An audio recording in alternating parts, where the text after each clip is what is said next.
Zheng Kingdom, Qingfeng Prefecture, Qingmu County. Li residence. The night was deep and still. At the third watch, Wei Tu woke up right on time, as if his body had a bell inside it.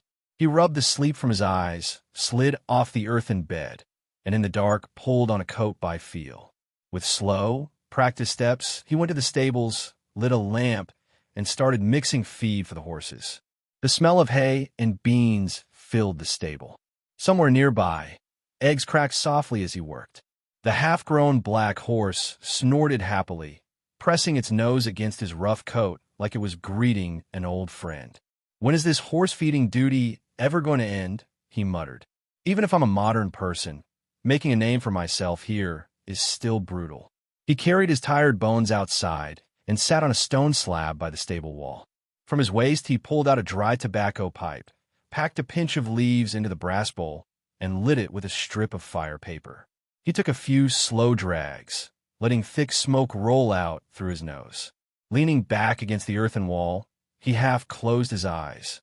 Back in his old life, strict family rules had kept him away from smoking and drinking. He had never even touched something as old-fashioned as dry tobacco. But here he had grown used to it. The bite of the smoke loosened the knots in his shoulders and chased away the worst of his exhaustion. After a while, once the black horse had finished eating, Wei Tu tapped out the ashes, brushed the dust off his pants, and went to wash up before sleep. Without feeding at night, horses never put on weight. The Li family's horses had to be fed at the third watch, so he could not sleep too deeply beforehand. If he messed this up, Master Li would not let it slide. He drew a bucket of cool well water. The first few gulps settled his empty stomach. Then he poured the rest over his bare torso. The chill sank into him, clean and sharp, and he sighed as dirt washed away in dark streaks. "Am I really this worn out?" he said under his breath. "I'm only 17, but I look like someone in his 30s. He squatted by the basin to wash his legs. In the lamplight, he finally saw his reflection clearly. His skin was dark and weather-beaten. Wrinkles lined his forehead far too early, and gray showed at his temples. He looked older than he should have. Only his eyes, clear and bright, still carried the freshness of youth. Then, without warning, the reflection shifted. The face in the water sagged and deepened with age, turning into that of a frail old man, skin folded with heavy wrinkles, hair thin and pale. Wei Tu stumbled back, heart jumping. He pressed a hand to his cheek and pulled his wet hair aside. It was still black, still his own. Did I just see things?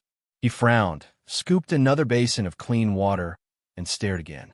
At first, the reflection matched his current face. Then the change returned. This time he did not retreat. He leaned closer, forcing himself to watch. After a few breaths, ripples spread over the water. A golden-purple light bloomed on the old man's forehead, bright and steady. At the same moment, a faint golden glow flickered on Wei Tu's own brow. A golden seal appeared in his mind, carved with two characters. Late bloomer. Late bloomer fate? Wei Tu froze. In his previous life, he had devoured novels about immortals and martial heroes. He knew the old stories. Fate was said to decide a person's road from birth to death. Rich or poor, noble or lowly. All written before you even open your eyes. And the fate now glowing in his mind carried a golden-purple hue. That was the color of legend, of top-grade destiny. But this particular fate did not sound like something that would lift a starving servant out of dirt and straw. As if sensing his doubt, the seal flared brighter. Two lines of text unfolded in his mind. Fate, late bloomer. Attributes, steadfast and unyielding, destined to achieve success. Steadfast and unyielding, destined to achieve success. Wei Tu's mouth twitched. Destined to achieve success was too vague to be comforting. If success only arrived when he was 70 or 80, what good would that be? By then he might be too broken to enjoy anything, even if he became famous and wealthy. But another thought rose inside him like a spark catching dry grass. If fate exists, then maybe immortals exist too. Immortals who live forever, crossing the North Sea at dawn and reaching Mount Kangwu by twilight. His breathing quickened. If this world truly allowed cultivation, then a fate that bloomed late was not a curse. It could be a treasure, a slow fire that only needed time to burn into something unstoppable. Qingfeng Prefecture did not have immortals openly accepting disciples, but it did have martial artists who ran schools and took apprentices. Those martial artists relied on courage and sharpness in their youth. Yet most of them collected injuries with every fight, then died young. Few reached 60. Still, martial arts were not only about killing. There were health preservation techniques too, methods meant to strengthen the body and stretch out lifespan. A martial artist who focused on preserving health and avoided reckless battles could live far longer. In the stories he had read, Master Miaoying practiced such techniques and lived past 100. With that in mind, Wei Tu made his decision. First, he would find a way to learn health preservation techniques. After that, he would search for immortal cave abodes and try his luck at real cultivation.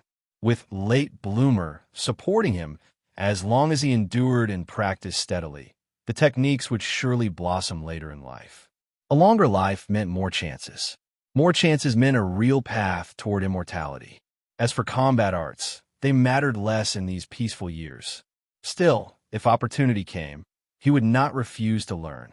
He had avoided martial combat for more than poverty alone. One reason was that fighting arts were hard. Without talent, progress was slow and failure common. Health preservation techniques were gentler and easier to begin. Another reason was that even the strongest martial path had limits. A man who could beat 10 was already considered formidable. To defeat 100, 1,000, that was the stuff of legend. And the last reason was simple. Martial artists lived on thin ice. Their lives were short, and their ends rarely kind. Most martial artists in Qingfeng Prefecture were swordsmen. They used the Heishan blade forged in Heishan, farmed by day, and turned bandit at night.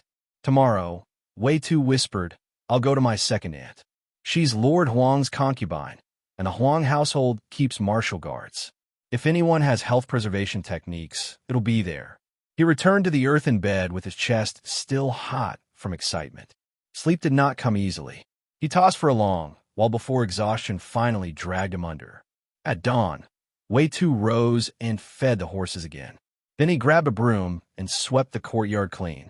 When the master of the house was about to wake, he went into the kitchen to help the cook light the fire and prepare breakfast. Feeding horses and working around the courtyard were his daily duties.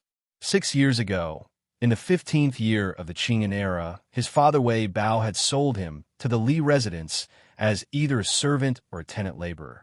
At least luck had not fully abandoned him.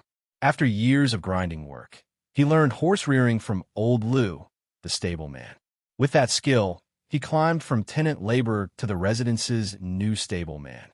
Old Lu had passed away last year.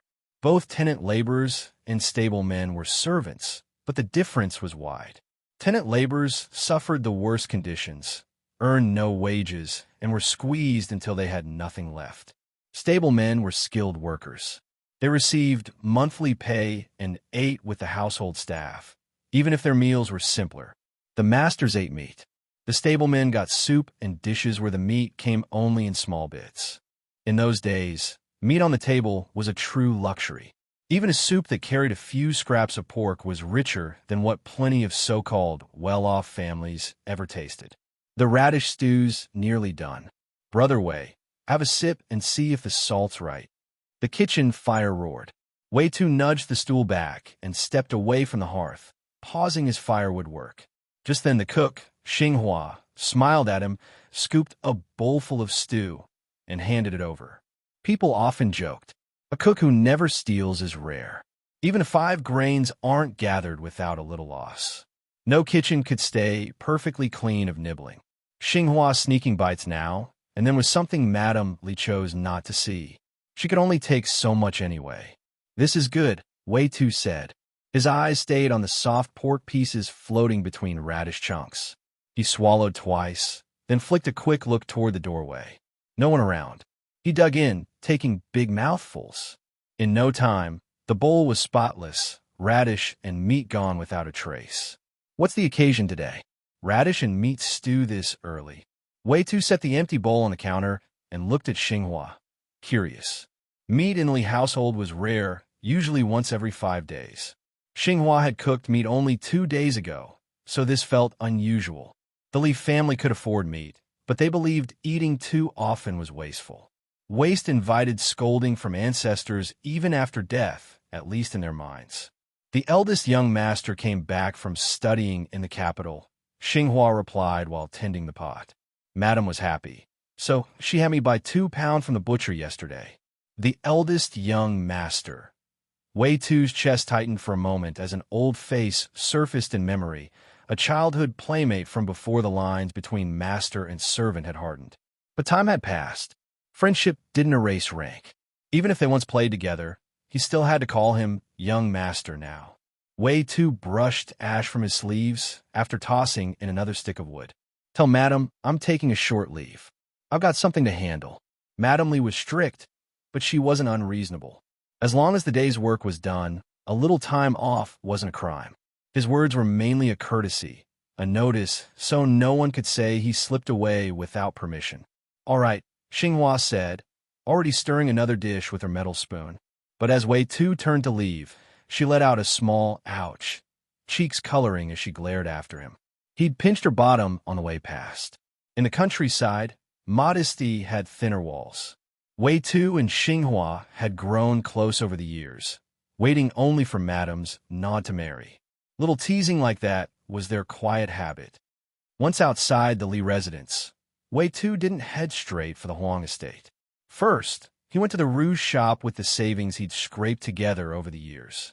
When his second aunt, Wei Hong, had first married into the Huang family, she still kept ties with her old home. She visited now and then, sent word, stayed familiar. But these last few years, those ties had faded. After their grandparents died 4 years ago, she'd returned only twice, and one of those was for the funeral. Since he was about to ask her a favor, Wei Tu didn't want to show up empty-handed. In this world, a gift wasn't just politeness. It was proof you knew your place. The Huang family lacked nothing: rice, grain, cloth, servants. The only thing he could reasonably bring was something meant for women. Shopkeeper, he called, lingering at the doorway. What rouge or powder do you have that's not too expensive? After a heartbeat of hesitation, he stepped inside anyway, teeth clenched. Cosmetics were always costly, and his pouch wasn't heavy. Affordable. The shopkeeper gave him a quick up and down, taking in the patched clothes and rough hands. He understood right away. He pulled a brocade box from the shelf.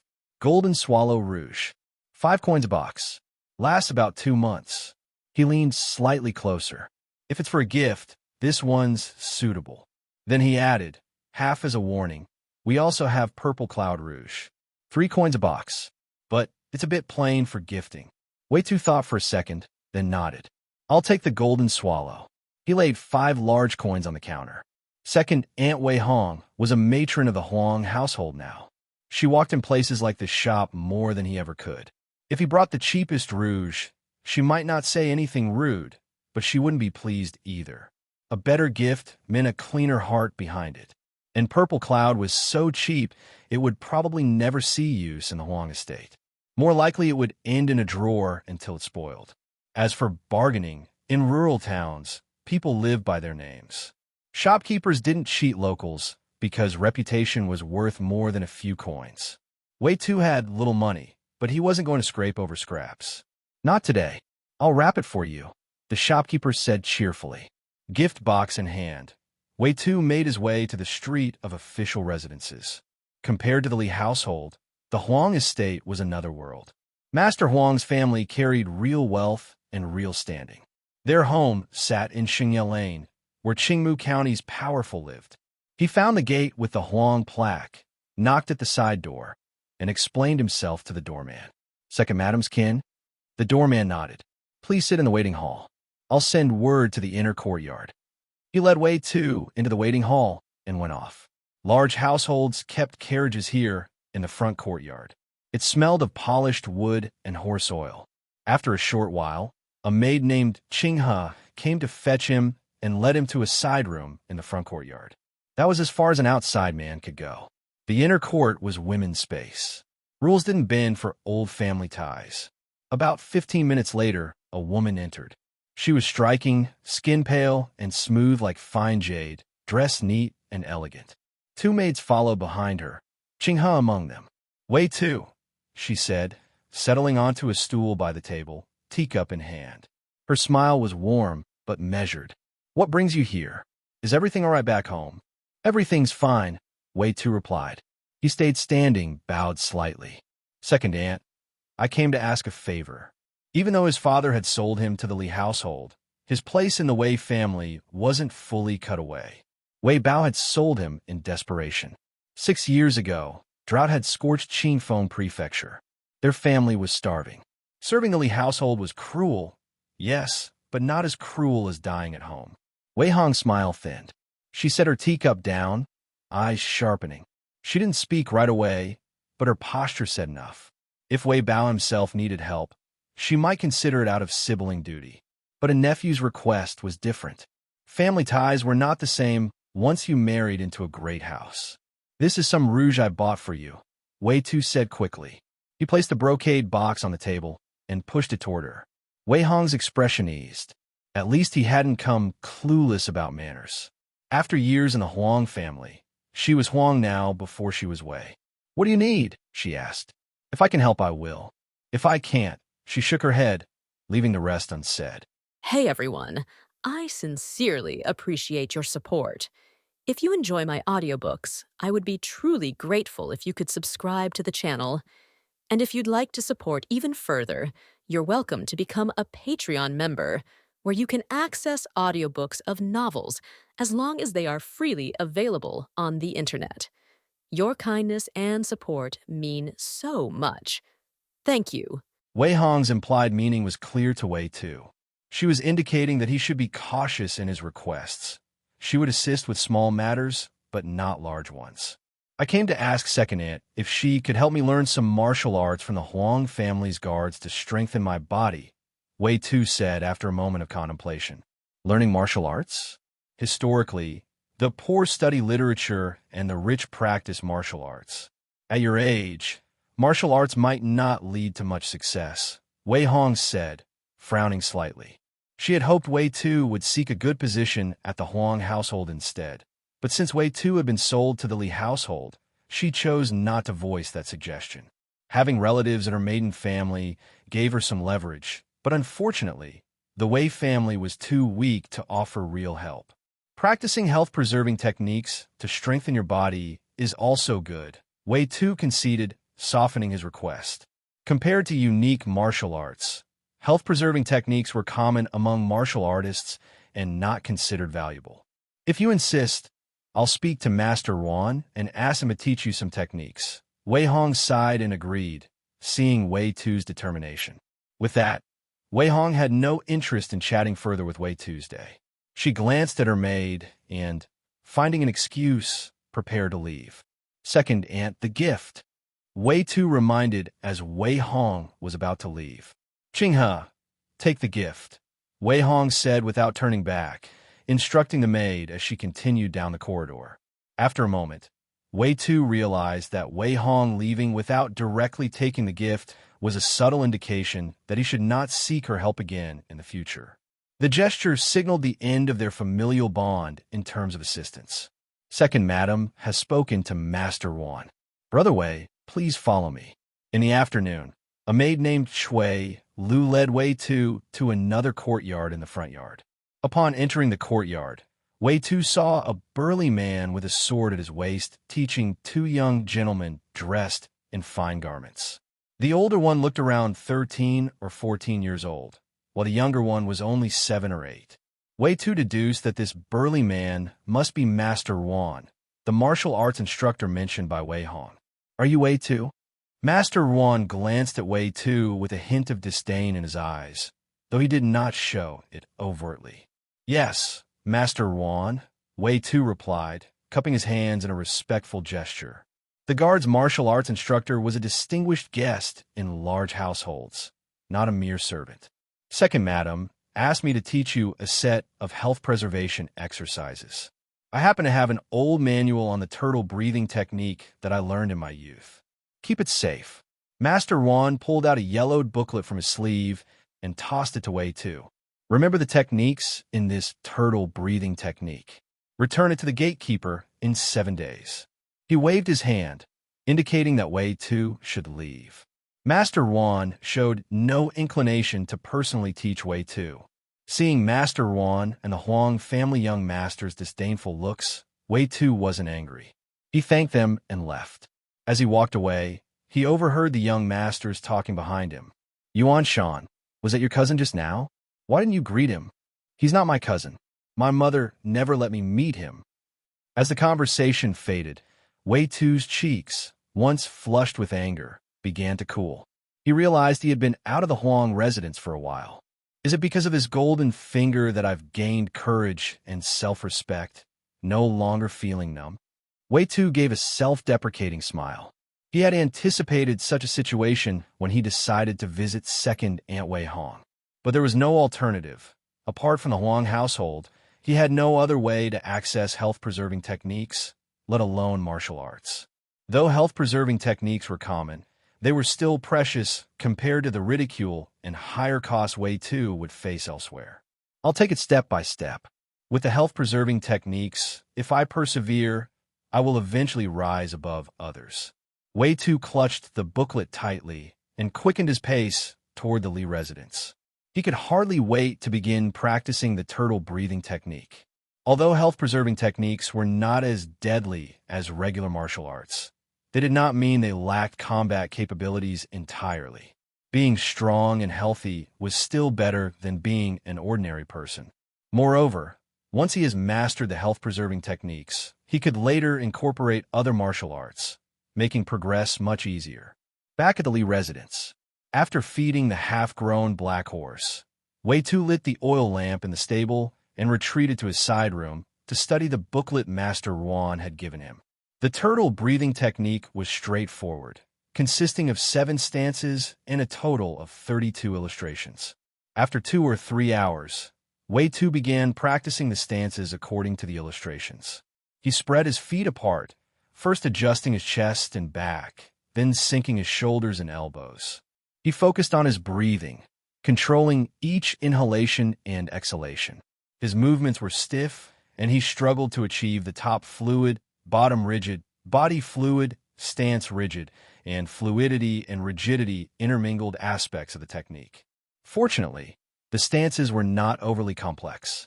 With repeated practice, he became more familiar with the movements. Once, twice.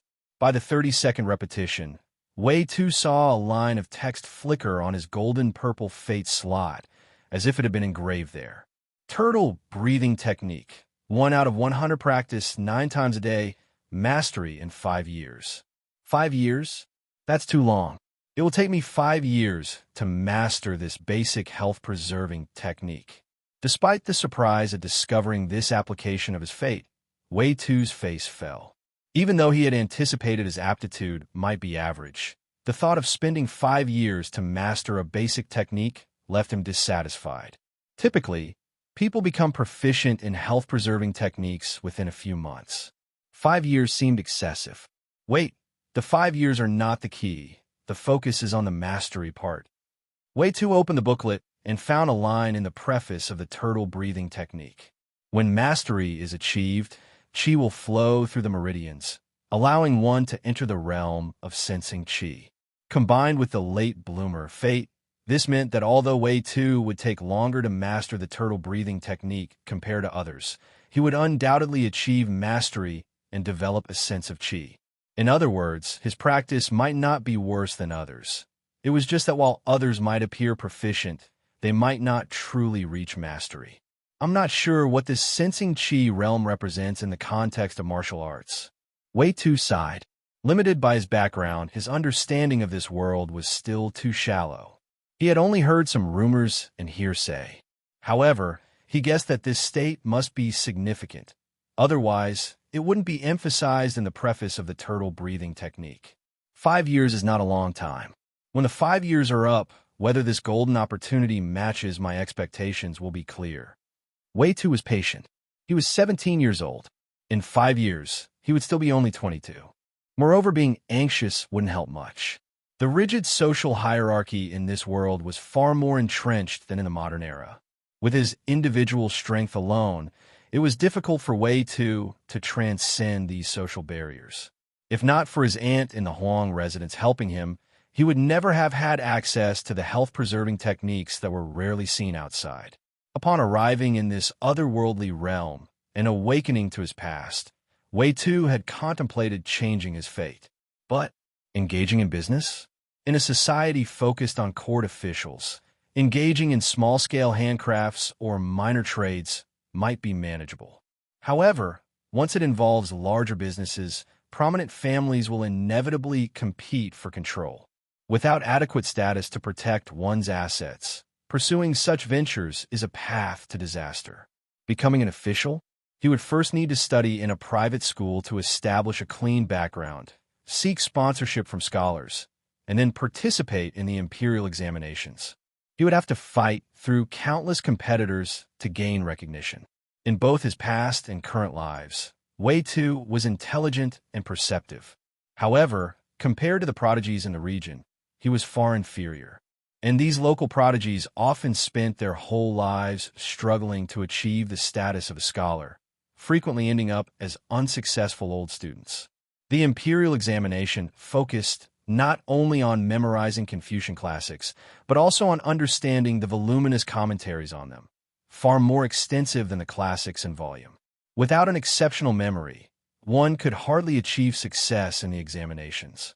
If memorization were simple, methods of cheating in the examinations, such as concealed notes, shorthand, carrier pigeons, and cheating in latrines, would not exist. Furthermore, studying was costly. Supporting a full-time scholar who did not contribute to production was a significant burden. If not for having two young masters to support, the Li family's household would not be so strained, eating meat only twice a month. Without a golden finger, Wei Tu knew he was just an average individual, struggling to change his circumstances. Of course, Wei Tu had not entirely resigned himself. From a mere tenant farmer, he had become a stable man in the Li residence, setting an example for many in the countryside. He ate well and had a respectable position in the main household. This was the kind of life many rural people dreamed of. Time passed quickly. 7 days flew by, and Wei Tu, as agreed, handed over the turtle breathing technique booklet to the gatekeeper of the Huang residence, to be delivered to Master Ruan. Although he had memorized the content of the booklet thoroughly, he made a copy with paper and pen to keep for himself, just to be safe. After completing this task, Wei Tu's life returned to its usual routine of feeding horses, chopping firewood, and cleaning the courtyard. The only change was that whenever he had free time, he practiced the turtle breathing technique. In fact, he practiced not just 9 times a day, but 10 or 11 times. This was his only chance to cross social boundaries and change his destiny, so he naturally wouldn't ignore it. Do one's best and leave the rest to fate. Effort will not betray those who are diligent. Whenever he felt like giving up or being lazy, Wei Tu encouraged himself silently, reminding himself to stay motivated. 1 month, 2 months. By the time 3 months had passed, one evening, after finishing his practice of the turtle breathing technique, Wei Tu finally sensed a subtle change within his body. It was late autumn, approaching winter.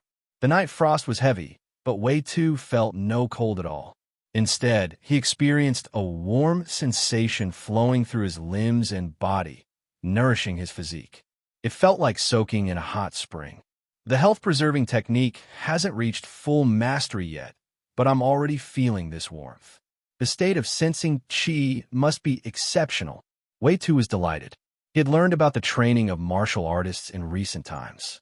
Those celebrated swordsmen in the countryside only knew a few moves and wielded big swords. They certainly did not possess his current level of impervious to the cold. With progress in the health-preserving technique, Wei Tu remained focused and continued his practice until he was utterly exhausted before returning to his bed to rest. Turtle breathing technique, 21 out of 109 repetitions per day, mastery in 5 years.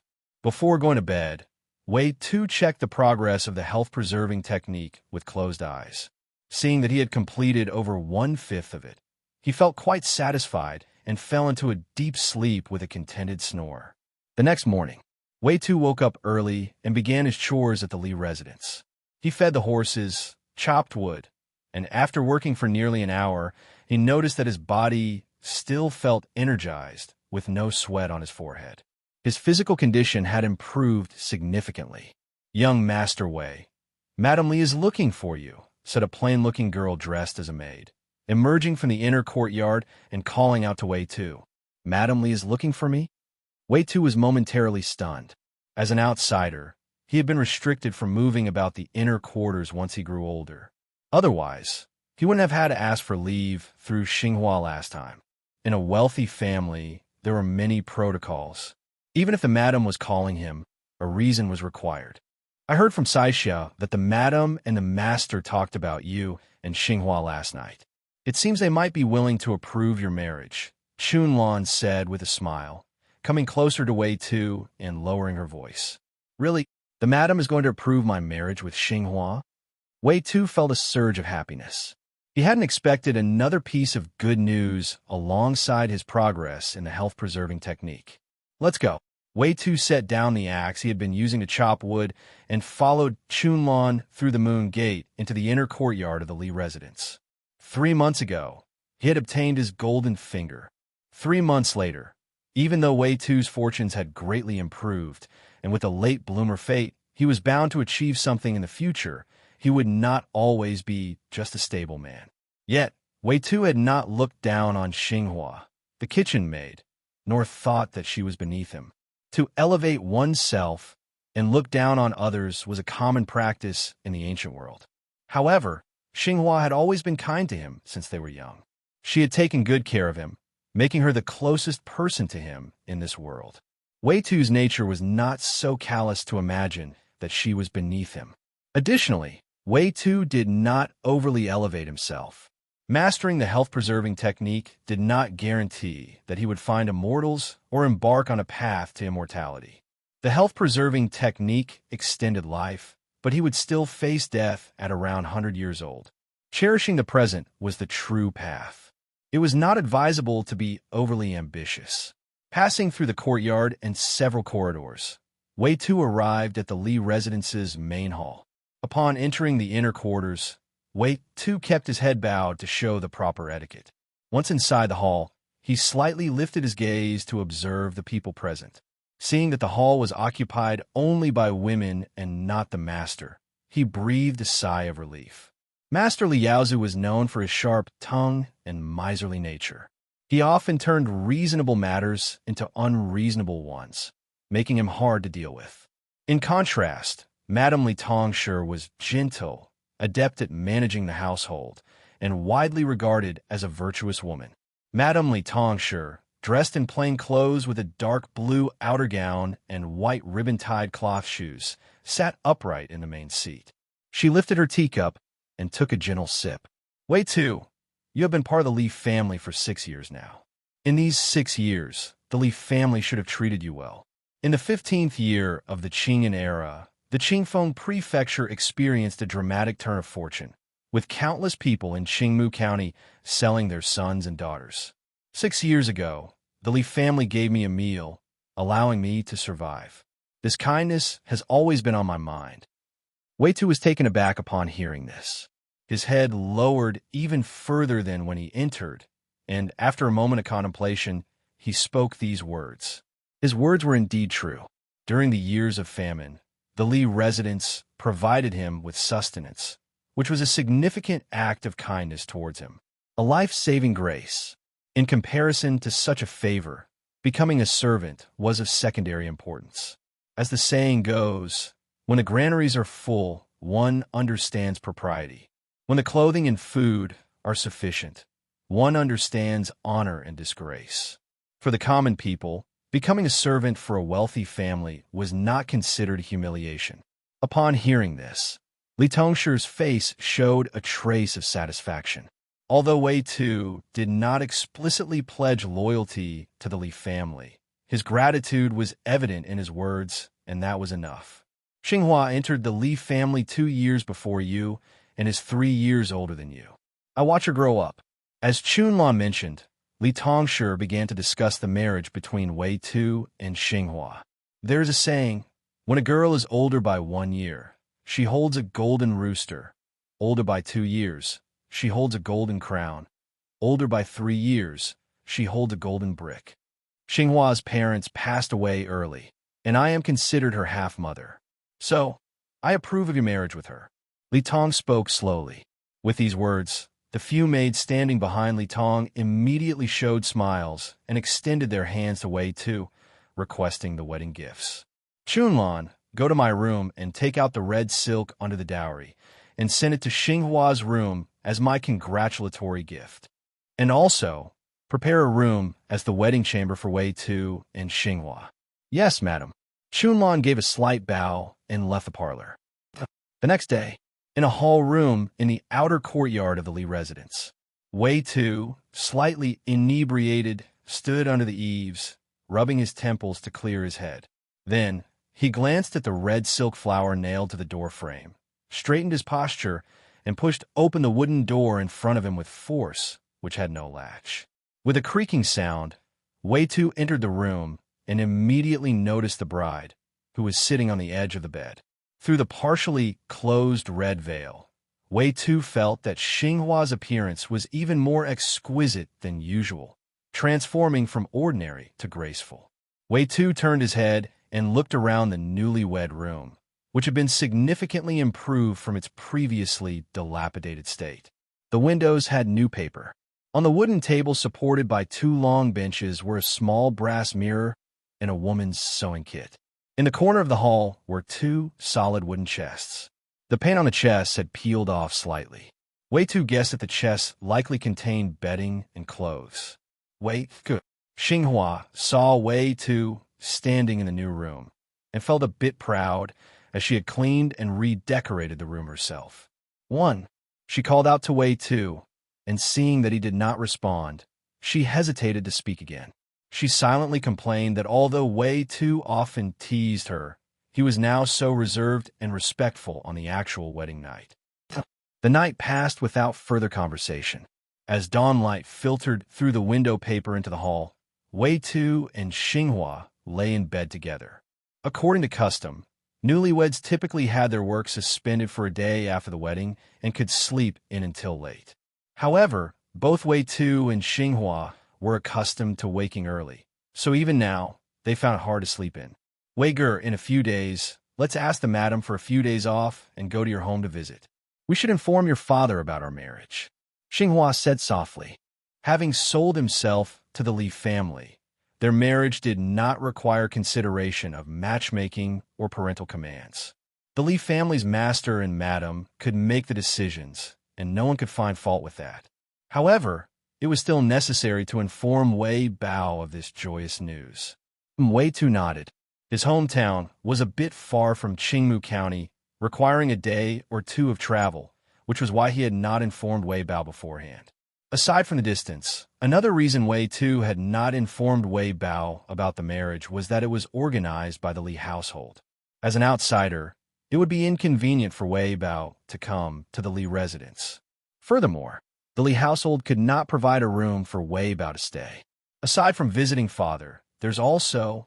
While speaking, Xinghua got out of bed, took the sewing kit from the table, and began patiently mending Wei Tu's old coat that had been worn out.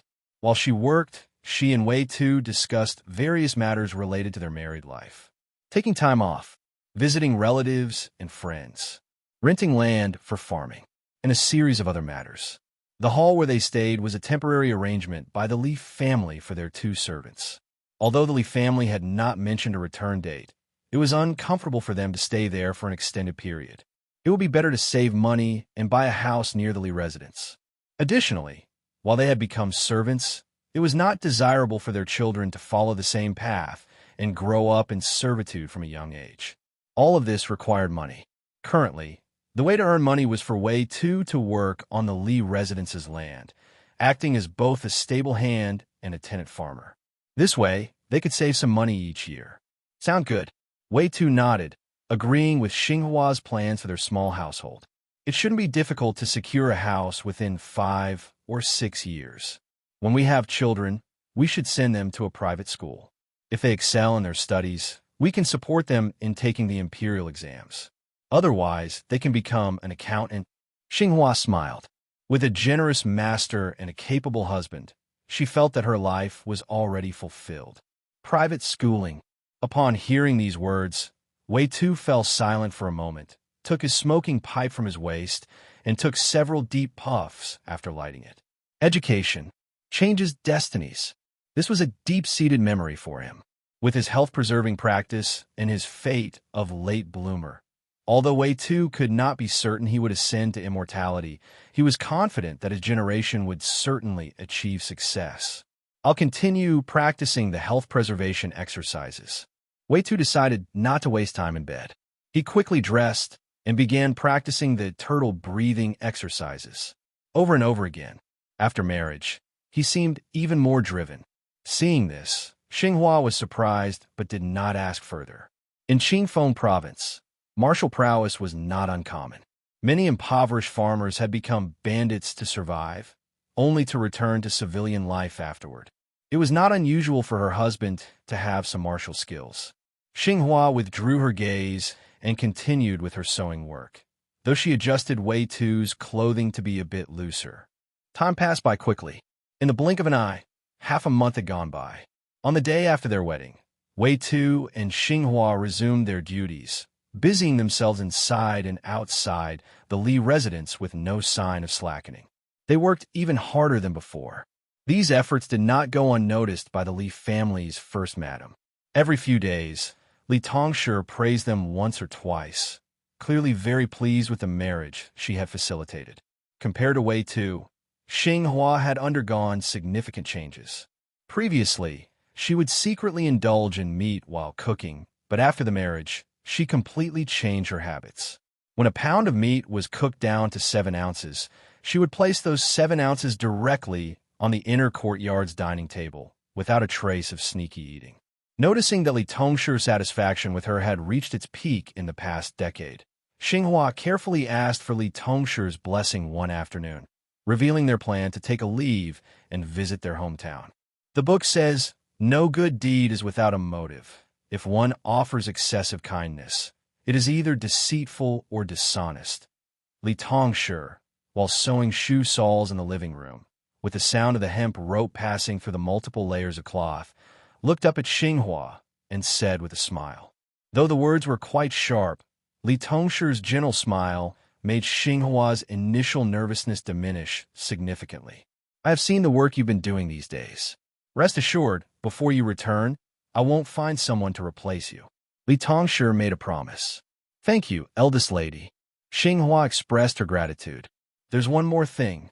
Xinghua hesitated for a moment, then, biting her lip, mentioned her plan to have Wei Tu rent the Li family's farmland as a tenant farmer. After winter, the fields could be used to plant wheat, beans, and rapeseed. Finding an unclaimed piece of land in the Li residence's fields wouldn't be easy by then. Wei Tu won't delay feeding the horses. Seeing that Li Tongshi hadn't responded, Xinghua added, lowering her head. She knew this request was somewhat excessive. Even the most capable person couldn't handle both farming and feeding horses simultaneously. If either was neglected, it would result in a loss for the Li residence. Moreover, since the Li residence was located in the county seat, Wei Tu would have to rent land near the riverbanks, which was high-quality farmland. Even without meticulous care, it could yield a good harvest even in a drought. The matter of renting the fields could be discussed after you and Wei Tu return from your family visit. Li Tongshi neither refused nor agreed. "Yes, madam." Xinghua, feeling a bit dejected, left the inner courtyard with her head down. In the evening, after hearing Xinghua's report, Wei Tu comforted her, saying, "Since eldest lady didn't refuse your request outright, it means she's inclined to agree. However, as the head of the household, she cannot grant both requests at once." He left the rest unsaid. Li Tongshi's approach was reasonable. Spoiling servants too much would eventually lead to them overstepping their bounds. The Li residence's well-organized management and the respect and fear the servants had for Li Tongshi were testament to her skillful household management. Even if she doesn't agree this time, there will be another chance. Keep asking, and Madame, being soft-hearted, will eventually agree. Wei Tu shared his thoughts. Even if it didn't work out now, in 5 years, once his cultivation reached a complete state and he entered the realm of feeling qi, the money from renting land would become trivial. Currently, with the warm flow nourishing his limbs, he had about 180 pounds of strength with every swing of his arms. Once his cultivation reached its peak, his physical condition would be even better. With such physical conditioning, practicing martial arts, and studying military strategies, he could either participate in martial examinations to gain the title of martial scholar or become a guardian martial artist, a guest of wealthy families. In Zheng State, martial examinations prioritize martial skills first and strategy second. As long as one's martial skills were proficient, even if their strategies were lacking, they could still achieve a martial title. All right, I'll ask Madam again after we return. Hearing Wei Tu's insightful analysis, Xinghua felt both astonished and delighted. The next day, as dawn broke, Wei Tu and Xinghua packed their bags and left the county town while it was still dark, heading towards the countryside. Wei Tu's hometown was Wei Family Village in Changming Township, Qingmu County. Traveling from the county town to Changming Township involved about 20 or so li, 10 kilometers, on the official road, followed by 7 or 8 li, 4 kilometers, on mountain trails. Along the way, they encountered a mule cart on the official road.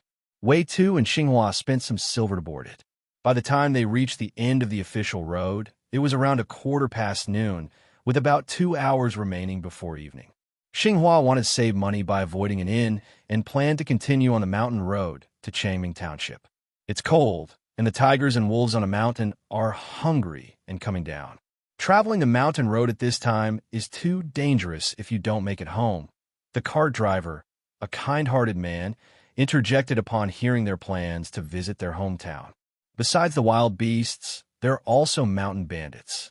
If only your husband were traveling, it wouldn't be much of a problem, but with an extra woman, those people won't show mercy.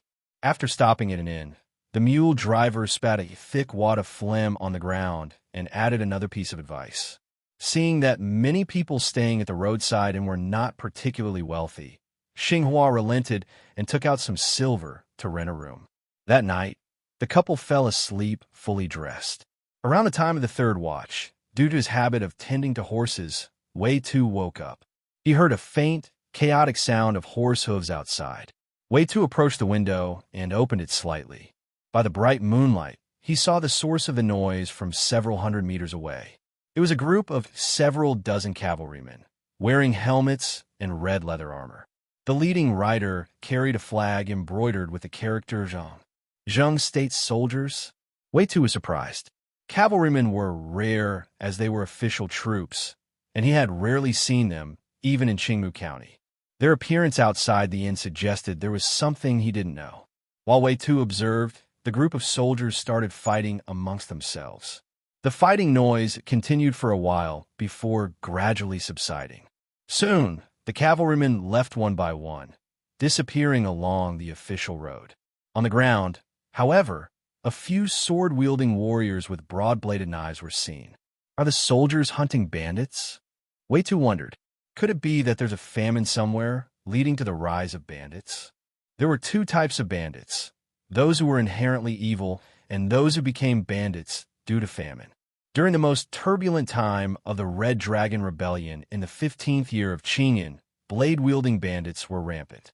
In some severely affected areas, 3 out of 10 households had men who were either bandits or bandit-like. Let's hope this doesn't affect the county town. In times of great disaster, when commoners turn into bandits, they start attacking cities and seizing villages. Then the wealthy family's servants will be conscripted to fill the ranks. Wei Tu's expression turned grave. The bandits killed by the soldiers were likely from neighboring Baiyang County. Baiyang County suffered a famine this year. The next day, after returning to his family home, Wei Tu learned about the origins of those bandits during a conversation with Wei Bao. Although he had seen the soldiers kill the bandits the previous night, he had dared not speak about it or inquire further, fearing trouble. Only after arriving to his family home did he feel safe enough to bring it up. 6 years ago, in order to save his family, Wei Bao had not only sold his eldest son, but also a portion of the family's ancestral property. In recent years, to support his family, he had worked as a wheat gatherer in neighboring counties. Baiyang County, located northwest of Qingmu County, primarily consisted of dry, sloping land, which allowed the wheat to mature earlier than in Qingmu County. Wei Bao, as a wheat gatherer, was among the first to hear about the disaster in Baiyang County. The current state of affairs is such that it seems chaos is coming soon. The relief grain in Baiyang County Charity Warehouse is missing 70% of what the ledger recorded, Wei Bao said. Hearing this, Wei Tu nodded. Though rural people may lack formal education, their experiences and observations often provide insights into possible societal upheavals. It was similar to how ants move their nests when the weather turns rainy. After discussing the disturbances of the previous day, the father and son fell into silence, unsure of what to talk about next. Noticing that Wei Tu had a dry tobacco pipe tied to his waist, Wei Bao got up from the small stool, walked to the windowsill, and gathered a small bundle of sun-dried tobacco leaves, handing them over. "Try some. It's homegrown," Wei Bao said. Soon, the father and son took turns sampling the tobacco. The room quickly filled with a hazy, moon-like mist. "I owe you, son. This is some money I've saved over the years. Take it, whether you use it to set up a new home or redeem your contract, it should be of some help." That evening, Wei Bao called Wei Tu outside. The widower didn't say many kind or affectionate words. Standing in the shadow of the eaves, he pulled out a somewhat worn, floral cloth bag from his chest and handed it to Wei Tu. After a moment of silence, Wei Tu accepted the bag. As soon as he held it, he felt the heavy weight of the cloth bag. Even if it only contained copper coins, there were at least 50 to 60 coins in the bag. In addition to the copper coins, Wei Tu also felt several small, uneven lumps. He knew they were the silver coins Wei Bao had saved over the years. However, Wei Bao's cold, detached words shattered the warmth that had just begun to rise in Wei Tu's heart. "You sold yourself. Unless you redeem your contract, as a servant, according to the rules, you cannot enter the ancestral hall to pay respects to the ancestors. That includes your wife." Wei Bao stated each word clearly. Indeed, while country folk did not view selling oneself as a disgrace, they did not allow servants to honor ancestors or enter the ancestral hall, because the clan leader treated this matter seriously. Having servants in the clan would bring shame to the leader's lineage. "I understand," Wei Tu said, feeling a burning sensation on his face due to the repressed anger. He was relieved that he was hiding in the darkened rural house, where no one could see his expression. He tightened his grip on the money bag, swallowed hard, and said, "I will leave as soon as possible, so the villagers don't see me." It was at this moment that he realized, for a servant, returning home with a wife was not a proud homecoming, but a shameful act that embarrassed the clan. No matter how open-minded one might be, being looked down upon was never pleasant. Wei Bao's gift of money was not only out of a sense of obligation, but also an attempt to prevent him from making a scene in the village upon his return. Leaving Wei family village early was better than facing scorn and humiliation. Wei Bao's lips moved a few times, paused for a moment, and finally said, "All right." In the morning, the mountain paths were damp with morning dew and somewhat slippery. Wei Tu and Xinghua walked carefully. Xinghua, having slipped and fallen, leaned against the mountain wall, rubbing her ankle. "Wei Guer, do you think your father dislikes me?" I called him father, but he didn't respond. Tears welled up in Xinghua's eyes, and we didn't even get to go inside the ancestral hall.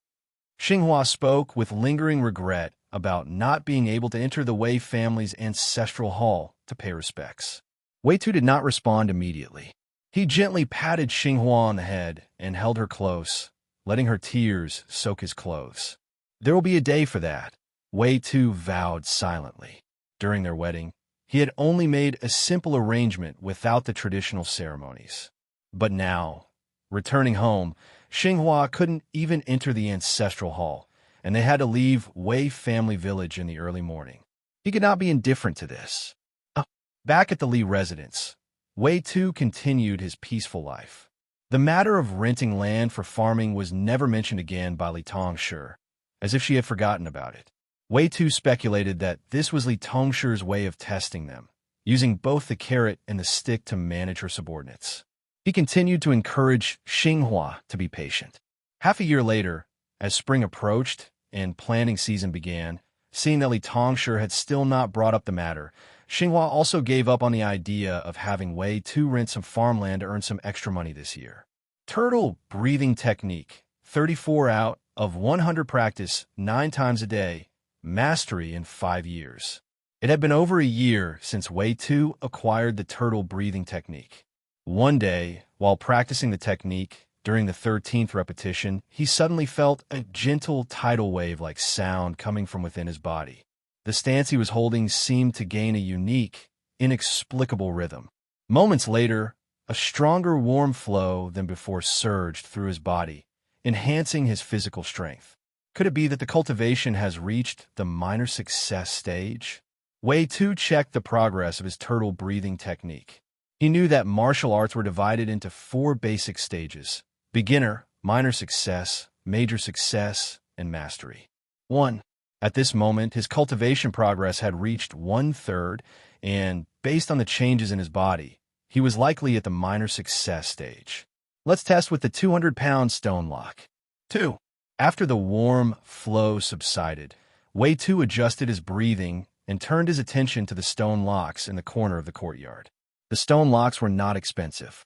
After deciding to practice martial arts, he had spent a little money buying a set from a nearby farmer. Approaching the stone locks, Wei Tu placed one hand on the 200-pound lock, lifted it with ease, and raised it to chest level, aligning it with his shoulders. Success! Wei Tu's face lit up with joy. While an adult could lift a 200-pound stone lock with effort, lifting it with one arm made a significant difference. Being able to lift it with one arm meant he was qualified to participate in the martial examination. However, just meeting the strength requirement was not enough to earn a martial title. The martial examination included tests in swordsmanship, archery, horse riding, and military strategy. While practicing archery and saving money, I need to find a way to get rid of my servant status. A servant status makes it impossible for one to participate in the martial examination. Wei Tu put down the stone lock and contemplated his next steps.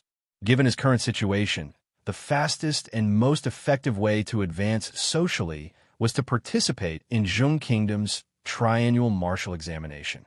Though less prestigious than the civil examinations, a martial title still represented a significant leap in social status for an ordinary person. However, the prerequisite for participating in the martial examination is that he must first remove his status as a servant in Qingmu County. But this process is not easy. Firstly, one needs to have enough money to redeem oneself and buy back their servant contract from their master. Secondly, one must take the master's letter and the servant contract to the government office to process the release.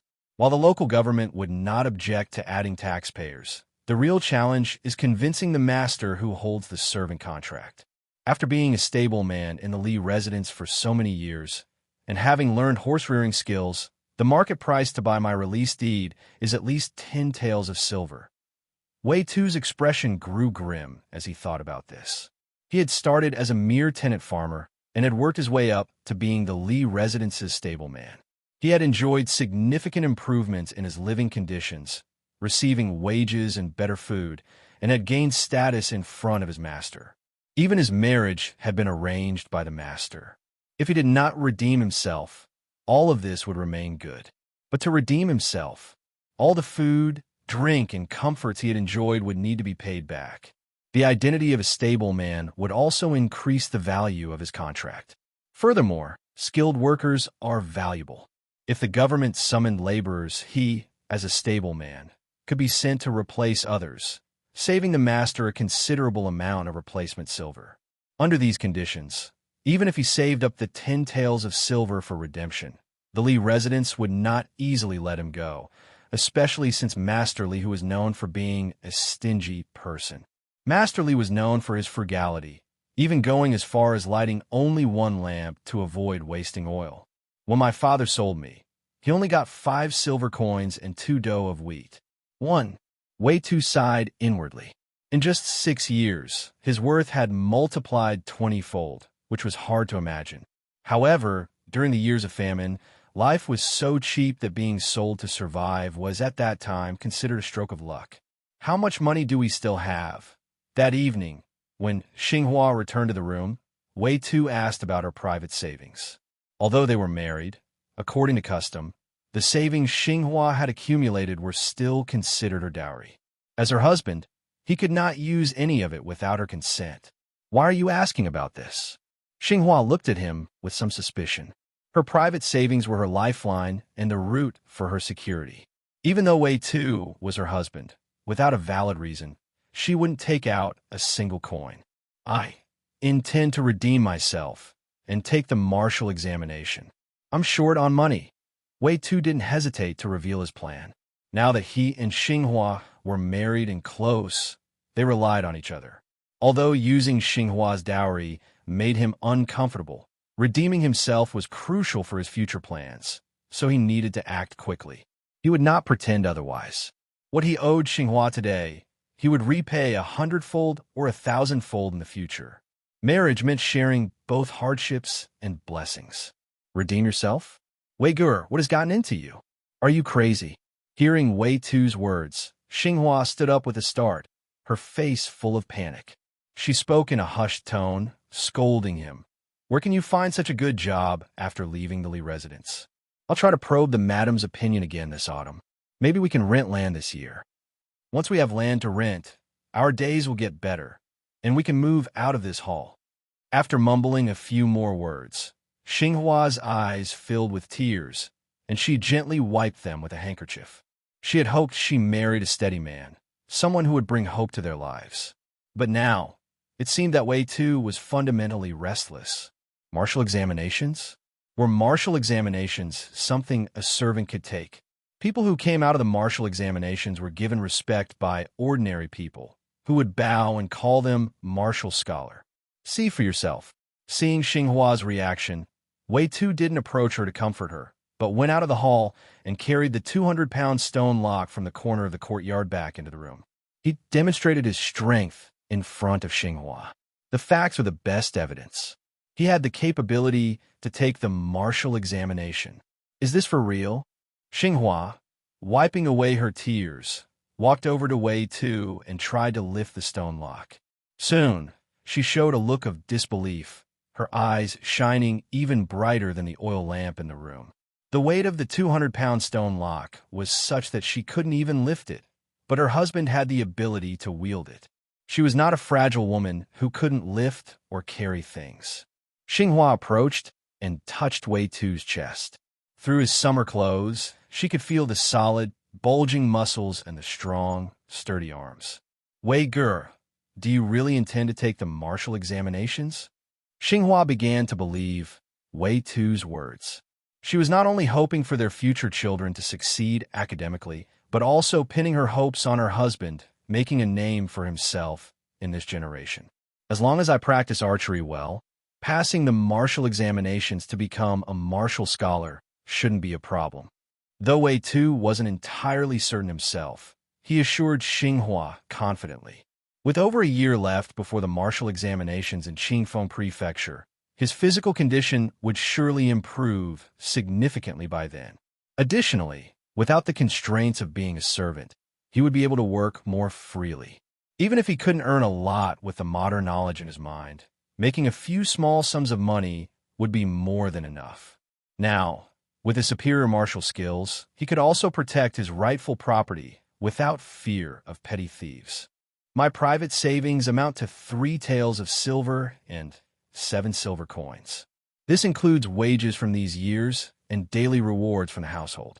Xinghua hesitated for a moment, then took her savings from the redwood chest in the corner of the room and laid them out on the bed, counting them. She had been working in the Li residence for 2 years before Wei Tu arrived, starting as a maid, which meant she had received more rewards. Later, as the cook, she had a chance to save even more by skimping a bit here and there. Of course, she was cautious and didn't dare to be too greedy, only taking small savings from bargaining for ingredients and meat. Servants are generally known to be greedy, and as long as it wasn't excessive, the master would usually turn a blind eye. Otherwise, with Li Tongshi's sharpness, Xinghua wouldn't have lasted so long as the cook. I have just over 1 tael. Adding the money my father gave me, it totals around 3 taels. There's still a shortage of 3 taels and 3 coins. Wei Tu calculated their total savings and said, 3 taels and 3 coins. If I can persuade the big wife this year, we might rent 3 or 4 acres of land. After paying the rent, we could earn around 5 or 6 coins. I can also borrow a bit from Chunlan and Caixia, and with our future wages, the shortfall shouldn't be too large. If it still doesn't work, Xinghua gritted her teeth and considered the possibility of using her position to embezzle a larger sum. That's not a good idea. Wei Tu saw through Xinghua's plan and promptly stopped her. Taking a little extra from bargaining was within acceptable limits. Li Tongshi knew about it and would overlook it, but if she started playing tricks, cheating, or using false measures, Li Tongshi would not be so lenient. If Xinghua were to be killed, the law enforcers would not pursue the matter too closely. They would simply impose a fine to resolve it. If you don't succeed, I'm willing to be a brothel hostess if necessary. Seeing the worried expression on Wei Tu's face, Xinghua felt touched and swore, as if making a pledge. TSK, that's not something you should say. What do you take your husband for? Wei Tu frowned and scolded. Spring passes and autumn arrives. In the blink of an eye, another year had passed. During the spring planting season of the 23rd year of Qingyan, Li Tongshi finally relented and rented 3 acres of riverside land outside Qingyan County to Wei Tu and his wife. However, Li Tongshi did not make any concessions regarding the rent. Like other tenants, they were required to give 60% of their harvested grain. Fortunately, the rent from the Li family included the land tax levied by the government, unlike other landlords where the tenants had to cover the tax themselves. In other words, for the 3 acres of land Wei Tu farmed after paying the rent, the remaining 40% of the harvest was his own. Additionally, while growing wheat, they could also plant soybeans in the gaps between the wheat seedlings. This was another way to increase their income.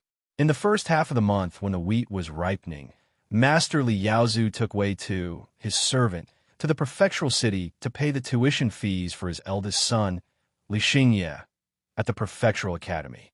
The academy's principal is truly unreasonable. Even though the wheat won't be ripe for another 10 days or so, they insist on having the fees paid now, clearly wanting to squeeze out more silver.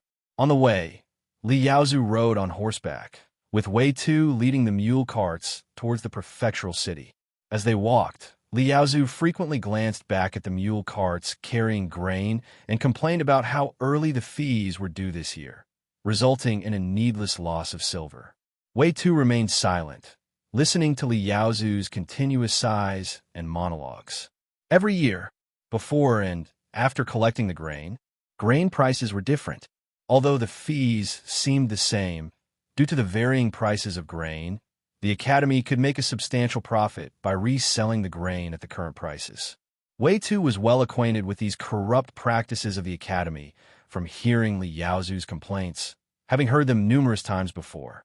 In another half-month after the grain is harvested, the remaining funds will be sufficient. Then it would just be a matter of persuading Li Yaozu and Li Tongshi to agree to redeem my status and return my contract, and to provide a letter of proof. Wei Tu thought to himself.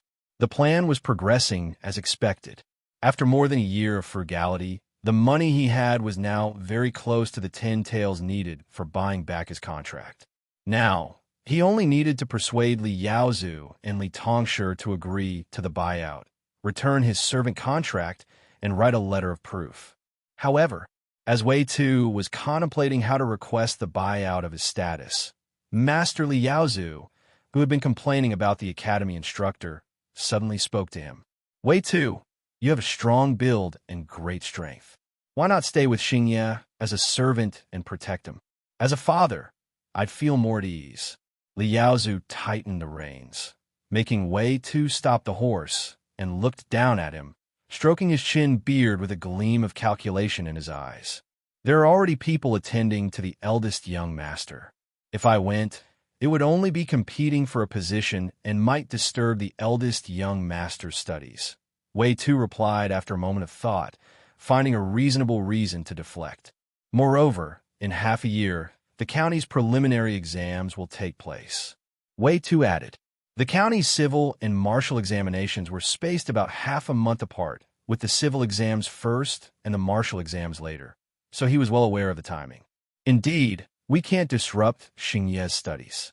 Li Yaozu hesitated for a moment, then nodded heavily, not bringing up the matter again.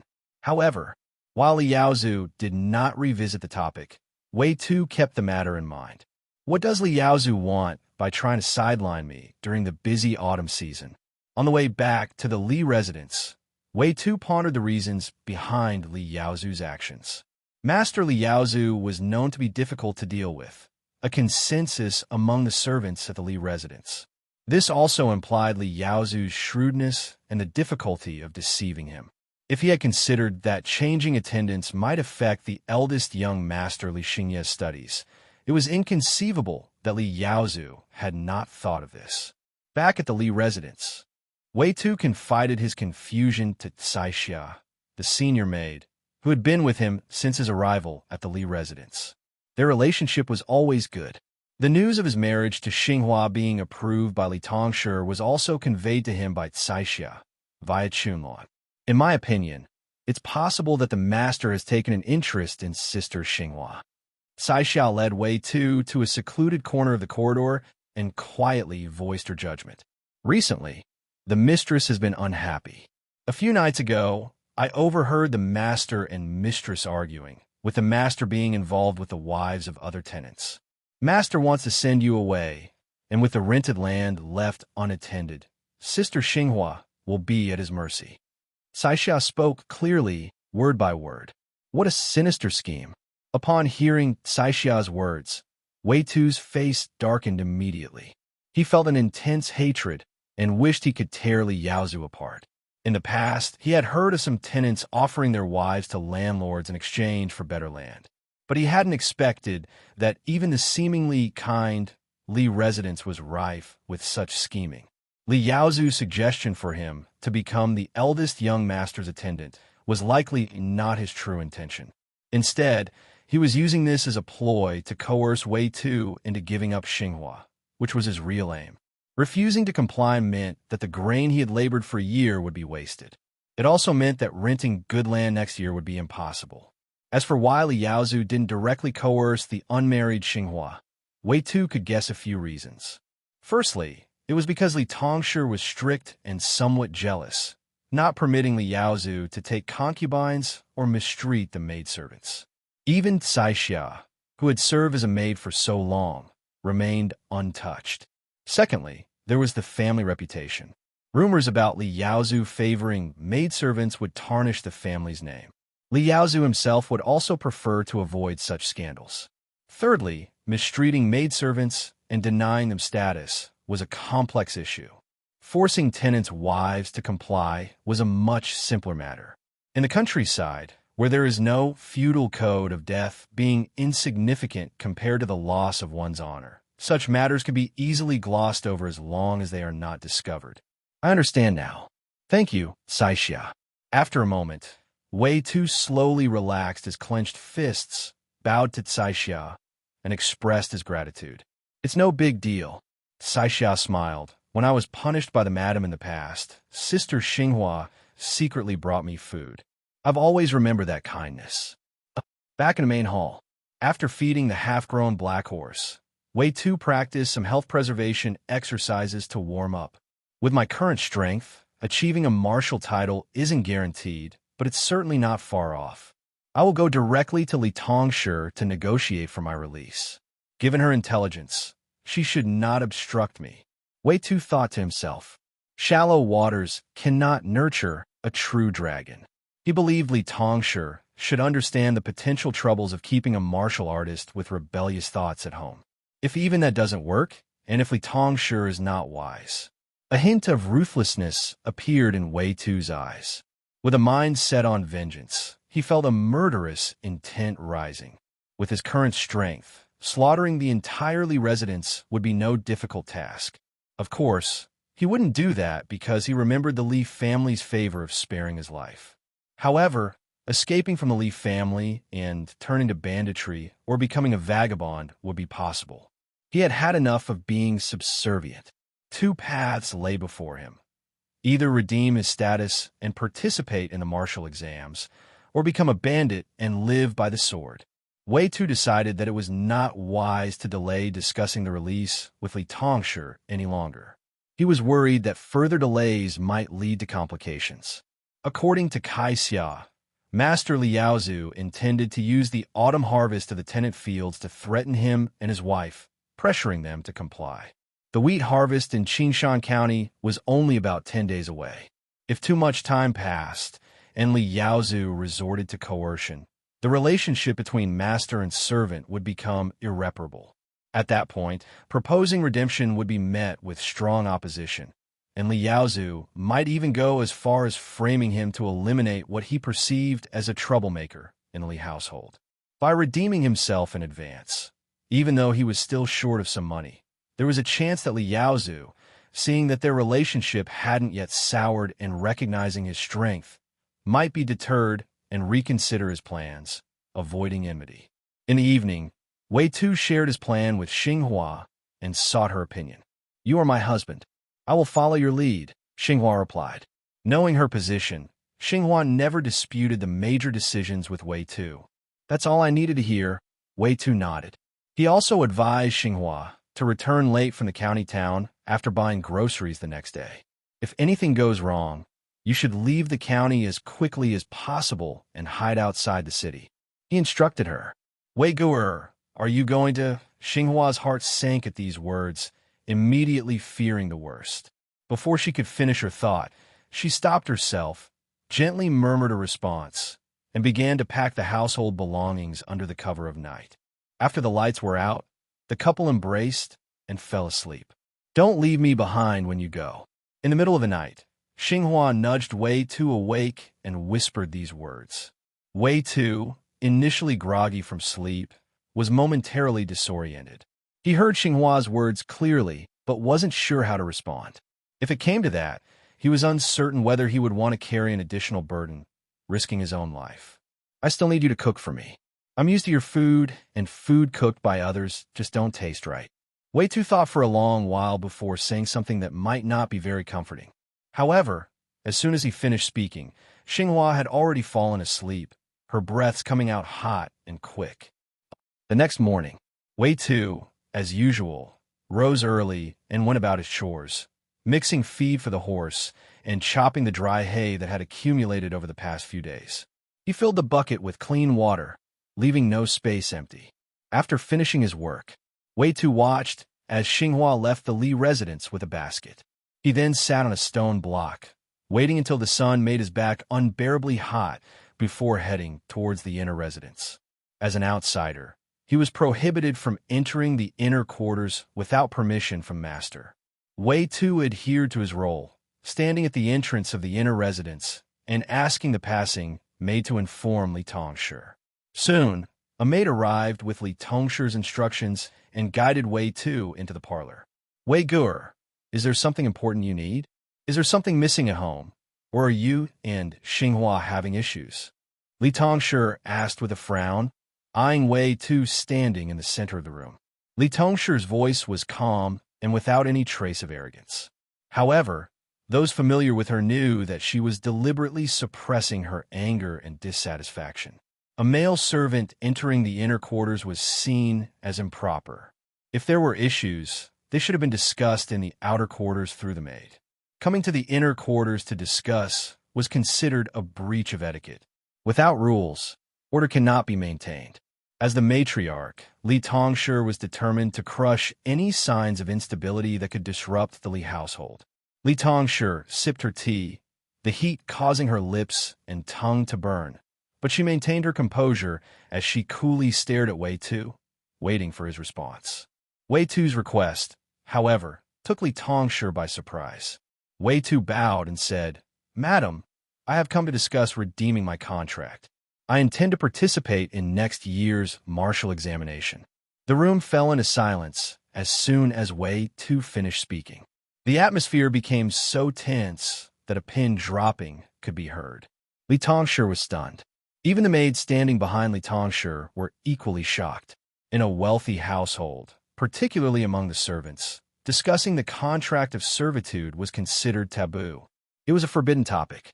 As long as no one mentioned the contract, the servants in both the outer and inner quarters went about their duties as if it were their inherent role, rather than something imposed on them.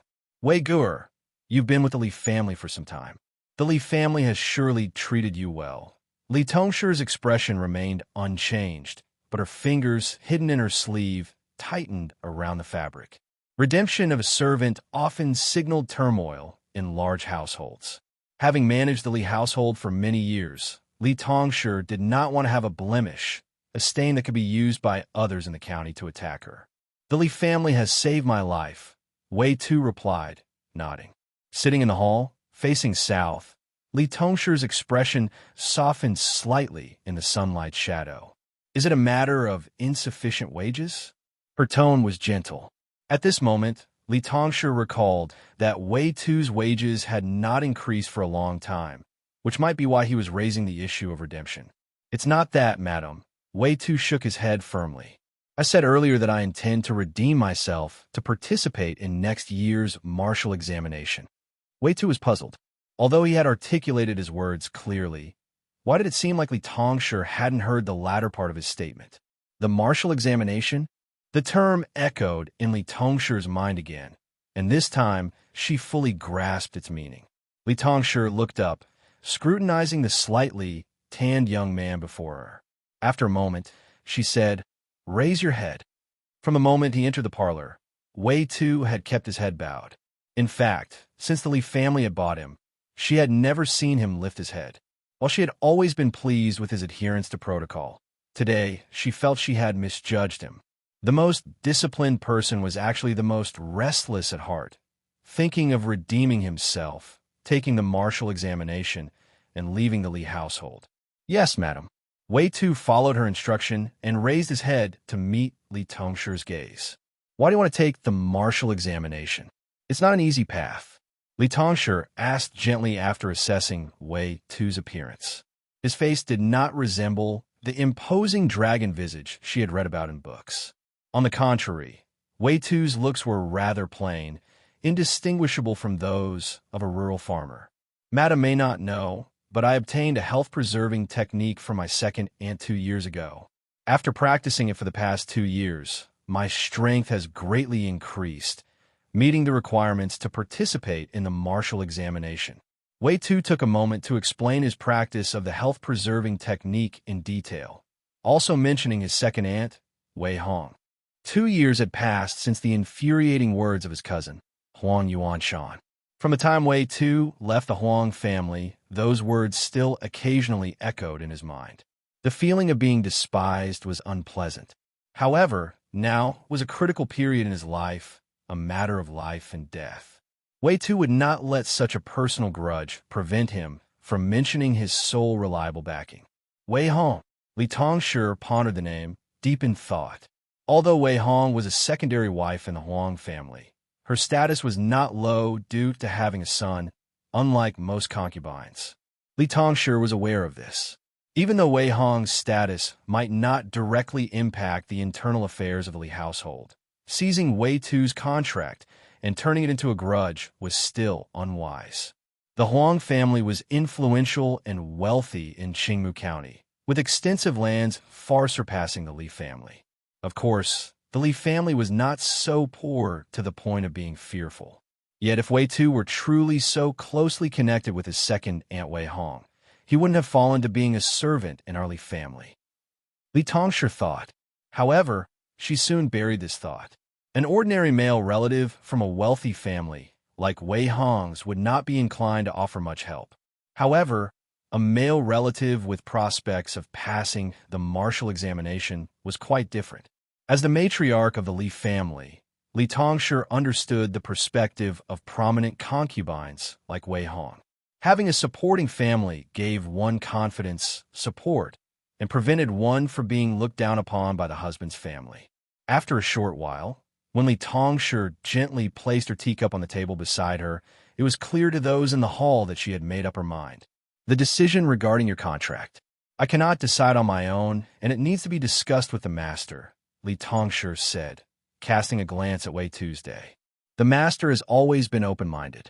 If you wish to take the martial examination, the Li family shall not obstruct your path.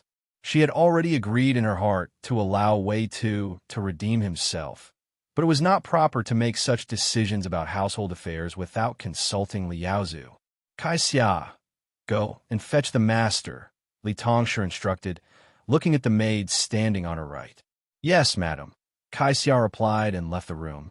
After a short while, Master Li Yaozu arrived in the parlor from his study.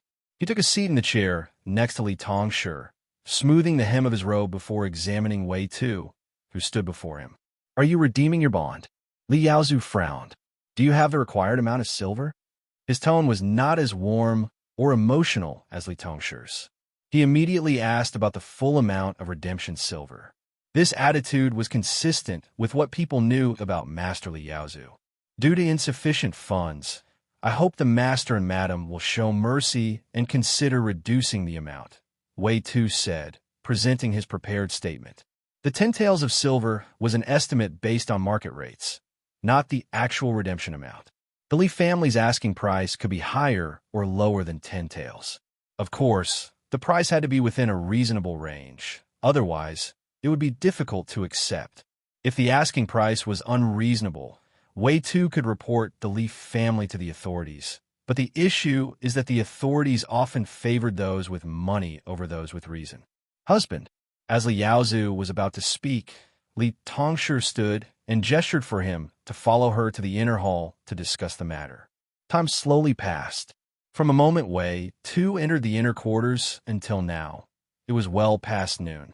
Finally, at noon, Li Yaozu and Li Tongshi emerged from the inner hall, taking their respective seats. In business, currency matters must be settled. If you wish to leave the Li family and redeem your bond, then the redemption silver is unavoidable. You have been supported by the Li family, used our resources, and even learned horse training skills from us. Your wages are included in our expenses.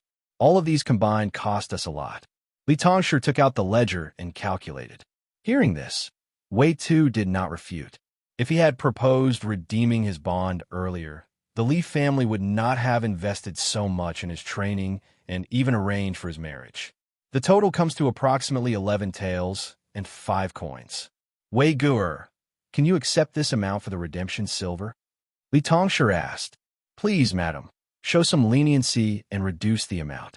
In the future, I will certainly repay you, Wei Tu said, astonished by the redemption sum.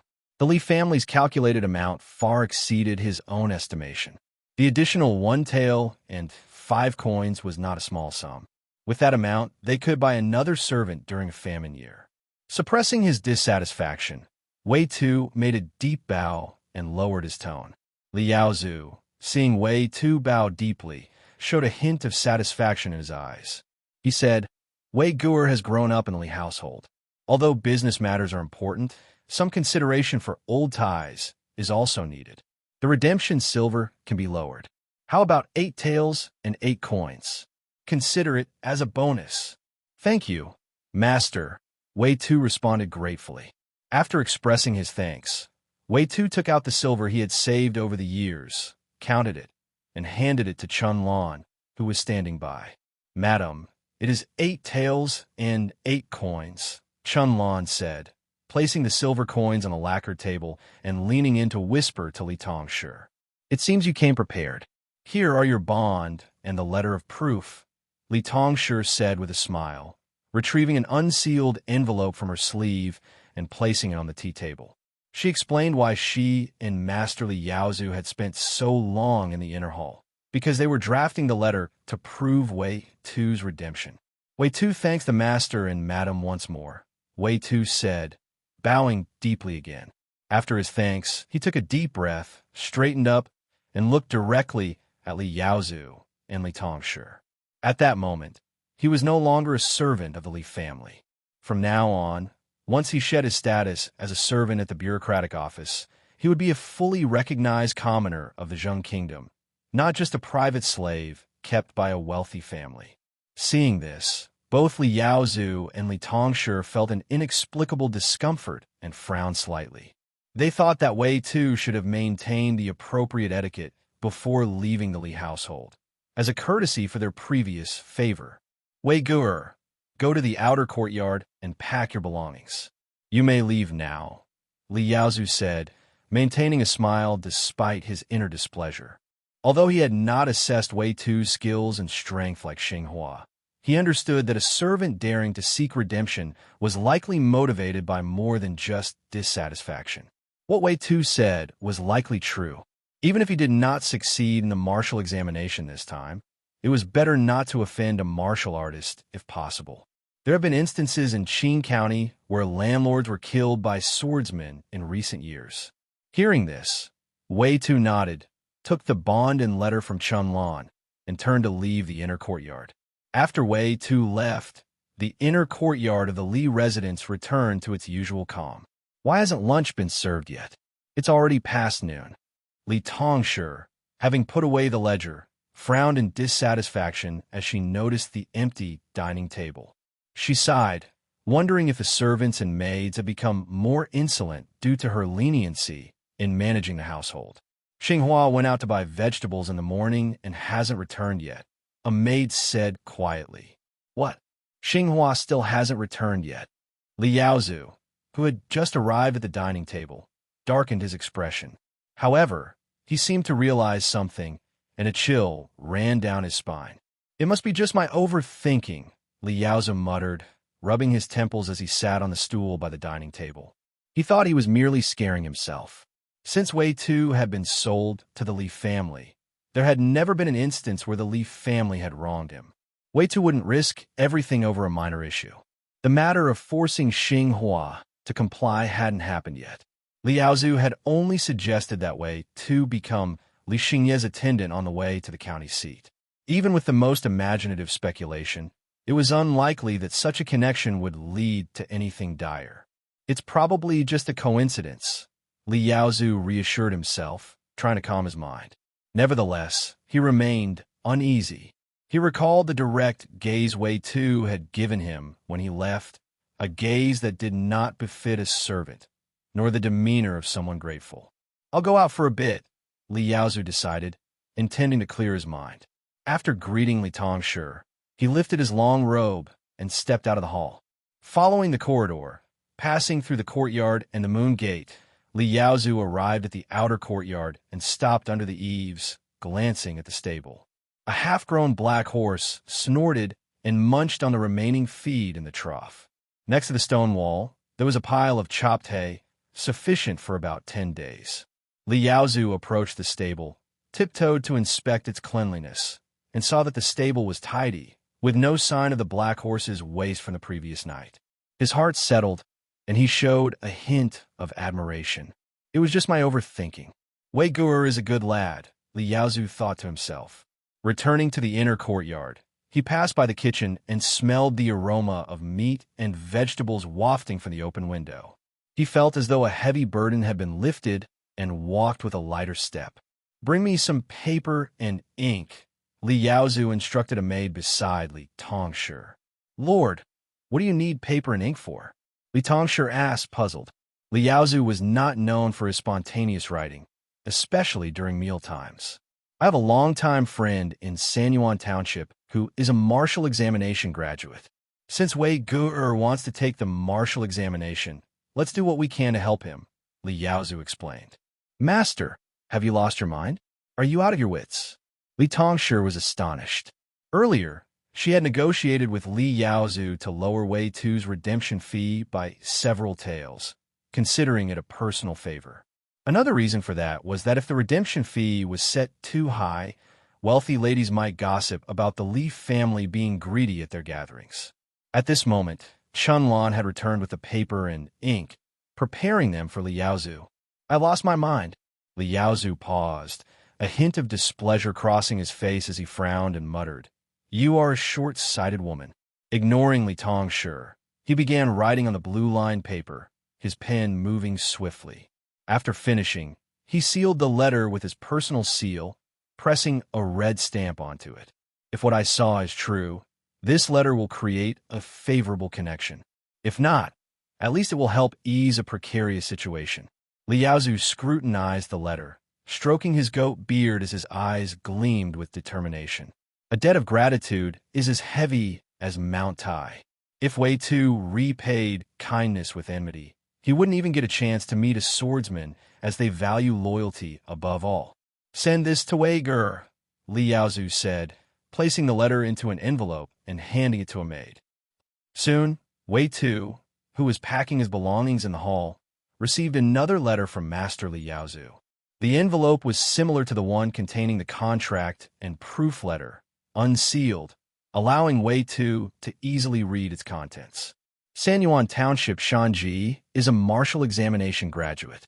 He wanted me to work there and learn some martial skills from him to prepare for next year's examination. After reading the letter, Wei Tu was as astonished as Li Tongshi. It was as if the sun had risen from the west. Why has Li Yaozu changed his character? The letter, though seemingly just a letter, carried significant goodwill, given the status of a martial examination official involved. Goodwill is all about reciprocation. There's no such thing as a free lunch without expecting something in return, Wei Tu reflected. Sanyuan Township is not far from the county seat, just a day's journey.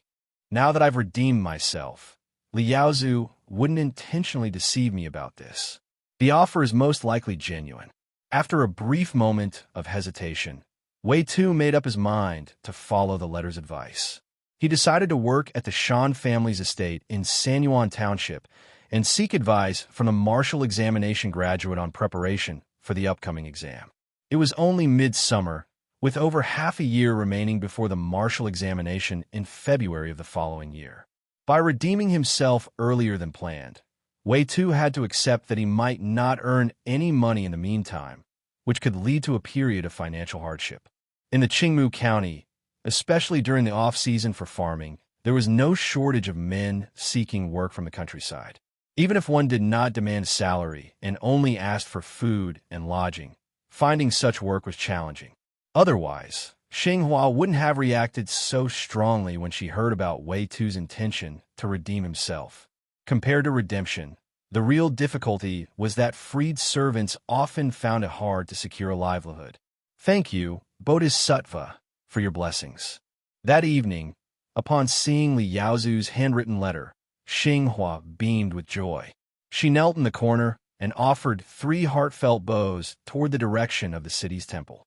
She had spent the first half of the day anxiously worrying that Wei Tu might be beaten by the angry Li Yaozu or thrown out of the Li household. Or worse, that Wei Tu might rebel, leading to a citywide manhunt by the officials. However, the Bodhisattva's protection had blessed them. Not only had Wei Tu successfully redeemed his bond, but he had also received a recommendation letter from Master Liaozu, which made her overjoyed. "I'll pack your clothes and food right away. After you finish your business at the county office tomorrow, set off early for Sanyuan Township." Xinghua, having finished her prayers, quickly began preparing for Wei Tu's journey, gathering clothes and provisions. "In just half a month, the wheat harvest will begin. How will you manage without me in the county?" Wei Tu sighed. If he went to work at the Shan family's place, he would be too busy during the wheat harvest to return to the county to help with the harvesting. As a woman, Xinghua would be occupied with cooking during the day and could not afford the risk of leaving the city at night. Don't you understand the priorities? 3 acres of grain left in the field can't compare to your future. Xinghua's face tightened, showing displeasure, reminiscent of a quarrelsome wife. Even if I can't harvest the wheat myself, I can ask other tenants to do it, even if it means spending a little more money, she added. Her words completely dispelled Wei Tu's worries. He nodded, agreeing to leave for Sanyuan Township the next day. The next day, Wei Tu woke up early, carrying his luggage, and arrived at the county office. He waited till midday, then the county office gates were finally opened by a few porters. The front and back areas of the county office were in disrepair, giving it a rather dilapidated appearance. However, after Wei Tu bypassed the screen wall and passed through the ceremonial gate, he saw a tall, three-story wooden pavilion rising above the inner courtyard through the courtyard wall. The pavilion was exquisitely built, with eaves arching gracefully and a ridge adorned with dragon and phoenix motifs. The pavilion structure featured auspicious patterns, such as koi transforming into dragons and cranes flying. Wei Tu was amazed. At this point, he had reached the hallmarked household registration. Seeing that no one was around, only a clerk in a black robe engrossed in writing official documents, Wei Tu boldly stepped onto the platform base and peered inside the courtyard. Stone slabs paved the ground, with white walls and dark tiles. Pavilions, terraces, and towers. The architecture of the inner compound was vastly different from that of the front office. A true gentleman should be like this, Wei Tu thought to himself. Though the Li and Huang families were wealthy, he had been in a humble position and dared not look too closely. Now, having redeemed himself, his perspective had changed. He found himself not feeling disdain or aversion towards the ancient and elegant architecture, but rather admiration and longing. In his previous life, despite the differences between high-rise buildings and residential houses, social status did not vary much, so such feelings were not evoked.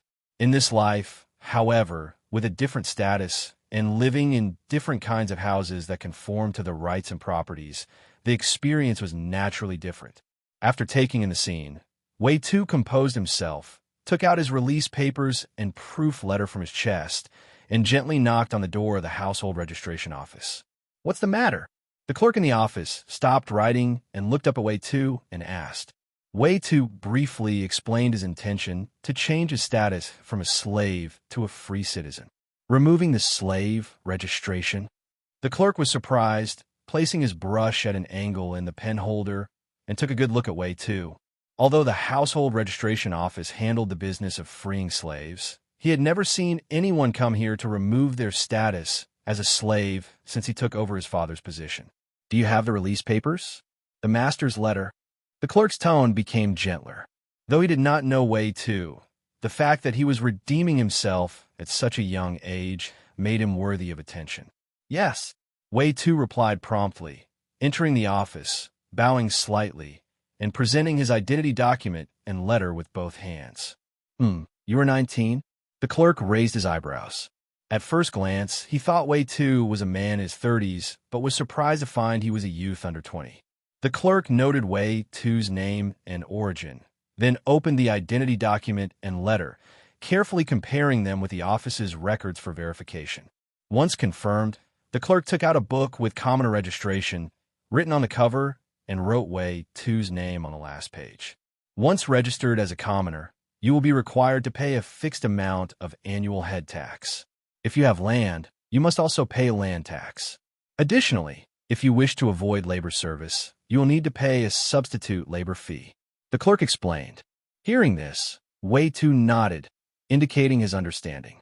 Becoming a commoner was only a temporary state.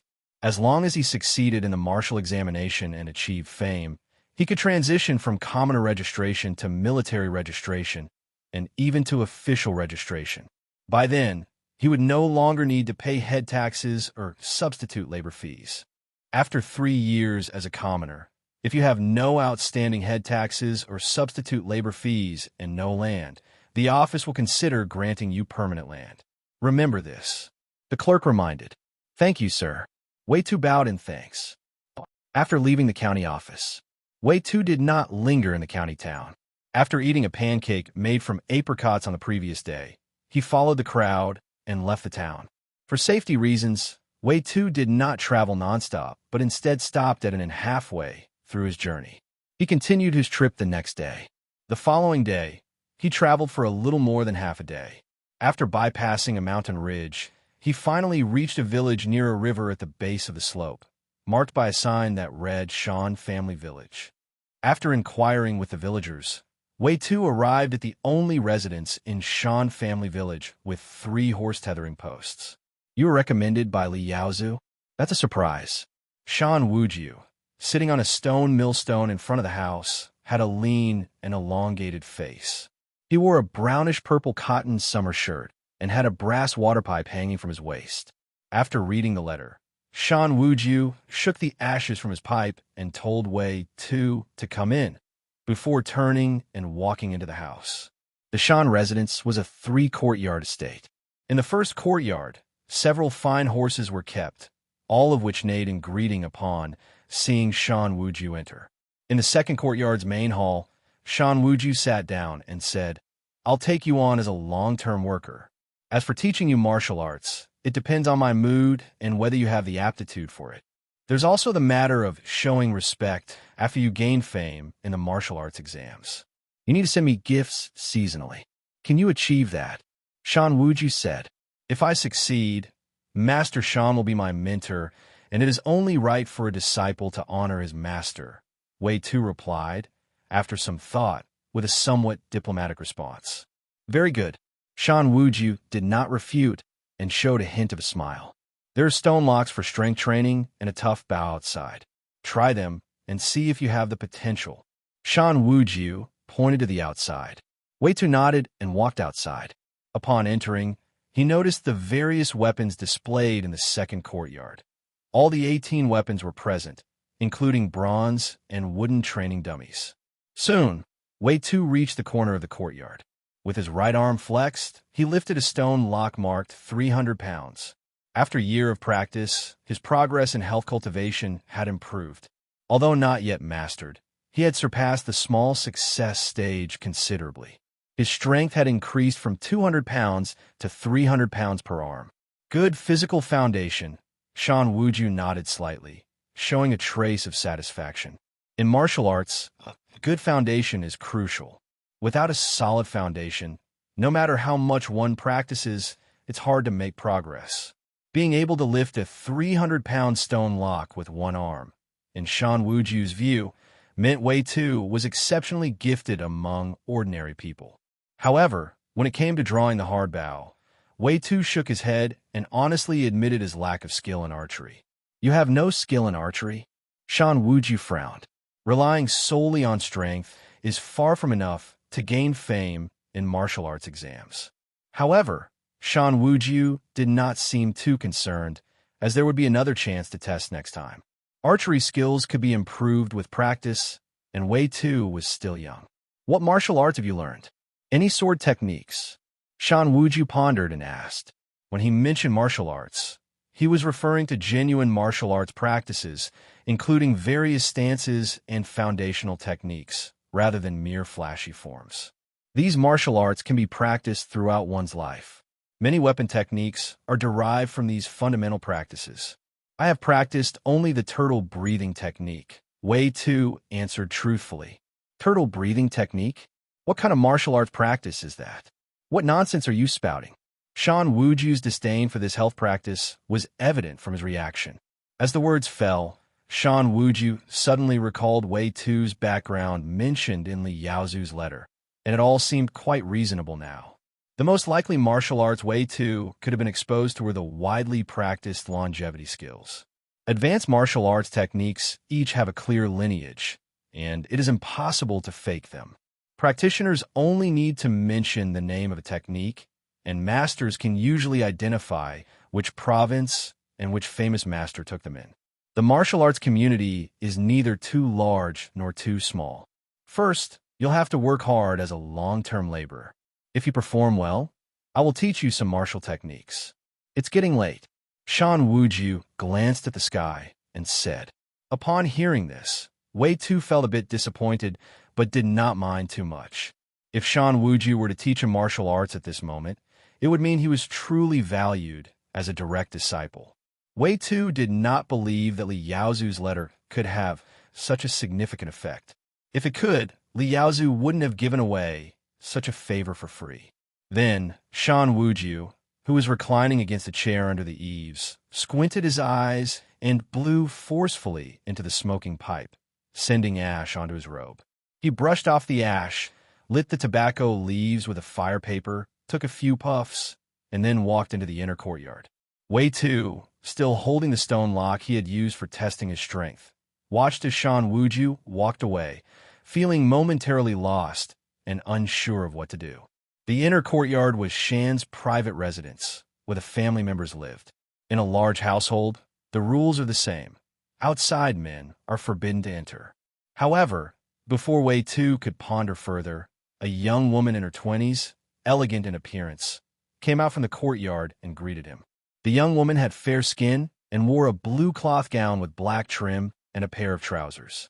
Her face was an elongated oval, and she had a pair of silver earrings, dressed in a very dignified manner. "My name is Gao. You can call me Third Madam. Follow me. I will arrange your accommodation. I am in charge of the long-term laborers in this courtyard." The First Madam has not been involved in such matters for a long time. After introducing herself briefly, Shan Gao led Wei Tu, guiding him along.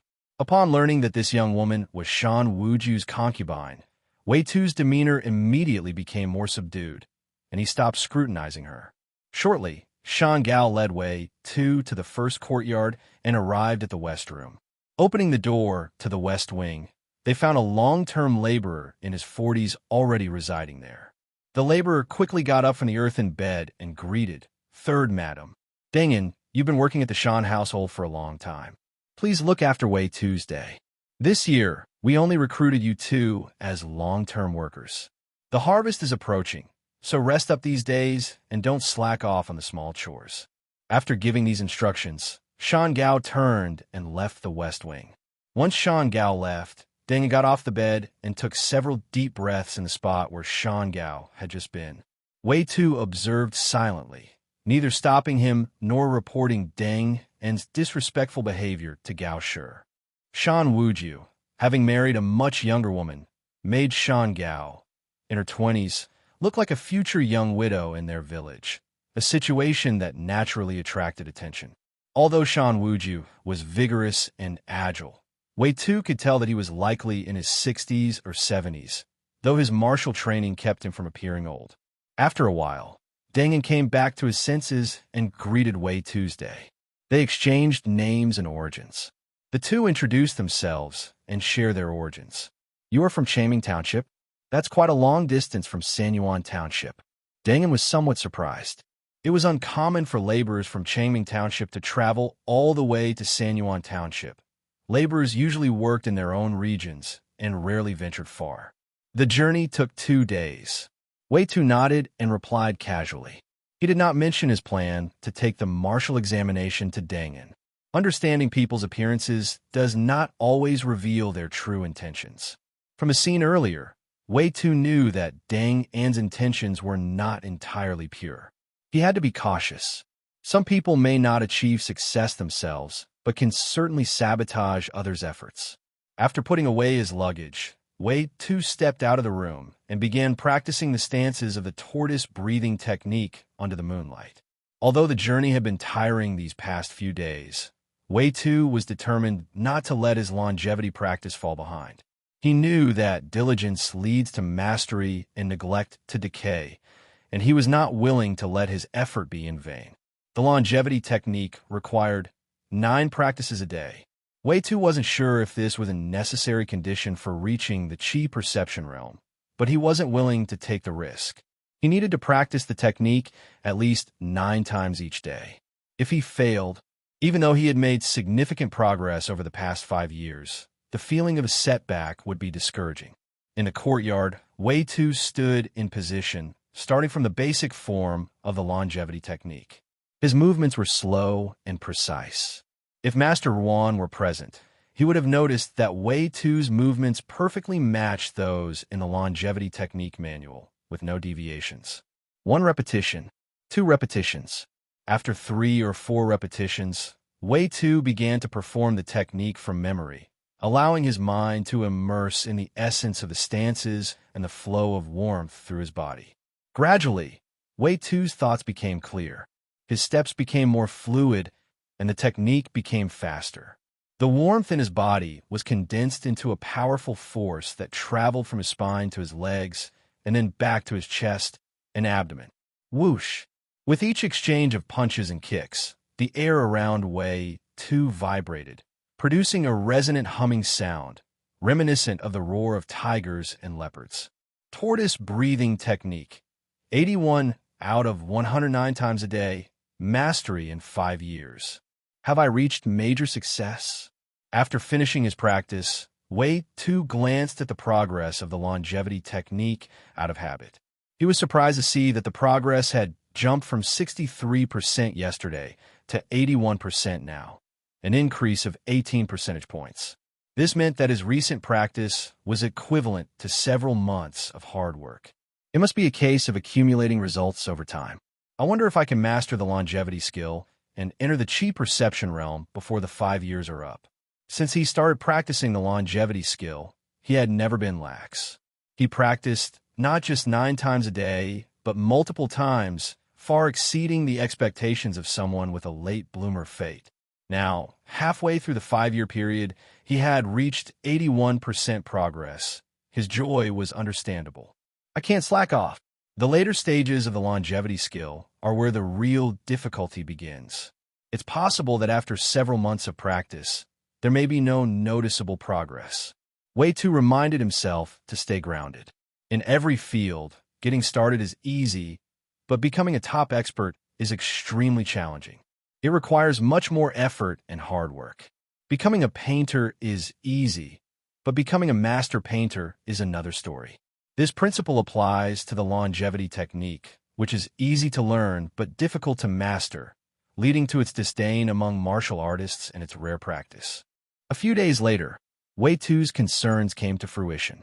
Seeing Wei Tu persistently practicing the longevity skill every night and earning the master's favor for his diligence and competence, Deng An's demeanor became increasingly sullen. Their relationship had deteriorated from what it had been before. Taking advantage of his long tenure and previous status as a head worker, Deng An began to boss Wei Tu around during the day.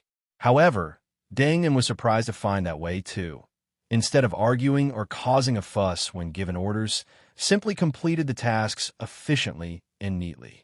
Whether it was sweeping the courtyard, cleaning the toilets, feeding horses, cutting grass, or harvesting grain, Wei Tu handled everything adeptly and with meticulous care. Both Shan Gao and Shan Wuju praised Wei Tu for his skill and diligence, and also reprimanded Deng An for his laziness. This left Deng An with no choice but to concede. On the 3rd day of the harvest, he went to the town, bought a jug of wine and some seasonal cold dishes, and apologized to Wei Tu under the elm tree, where the workers and tenants were cooling off in the evening. I was wrong to harbor resentment against you, Wei Girl, Deng An said, with a sincere expression. After a few drinks, Deng An revealed the reason behind his hostility towards Wei Tu. You're too diligent and too spirited. If you stay at the Shan family's house, they'll likely dismiss me by next year and keep you. People like you tend to attract envy wherever they go. I initially thought you wanted to drive me away, but it turns out you're genuinely this hard-working. Deng An sighed.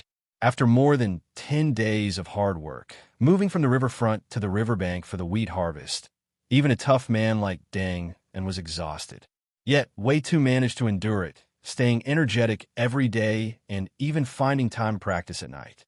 This made Deng An abandon his earlier intentions and stop targeting Wei Tu. Ultimately, he wasn't willing to engage in extreme measures. Unable to push Wei Tu out with his usual tactics, he had to make peace. If the Shan family dismisses me next year, I'll go work elsewhere, Deng An added. You're joking, brother Deng. Wei Tu shook his head and continued to eat. He still did not reveal his true purpose for coming to the Shan household. If he passed Shan Wuju's test, he would soon be taught martial techniques, and Deng An's concerns would be put to rest. Even if he failed the test, he planned to leave the Shan family in February of the following year to attend the martial examination in the county. Wei Tu was uncertain if Shan Wuju was testing him or what the test might involve, but he knew that a person who could keep their intentions hidden and remain steady in character would be the most favored. Moreover, his willingness to endure the hard work during the day without clashing with Deng An was not due to kindness, but because his energy, after mastering the longevity skill, far surpassed that of ordinary people. What Deng An considered hard work was not difficult for Wei Tu to handle. Lastly, Deng An was just a long-term laborer, and arguing with him was not meaningful. Seeing that Wei Tu remained reticent, Deng sighed and asked no more questions. 5 days later, the wheat harvest in Shan village finally concluded. As Wei Tu spread out the last sack of new grain in the drying yard, Shan Wuju rode up on his yellow horse, a hint of admiration in his eyes. He said, "After I've ridden for a while, I'll teach you archery." With that, Shan Wuju spurred his horse and disappeared over the hill. It wasn't until sunset that Shan Wuju returned home, leading his horse. The martial exam has 3 archery-related assessments: drawing a rigid bow, mounted archery, and standing archery. To excel in a martial exam, proficiency in archery is essential. Shan Wuju clapped his hands. Soon, a maid brought a lacquered wooden tray, which held 3 different bows: a short bow for mounted archery, a long bow for standing archery, and a rigid bow for testing strength. "This is a 5-stone rigid bow," Shan Wuju said, taking down the rigid bow and focusing on the target at the corner of the courtyard. His demeanor grew suddenly sharp. Twang! Twang! Twang! 3 arrows shot from the hard bow, piercing the air and striking the bullseye of the target. 1 stone equals 100 pounds. This 5-stone rigid bow requires 500 pounds of strength. As long as you can draw this rigid bow, you'll at least secure a top rank in the archery section of the martial examination, Shan Wuju said, catching his breath as he placed the hard bow back on the lacquered wooden tray. Drawing the 5-stone rigid bow had taken a significant toll on him. At that moment, another maid approached with a pot of tea and poured a cup for Shan Wuju. After sipping a little, Shan Wuju was still unsatisfied and tipped the pot to drink directly from it. As the tea spilled from the corners of his mouth, beads of sweat appeared on his forehead, cheeks, and neck. Drawing a bow requires a firm stance, known as the bow stance. I'll demonstrate it a few times, and you should remember it. Shan Wuju didn't immediately ask Wei Tu to try the bow. Instead, he adopted the bow stance, his legs appearing rooted to the blue bricks of the courtyard, and his body standing straight and firm like a pine tree. A solid bow stance is beneficial not just for archery, but also for practicing swordplay and fist techniques in the future. It will make your practice more effective. The bow stance focuses on the lower body. If your stance is solid, it'll be as if your legs were cast in bronze, and your lower body will be stable. Even if someone attacks you, it will be like a gentle breeze brushing over a mountain. Shan Wuju spoke slowly. After finishing his explanation, Shan Wuju withdrew from the stance, took a towel from the maid to wipe his sweat, and gestured for Wei Tu to begin practicing according to his movements. Wei Tu nodded, positioning himself as Shan Wuju had demonstrated, and began practicing the bow stance. Having practiced the longevity skill for over 2 years, Wei Tu was familiar with stances. The bow stance demonstrated by Shan Wuju was also depicted in the 32 illustrations of the longevity skill. However, there were some subtle differences in the details. Quickly, Wei Tu adjusted his posture, reproducing about 70 to 80% of Shan Wuju's bow stance. "Your stance is comparable to what I used to do when I was young." Shan Wuju was initially surprised as he observed Wei Tu's stance, his brows slightly raised in astonishment. He remembered that just over half a month ago, Wei Tu had claimed to have only practiced the longevity skill. That's right. The longevity skill also includes stances, so it's not surprising that he can perform the bow stance. Shan Wuju reassured himself, but he soon shook his head, dismissing his previous thoughts.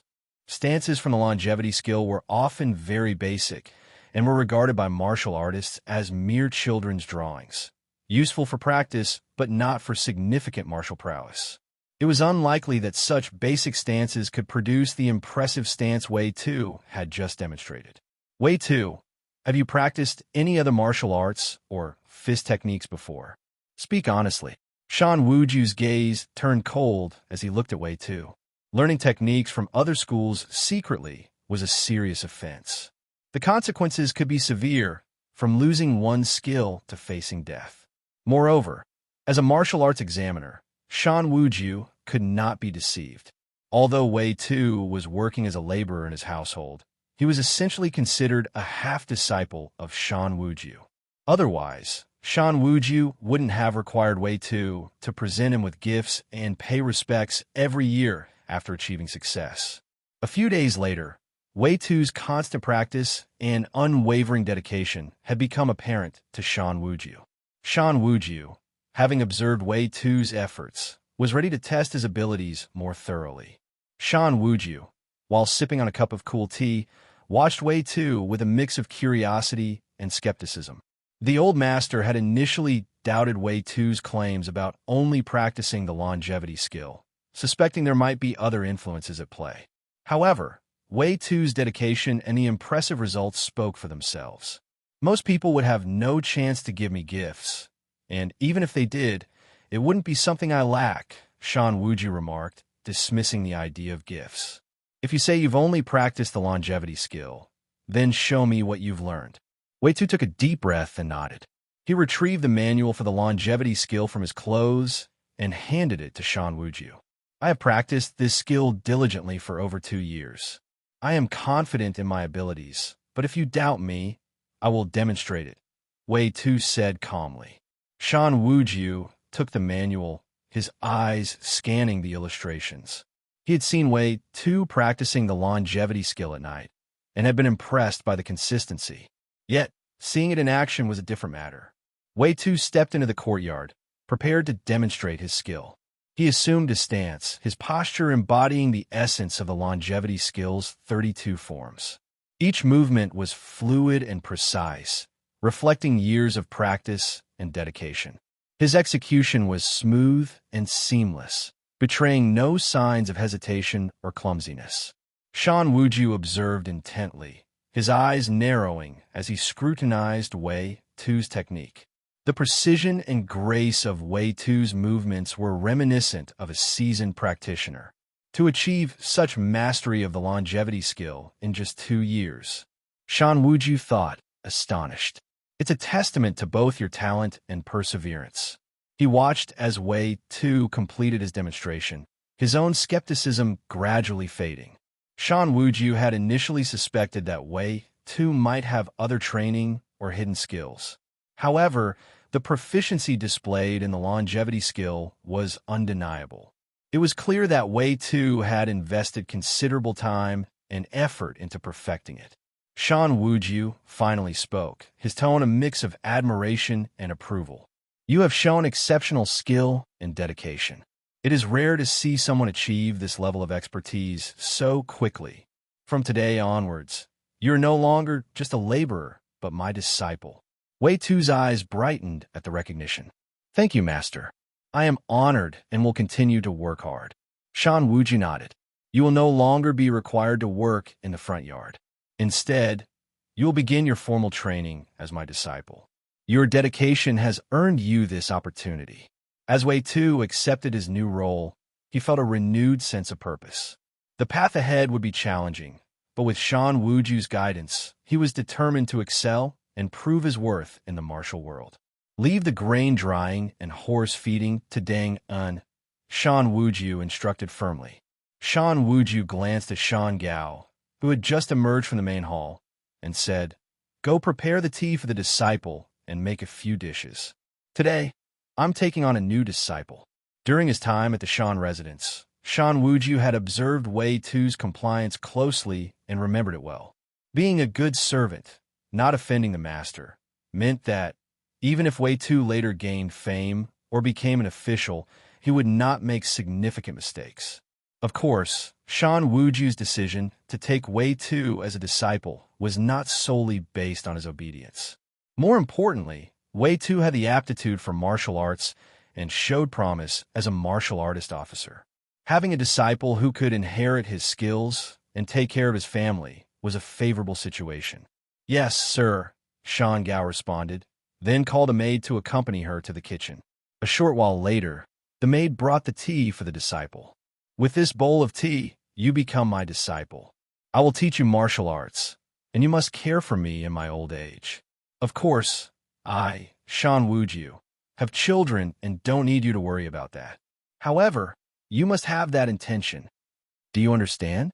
Shan Wuju sat in a straight-back chair, looking at Wei Tu, who was kneeling before him, speaking with deliberate emphasis. Disciple understands, Wei Tu replied, nodding. Martial arts skills are akin to a craftsman's craft. Mastery of them can sustain a person's livelihood. However, there's an old saying, a master's prosperity hinges on the disciple's success. According to the traditional values and social morals of the time, a disciple must care for their master in their old age, regardless of where they go. Given Shan Wuju's wealth, Wei Tu did not expect to provide for him materially, but as the old master said, maintaining this sense of filial duty was crucial.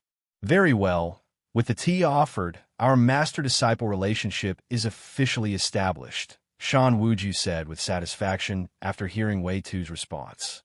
Wei Tu, not hesitating any longer, took the large porcelain bowl filled with tea from the maid, knelt on the ground, and respectfully presented the tea to Shan Wuju. Shan Wuju drank the tea in one gulp. Then, Shan Wuju led Wei Tu into the third courtyard to his living quarters. In the living quarters against the wall, there was an altar table with 2 sets of straight-back chairs on either side. On the altar table, 2 incense candles burned, and an ebony tablet was set up, inscribed with the name Master Shiming in gilded characters. In my youth, I studied martial arts under the tutelage of the renowned Golden Swordsman Shiming. Golden Swordsman is my master and your grandmaster. Shan Wuju lit a stick of incense and placed it in the incense burner.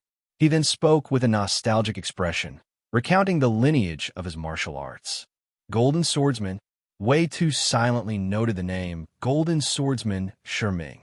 Given that he had produced a martial scholar like Shan Wuju, Shiming was undoubtedly no ordinary figure. Light a bundle of incense for me as well. Shan Wuju stepped aside, indicating for Wei Tu to come forward. Yes, master. Wei Tu nodded, took a bundle of incense, lit on the incense burner, bowed, then knelt and made 3 deep bows.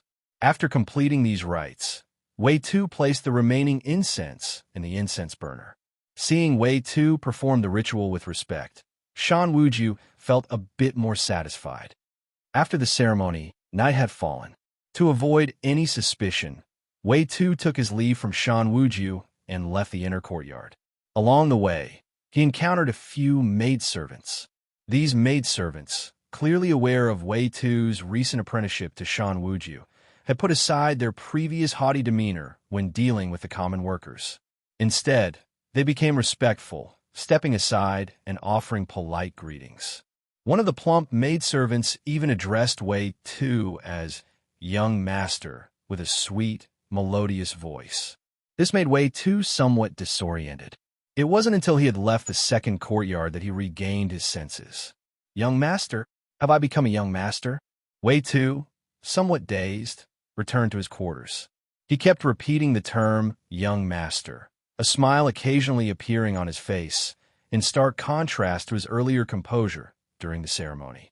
Anyone who saw him might have thought he was afflicted by some sort of mental condition, continually smiling to himself. In the 15th year of the Qingyan era, he had been sold to the Li family. Although he was valued by his masters, he had still been merely a stable boy. Now, in the 23rd year of Qingyan, he had not only redeemed his status, but had also become an adopted disciple of Shan Wuju, marking a significant elevation in social status. Even so, no matter how composed Wei Tu was, he found it difficult to maintain his usual calm and not feel elated. I must not become complacent. The reason I am respected by the servants of the Shan household is because I am a disciple of Shan Wuju. This status is like a rootless floating weed, unstable and unreliable if I don't perform well. A quarter of an hour later, Wei Tu got out of bed, drew a bucket of cool well water, washed his face, and regained his usual calm expression. This happy news needs to be conveyed in a letter to Xinhua.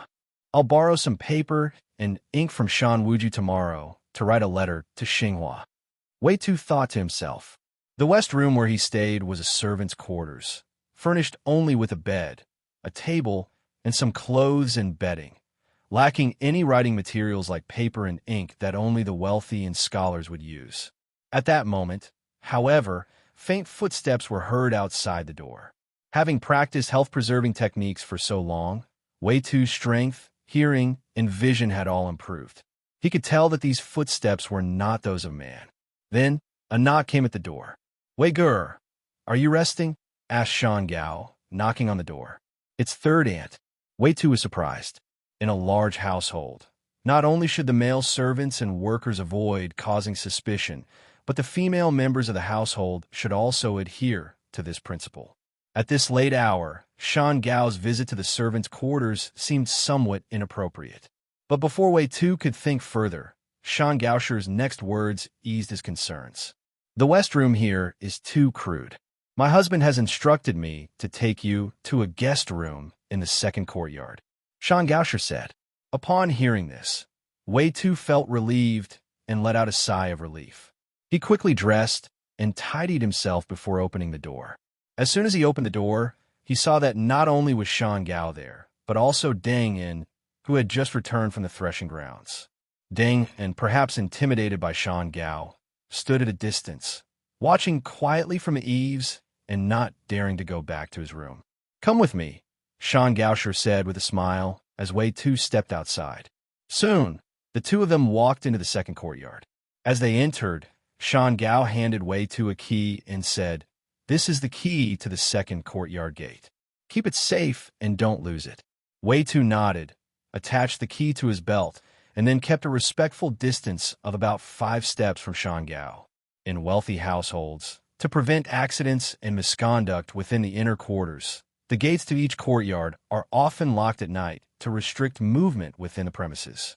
Before long, Shan Gaosher led Wei Tu to a guest room in the second courtyard and instructed the maidservants to prepare the bedding and clean the room. "Wei Ger, it's getting late, so I'll take my leave now," Shan Gaosher said as she stood by the door. After giving Wei Tu a slightly formal bow, she disappeared down the corridor. Seeing this, Wei Tu was initially taken aback. After a moment of reflection, he came to a realization. In the Shan household, since Shan Gaosher managed the household affairs, he had regarded her as having the same status as Li Tongsher, the head matriarch. However, it only occurred to him today that Shan Gao was merely Shan Wuju's third concubine, without children, and was simply a favored secondary wife. In reality, her status was not particularly high. Now that he had become Shan Wuju's adopted disciple, his position in the Shan household was effectively equal to, if not surpassing, Shan Gao's. Though Shan Wuju had not explicitly stated this difference in status, it was clear to the household servants and concubines. This is like a floating weed with no roots, the cloud drifting with the wind. Wei Tu reminded himself quietly. While he had come to understand this earlier in the West Room, it hadn't fully sunk in, as he was still basking in the joy of his newfound status. Seeing Shan Gaosher, who had once been considered a matron, bowing and showing deference to him, he realized that even he should be aware of this reality. If his progress in martial arts did not meet Shan Wuju's expectations, or if he failed in the upcoming examination, his status as an adopted disciple, though not necessarily revoked, would certainly become precarious within the Shan household. Once the maidservants had finished arranging the bedding, Wei Tu began to examine his new room. The room had a wooden bed against the east wall, draped with a printed summer cloth canopy. In front of the bed, against the west wall, was a half-table with 2 long-necked porcelain vases on it. Further to the west, separated by a curtain, was a lacquered wooden desk with a stack of old books and a brush holder. Wei Tu lifted the curtain and saw that the brush holder contained several brushes of varying sizes, made from wolf hair and goat hair. There was no shortage of paper, ink, brushes, or inkstones. As for the old books, Wei Tu flipped through them and found that they were military texts not commonly seen in bookshops. They including Ji Xiao on military training, Taigong's book, and Yin Fu Classic on formation and strategy. 1. Master is truly considerate. Seeing these, Wei Tu felt deeply grateful to Shan Wuju for accepting him as a disciple. If previously he had a 30% chance of passing the martial examination after redeeming his servitude, now, with Shan Wuju's comprehensive guidance, Wei Tu was confident he could increase his chances to over 50%, even 60% or 70%. Soon, Wei Tu composed himself, prepared the ink, and began writing the letter. In the letter, he informed Xinghua of his joy at being accepted as Shan Wuju's disciple and advised her not to wait for him to return home for the new year. He needed to use the time before the examination in February to address all his shortcomings. Thus, he would be better prepared for the martial examination. Links for further reading if you're interested. Jixiao, https://en.wikipedia.org/wiki/jishou_xscience. The Book of Taigong, https://en.wikipedia.org/wiki/6_secret_teachings. Infu Classic, https://en.wikipedia.org/wiki/huangdi_infujing. Wei Tu did not trouble the Shan family with this family letter. Instead, he entrusted a carter who frequently traveled between the county town and Sanyuan Township to deliver it to the Li residence. The carter's fee was quite reasonable, just a few copper coins, roughly equivalent to the cost of a meal. After sending the letter, about 7 or 8 days later, Xinghua replied through the same carter. In a letter, Xinghua expressed her happiness at Wei Tu being accepted as Shan Wuju's disciple and advised him to serve his master well. She assured him not to worry about returning home for the new year. Then, Xinghua detailed the rental fee of the 3 acres of land for wheat harvesting this year. The eldest lady, Li Tongshi, had arranged for some tenants to do the harvesting without any charge. At the end of the letter, Xinghua mentioned that she had sewn a winter coat from cotton fabric and asked Wei Tu if it fit well and if any adjustments were needed. She noted that she was unsure about the waist measurement and asked Wei Tu to judge for himself. Upon reading the letter, Wei Tu pondered for a moment before opening the package sent by the carter. Inside the package, besides the purple woolen coat, were 2 pairs of newly sewn soft satin shoes. Following Xinghua's instructions, Wei Tu tried on the winter coat and shoes. However, as soon as he put on the coat, he realized that it did not fit well and was a bit tight around the waist. Wei Tu fetched a pair of scissors to cut the seams, and as he did, he discovered a folded note and a few silver beans hidden inside the coat.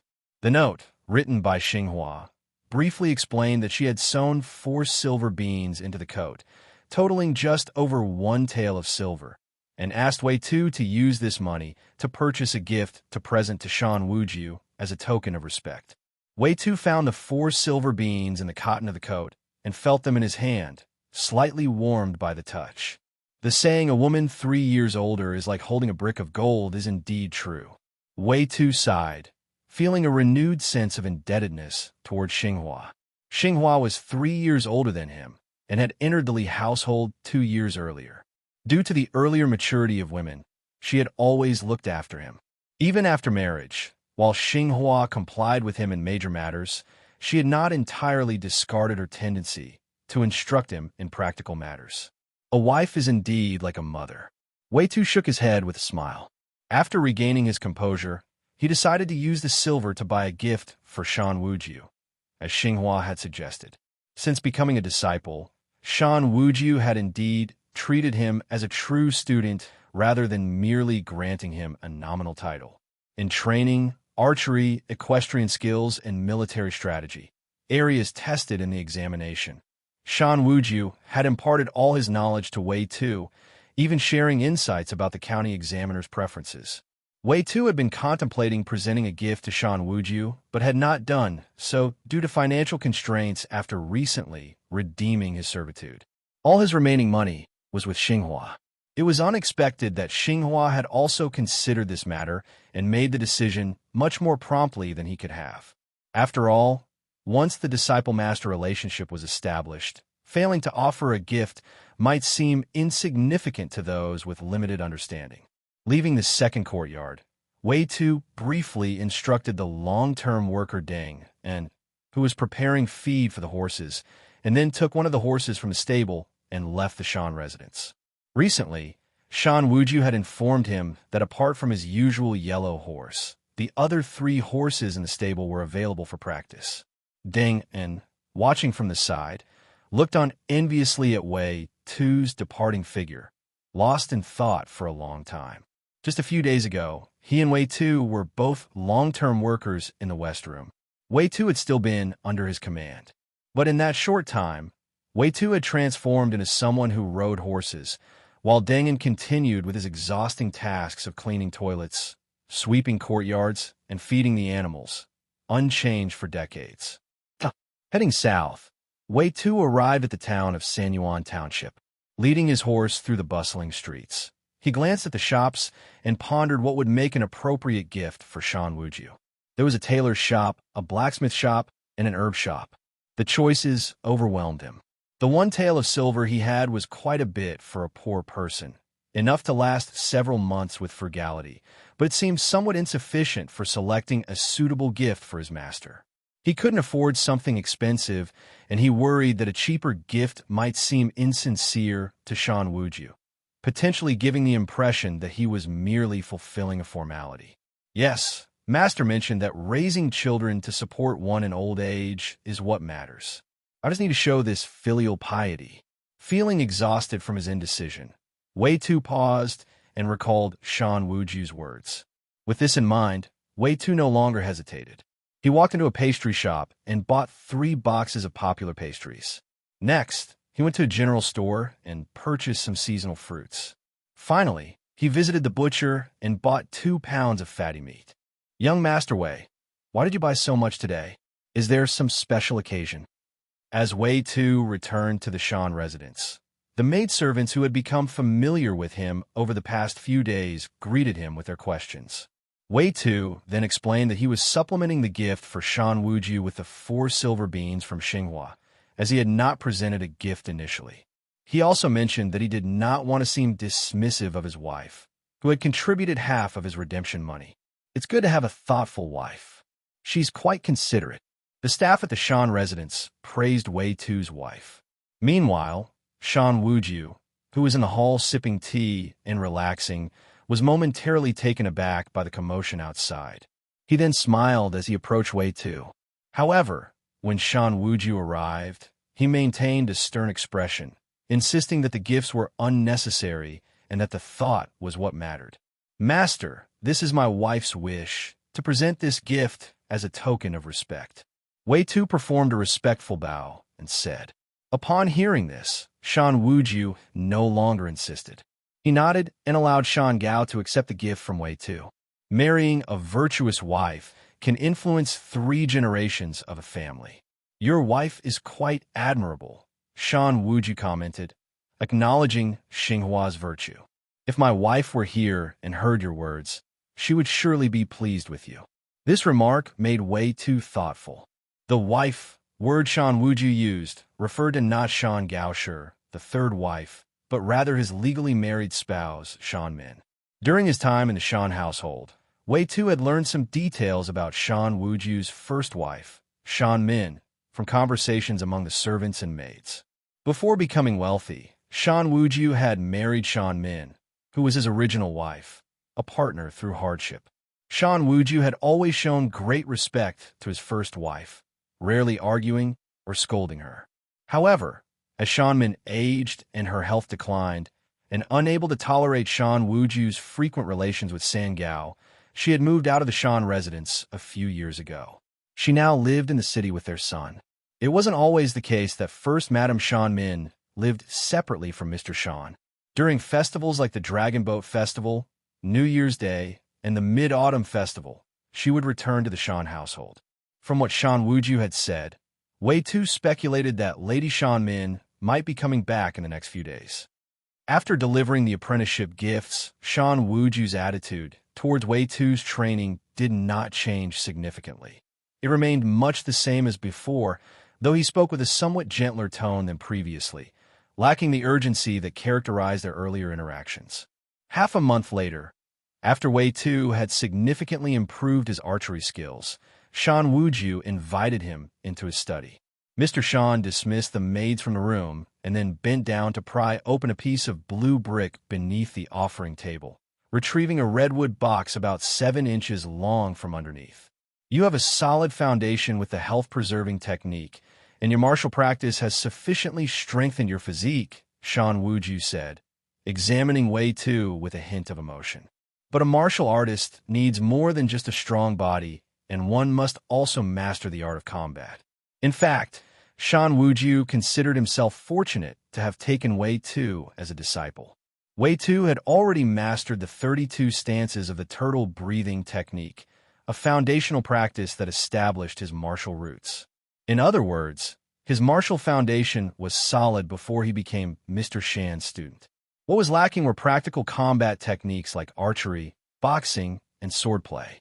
The bow stance I taught you previously is the foundation of both archery and fist techniques.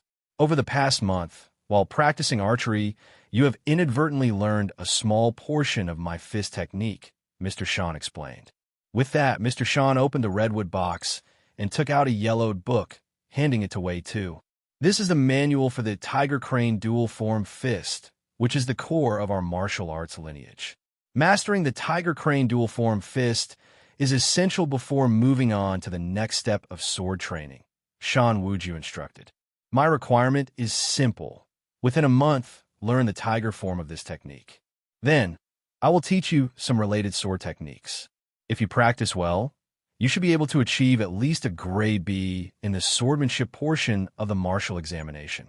The mention of 8B rank in the examination brightened Wei Tu's eyes. Similar to the literary examinations, the martial examinations are divided into 4 levels: the county test, the prefecture test, the Dao test, and the provincial test. Passing the county and prefecture tests only grants the status of a martial student, which is not a degree but a qualification to participate in the Dao test.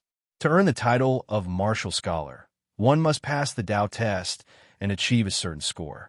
The provincial test, on the other hand, awards the title of martial champion. At present, Shan Wuju mentioned that mastering a portion of the sword techniques would give Wei Tu a chance to attain grade B in the swordsmanship part of the Dao test. A grade B score is indeed quite impressive. Grade B in the overall Dao test can be enough for a martial aspirant to secure the title of martial scholar, even if the overall level of the current martial candidates is relatively low. Thank you, Master. Wei Tu expressed his gratitude, accepting the yellowed book with both hands and bowing deeply to Mr. Shan.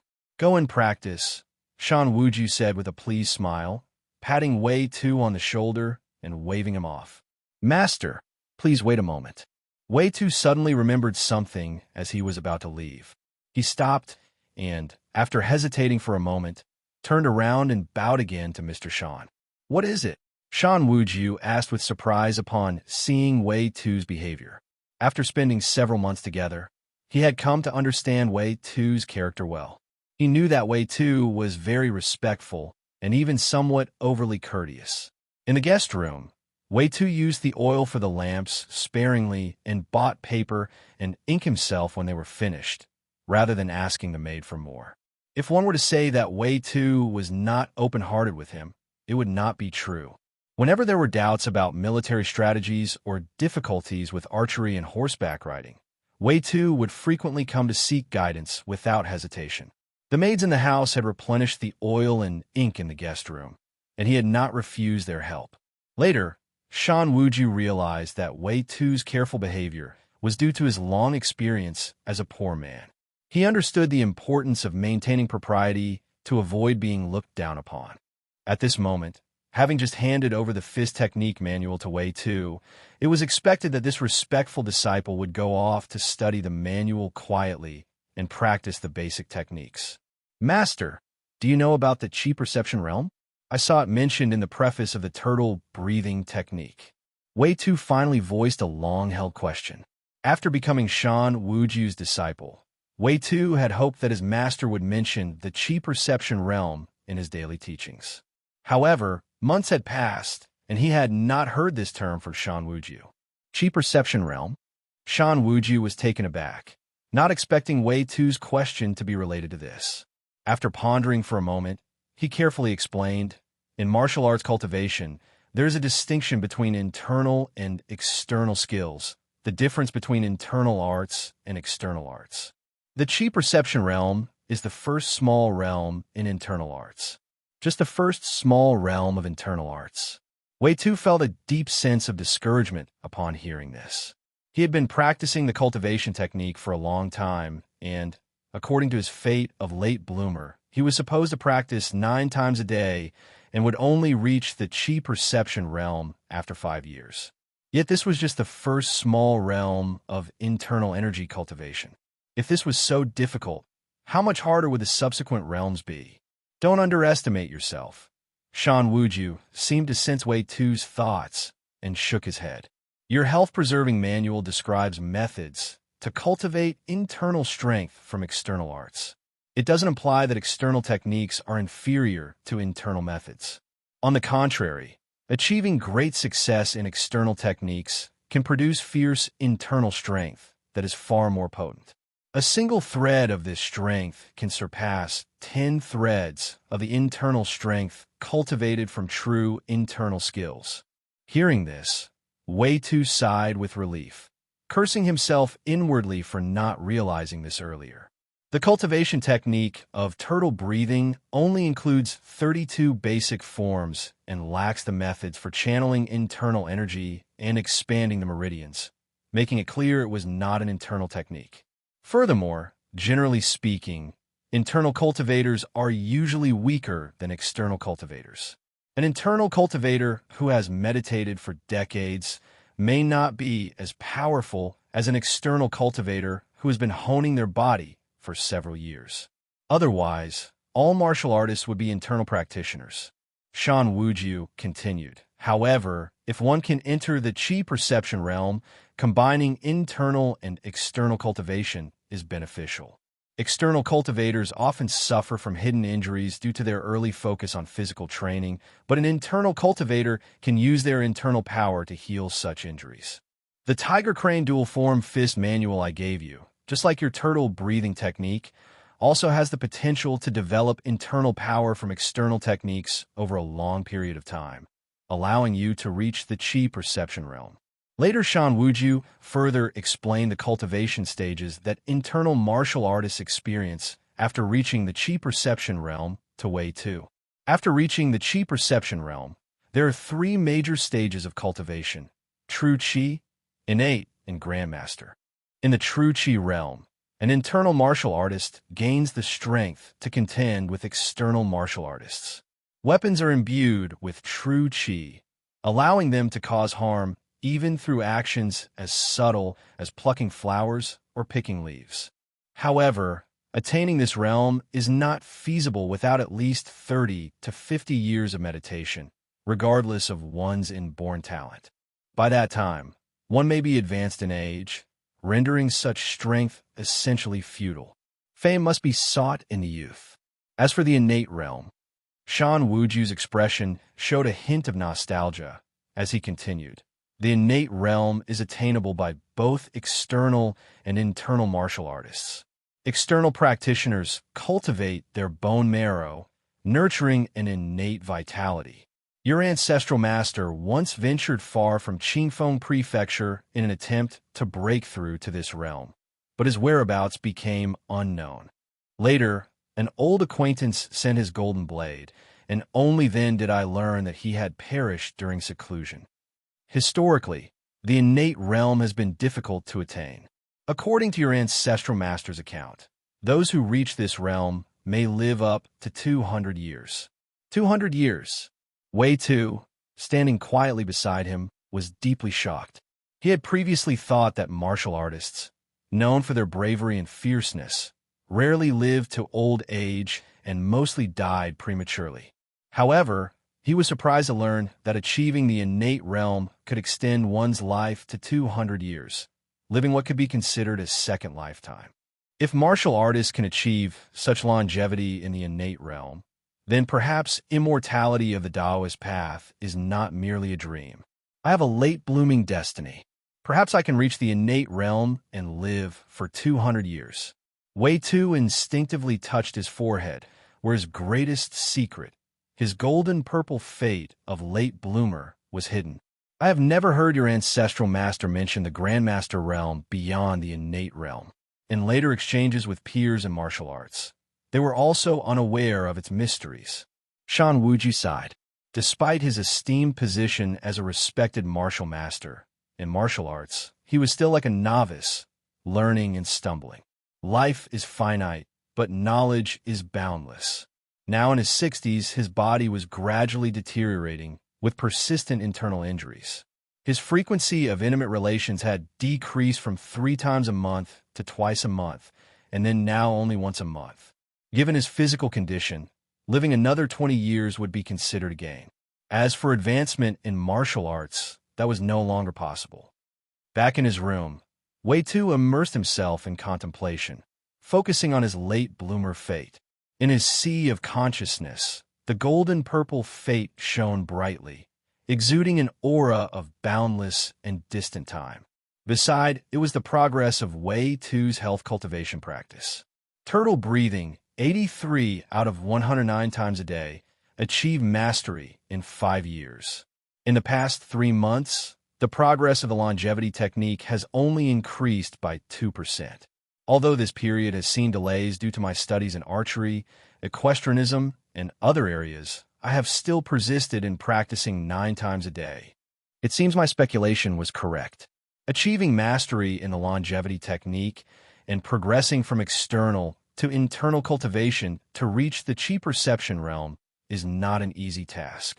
Wei Tu glanced at the progress of his longevity technique and sighed silently. Fortunately, in less than 2 years, the 5-year deadline will be reached, and by then, I will be able to enter the chi perception realm. Thinking of this, Wei Tu's sense of frustration vanished. With the late bloomer fate by his side, as long as he remains tenacious, he is bound to achieve success. His master, Shan Wuji, had practiced martial arts for many years without transitioning from external to internal cultivation and reached the chi perception realm. Yet he could achieve this within 5 years, so what more could he ask for? Now, with a manual for the Tiger Crane dual form fist in hand, I can also test some of my speculations regarding the late bloomer fate, such as that warm current. Lighting the oil lamp, Wei Tu opened the yellowed book and carefully studied each posture of the tiger and crane dual form fist. Compared to the longevity technique, the postures of the tiger crane dual form fist were more complex. In addition to the 45 basic stances, there were 104 minor stances subdivided according to the tiger form and crane form. According to my master, my stances are already well developed, and my martial arts foundation is solid. Although these postures seem complicated, they're not difficult for me.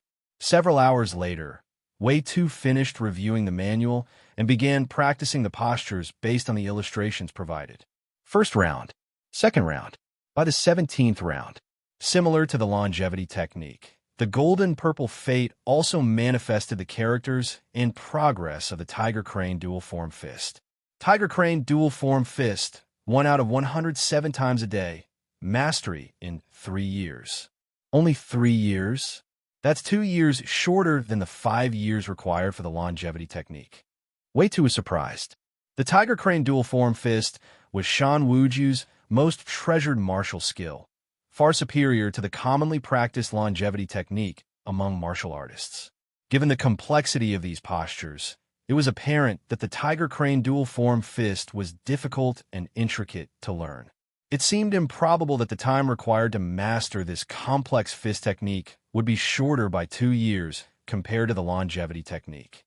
The only explanation is that after achieving proficiency in the longevity technique and establishing a martial foundation, practicing the Tiger Crane dual form fist becomes much more efficient. Therefore, the time required to reach mastery in it is 2 years shorter than for the longevity technique. Wei Tu pondered. Over the next few days, aside from practicing archery and military strategy, Wei Tu devoted all his remaining time to practicing the Tiger Crane dual form fist. Hard work indeed pays off. This time, Wei Tu only spent a little over 10 days before he again sensed the warm current in his body that had appeared during his practice of the longevity technique. This indicates that this warm current is not unique to the longevity technique, but originates from my body, or rather from my golden purple fate, late bloomer. Although the late bloomer fate will not make me achieve greatness instantly, as long as I persistently practice the relevant techniques, the golden purple fate will emit this warm current to transform my body, making it more suited for the practice of this technique. In an instant, Wei Tu understood the role and application of his late bloomer fate. In other words, for me, there is no concept of talent limitations or specific cultivation thresholds. My talent is not fixed. As long as I have sufficient lifespan, the golden purple fate will transform me into the most suitable practitioner of this technique. Wei Tu's expression was filled with joy. The reason why external martial arts practitioners constitute the majority is not because external techniques surpass internal techniques in efficacy. Rather, it is because internal techniques are too difficult, requiring practitioners to possess certain talents to perceive qi and transport internal energy through meridians. Even if one encounters opportunities and successfully perceives qi, further advancements are challenging. In contrast, external martial arts are tangible and perceptible, making them more appealing to the general populace compared to internal techniques. However, Wei Tu is different. With the support of the late bloomer fate, as long as he acquires internal techniques and initiates practice, he will be able to continuously progress. Martial arts are like this, and I estimate that the techniques of the immortal path are likely based on similar principles.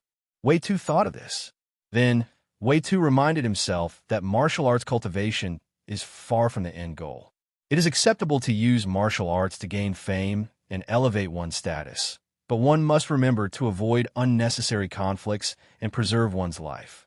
He has a bright future ahead and should not risk his life over trivial affairs. However, even if the sword is sheathed, it must exist. The art of killing is a means of protecting the Tao, and it must be studied. Time flew by. In the blink of an eye, it was the first day of the 24th year of the Qing'an era. This day was New Year's Day. Early in the morning, Wei Tu had finished washing up in his room, dressed in winter clothes, and carried the New Year's gifts he had bought in town a few days ago. He was guided by a maid into the inner courtyard. Navigating through the corridor, he arrived at Shan Wuju's living quarters. In the courtyard stood a middle-aged scholar in a long robe, whose appearance resembled Shan Wuju by about 70%. Although their looks were similar, the middle-aged scholar's demeanor was quite different from Shan Wuju's. His frame was thin, and he appeared quite refined. Brother Yingong. Wei Tu stepped forward and bowed to the middle-aged scholar. The man before him was none other than Shan Wuju's only son, Shan Yingong, who had long resided in the capital. Due to his innate frailty, Shan Yingong had not practiced martial arts, but instead pursued the literary examinations. He became a second-ranked scholar of Qingfeng Prefecture over a decade ago. A month ago, Shan Yingong had returned to the Shan residence with his mother, Shan Min. Young Master Wei. Upon hearing this, Shan Yingong turned around, saw Wei Tu, and smiled. He adjusted his sleeve robe and returned a bow to Wei Tu. After a moment, the door opened. Wei Tu followed Shan Yingong into the living quarters and performed the customary bow to Shan Wuju and Shan Min. This child always brings gifts, never failing to be so polite, Shan Min said with a smile as she noticed Wei Tu still holding the New Year's gifts. This is your New Year's money. After a moment of thought, the elderly Shan Min rose from her seat, went into the inner room, and returned with a stack of red envelopes, handing one to Wei Tu. Thank you, madam. Wei Tu didn't hesitate, accepted the red envelope from Shan Min's hand, and expressed his thanks. Although he was already married and no longer a child receiving New Year's money, he did not dare to refuse the gift from the elders. The amount was not significant, and he accepted it graciously. After the greetings, Wei Tu and Shan Yingong stood on either side of Shan Wuju and Shan Min, waiting for the other members of the family to come and pay their respects. Why hasn't the youngest daughter arrived yet? After waiting for a while and seeing the courtyard still empty, Shan Wuju frowned and expressed his dissatisfaction. Perhaps she is tired from yesterday and got up late this morning, Shan Min said, her expression also displeased, but she tried to offer a supportive explanation. Seeing this, Wei Tu also frowned in discontent towards the absent Shan Fong. However, as an outsider, he kept these feelings to himself and did not show them. New Year's Day is an occasion to greet one's elders and pay respects, a deeply rooted tradition in this ancient world which places great importance on manners and etiquettes. Especially in prominent families, every action must adhere to proper etiquette and cannot be disregarded. The absence of Shan Fong, while minor, could be significant. If faced with a stern elder, it might be considered a slight breach of filial piety. After a little longer, a beautifully dressed woman in red arrived at the door, followed by a well-dressed man in brocade. The brocade-clad man held the hand of a child, about 7 or 8 years old, with a high ponytail. Seeing the child, Shan Min's expression softened slightly. She patted the child's head and gave him one of the red envelopes she had previously taken out. "Why did you wake up so late today?" At this moment, Shan Wuju slammed the tea table beside him and asked angrily. The people in the living quarters seemed to be accustomed to such scenes, including Wei Tu, who did not show any surprise. Shan Wuju was usually polite to everyone, even to the servants, displaying a generous demeanor and not fussing over trivial matters. However, the one exception was Shan Fong. Since Shan Fong returned to the Shan residence, Wei Tu had seen Shan Wuju lose his temper 6 or 7 times over the past month. Last night, Yiwu was being irritating, insisting on riding horses. I spent a long time trying to calm him down, telling him those horses are your treasures and shouldn't be touched, Shan Fong said, sounding aggrieved. Hearing this, Shan Wuju's face showed impatience. Knowing his youngest daughter well, he understood she was trying to get at his possessions once again. However, he found it difficult to scold her on this matter and chose to save her face. "Father, those horses in the stable aren't used often by you. Since your health isn't very good lately, why not give Yiwu one of them? Yiwu has been pestering me for a long time." As she spoke, she noticed Shan Wuju's lips were pressed tight, his left hand tightly gripping the armrest of his chair, his body rigid. Sensing his reluctance, she took another step forward, leaning against his left arm, and reiterated her request with a more pleading tone. "Yiwu is still young and can't ride a horse. You should take the old horse from the stable when you leave." Shan Wuju closed his eyes for a moment, seemingly deep in thought. After a few breaths, he spoke hesitantly.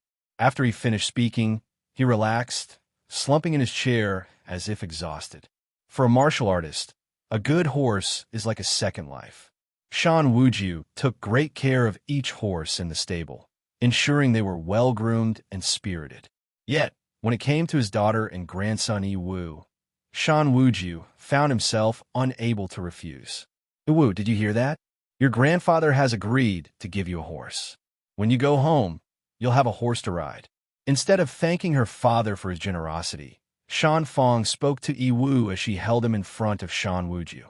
"Younger sister, this is a bit excessive," Shan Yingong, standing behind Shan Min, said with a stern expression.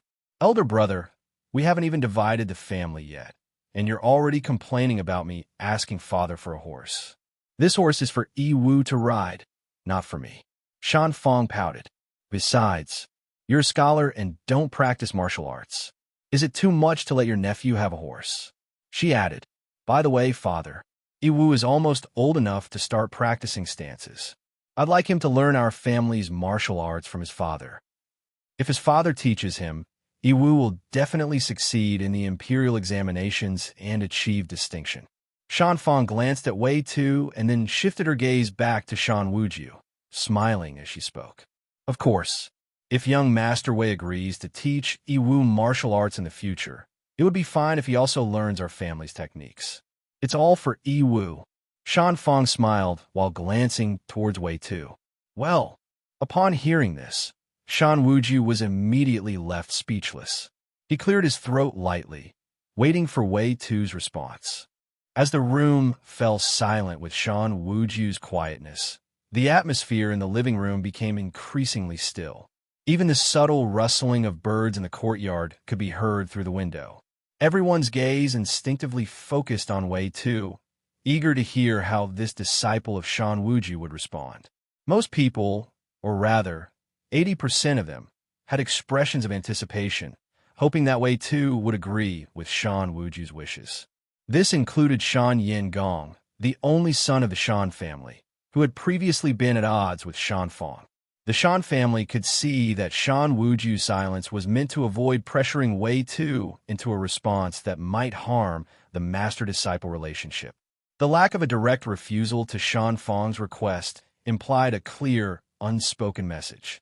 Even without this context, the Shan family could guess the old man's thoughts.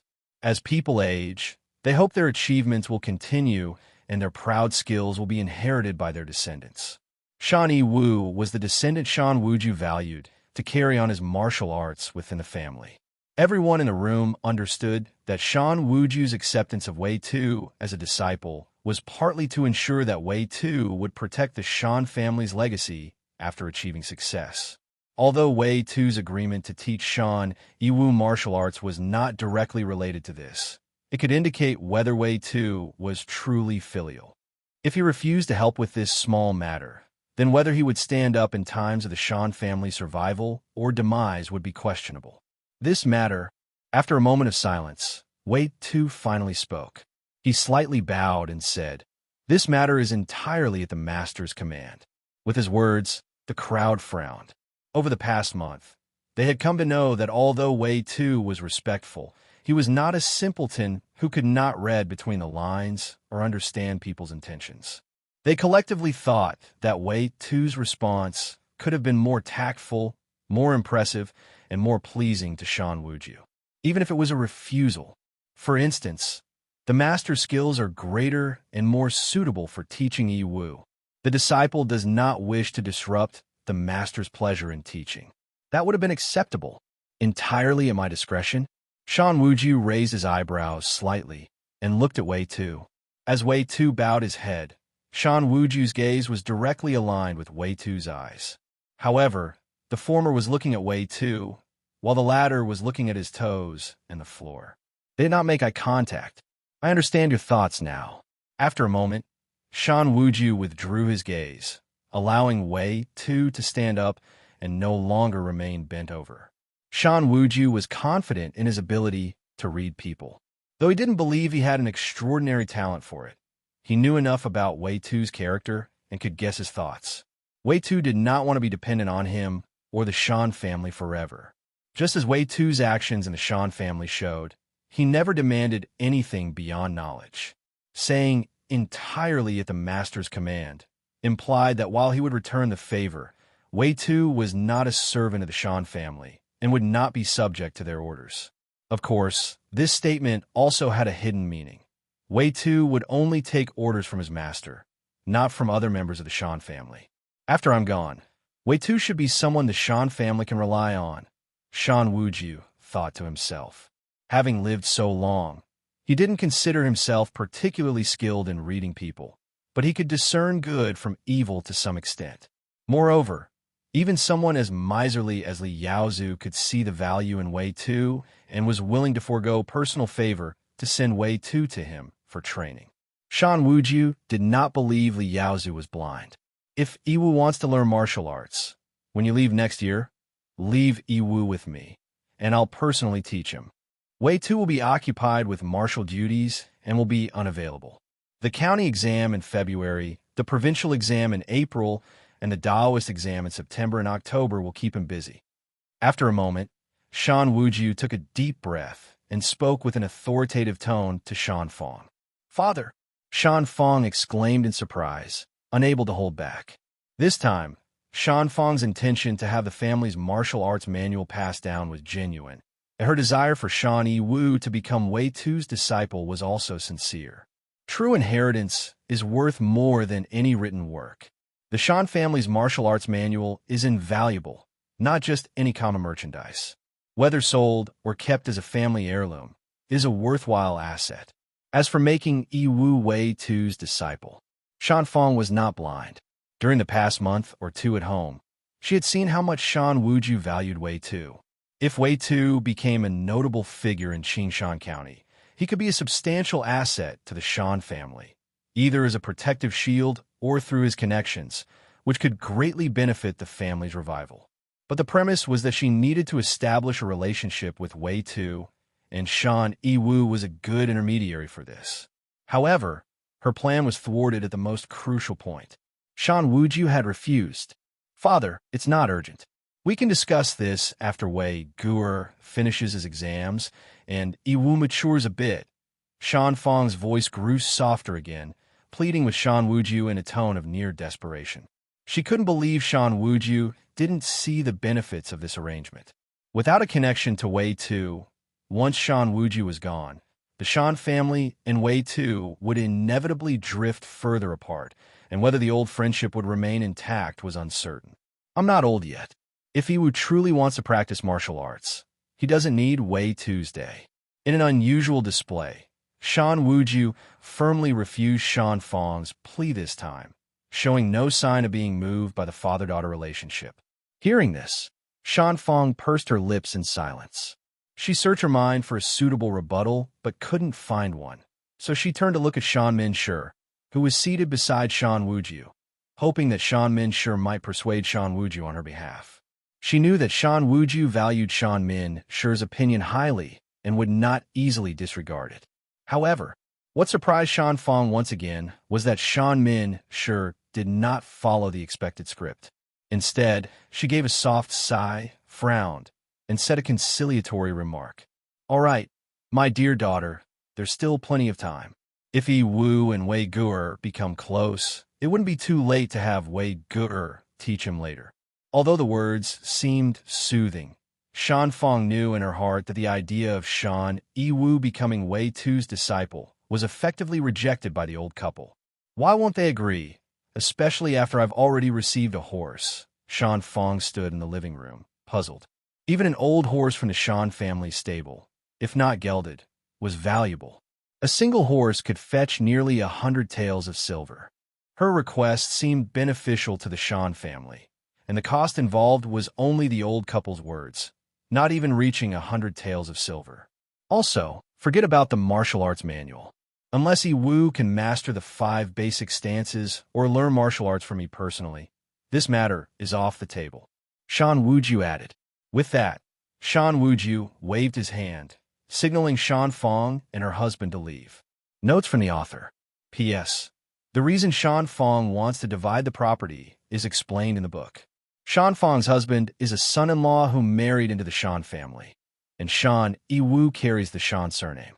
Therefore, with a legitimate grandson, Shan Fong has the right to contend for the Shan family's assets. In the courtyard, Shan Fong's expression darkened as she stepped out of the living quarters. In frustration, she kicked the snow piled up by the wall several times with her embroidered shoes and loudly scolded the maid who was cleaning the snow from the courtyard. Her harsh words were deliberately sharp, and Shan Fong knew that Shan Wuju and his wife inside the house would certainly hear them. Following this, Shan Fong led her son, Shan Yiwu, and turned to leave, not even sparing a glance at her skirt, which had been soiled by the snow. The richly dressed man followed closely behind. From the moment they entered to when they exited, Shan Fong's husband had not spoken again after offering a few auspicious words while bowing. It's unfortunate for the family. As Shan Fong departed, a rare look of despondency appeared on Shan Wuju's face. He stared blankly at the entrance. Over the decades, the once newly built residence had become yellowed and dilapidated. The courtyard walls, less exposed to sunlight, were covered with moss and green vines. On the dried vines were a few patches of yellowed weeds. Shan Wuju's gaze shifted slightly, and he saw several sections of peeling corridor railings, with the wood inside turning black and decaying beyond recognition.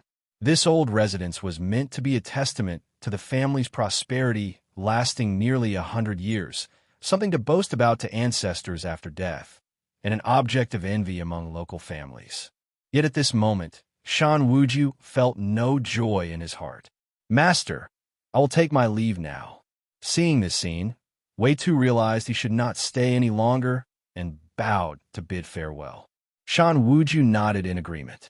On New Year's Day, when the family reunites, it is indeed inappropriate for an outsider like Wei Tu to stay any longer. An adopted disciple is not the same as a biological child. Leaving the living quarters, Wei Tu took a few breaths of the cold air outside. The chill seeping into his chest from his nostrils cleared his mind. Just now, he had been troubled, as he was currently dependent on others and felt uncomfortable refusing the offer. However, he truly did not want to remain as someone else's servant. On the day he redeemed himself, he considered two paths: taking part in the martial arts examination or becoming a swordsman. The slave contract he had with the Li family had been redeemed with the money he and Xinghua had saved. In the Shan family, he did not want to sign another invisible contract that would bind him here permanently. There's still over a month. Wei Tu looked up at the snowflakes dancing in the wind and headed towards his own room. Today's events were just a minor episode. He would not let them derail his future. He would continue practicing his health cultivation skills and the tiger crane dual form fist. Several days later, Shan Fong made an excuse to leave the Shan family with her son, Shan Yi-Wu, and her husband. As agreed earlier, she took a fine horse from the Shan family stables. A few days later, Shan Yin Gong and Shan Min also left the Shan residence. Unlike Shan Fong, Shan Yin Gong greeted Wei Tu and invited him to stay at his house in the prefectural city during the provincial examination, without any need for formality. Wei Tu agreed to this. He disliked Shan Fong, but he did not hold any ill will toward Shan Yin Gong. If possible, he would also like to reconcile with the Shan family. He had never forgotten Shan Wuju's kindness in teaching him. Time passed, and finally, in February of the 24th year of Qingyan, as the martial arts examination approached, Wei Tu bid farewell to Shan Wuju, preparing to leave the Shan residence to attend the examination. However, just as Wei Tu was about to leave the Shan family courtyard with his belongings, Shan Wuju rode out on horseback and stopped him. For the martial arts examination, you need a trained horse for archery. How can you achieve a good result without a suitable horse? Shan Wuju dismounted and handed the reins of his green horse to Wei Tu. I know you don't want to take advantage of the Shan family's wealth. I am lending you this green horse. After the exam, you can return it. But by then, if you have gained distinction, you might even be able to purchase this horse. Shan Wuju smiled as he spoke. Upon hearing this, Wei Tu hesitated for a moment, then nodded, gripping the reins tightly as a sign of his agreement to Shan Wuju's offer. While he was not entirely distant at the Shan family residence and did not deliberately refuse the daily necessities provided by the maids, the war horse was indeed a significant matter. He had only redeemed himself with 8 taels of silver.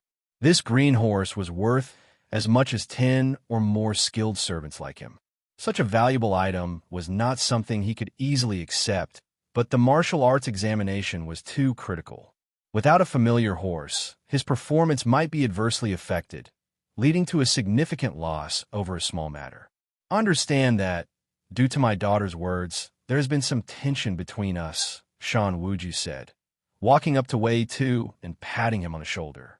Then he chided, "But as martial artists, how can we be so petty and narrow-minded? Let's not be so small-minded. When you achieve success, I'll host a banquet for you.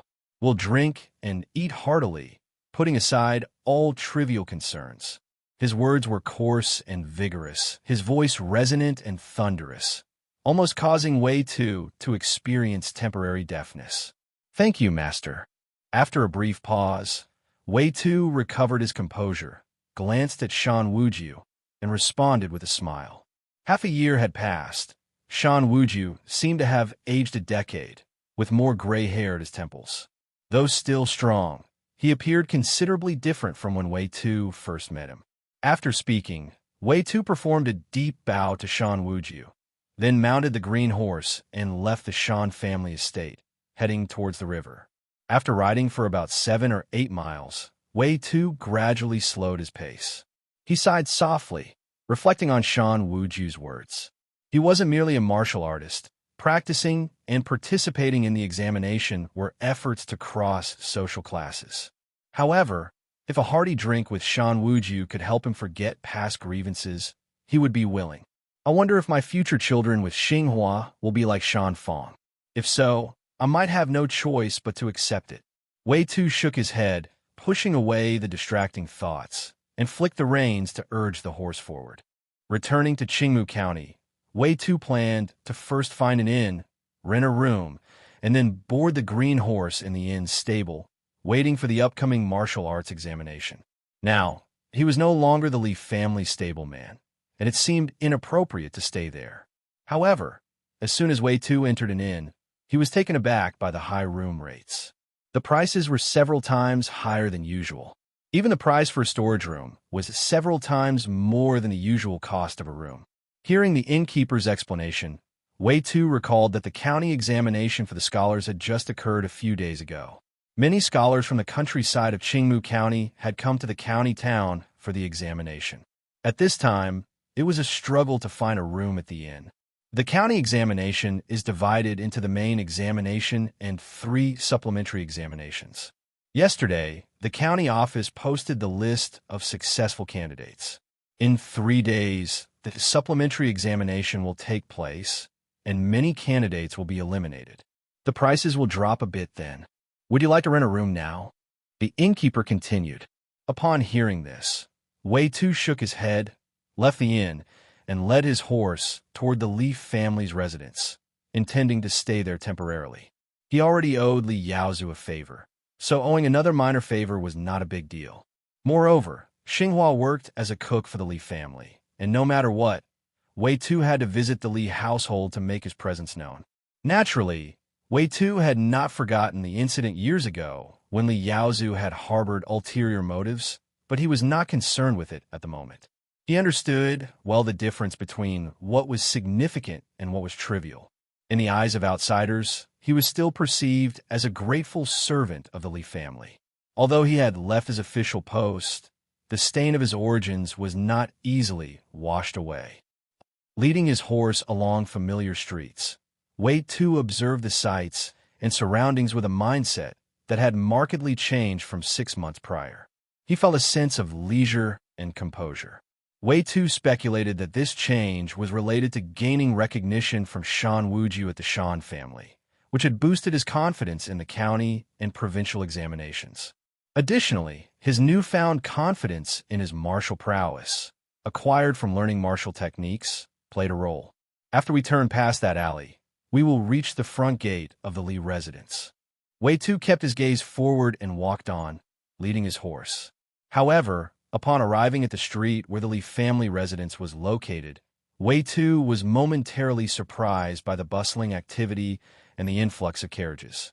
The Li family, which had started as itinerant merchants a century ago and established itself in this location, was merely an ordinary wealthy household in Qingshan County and had not been notable.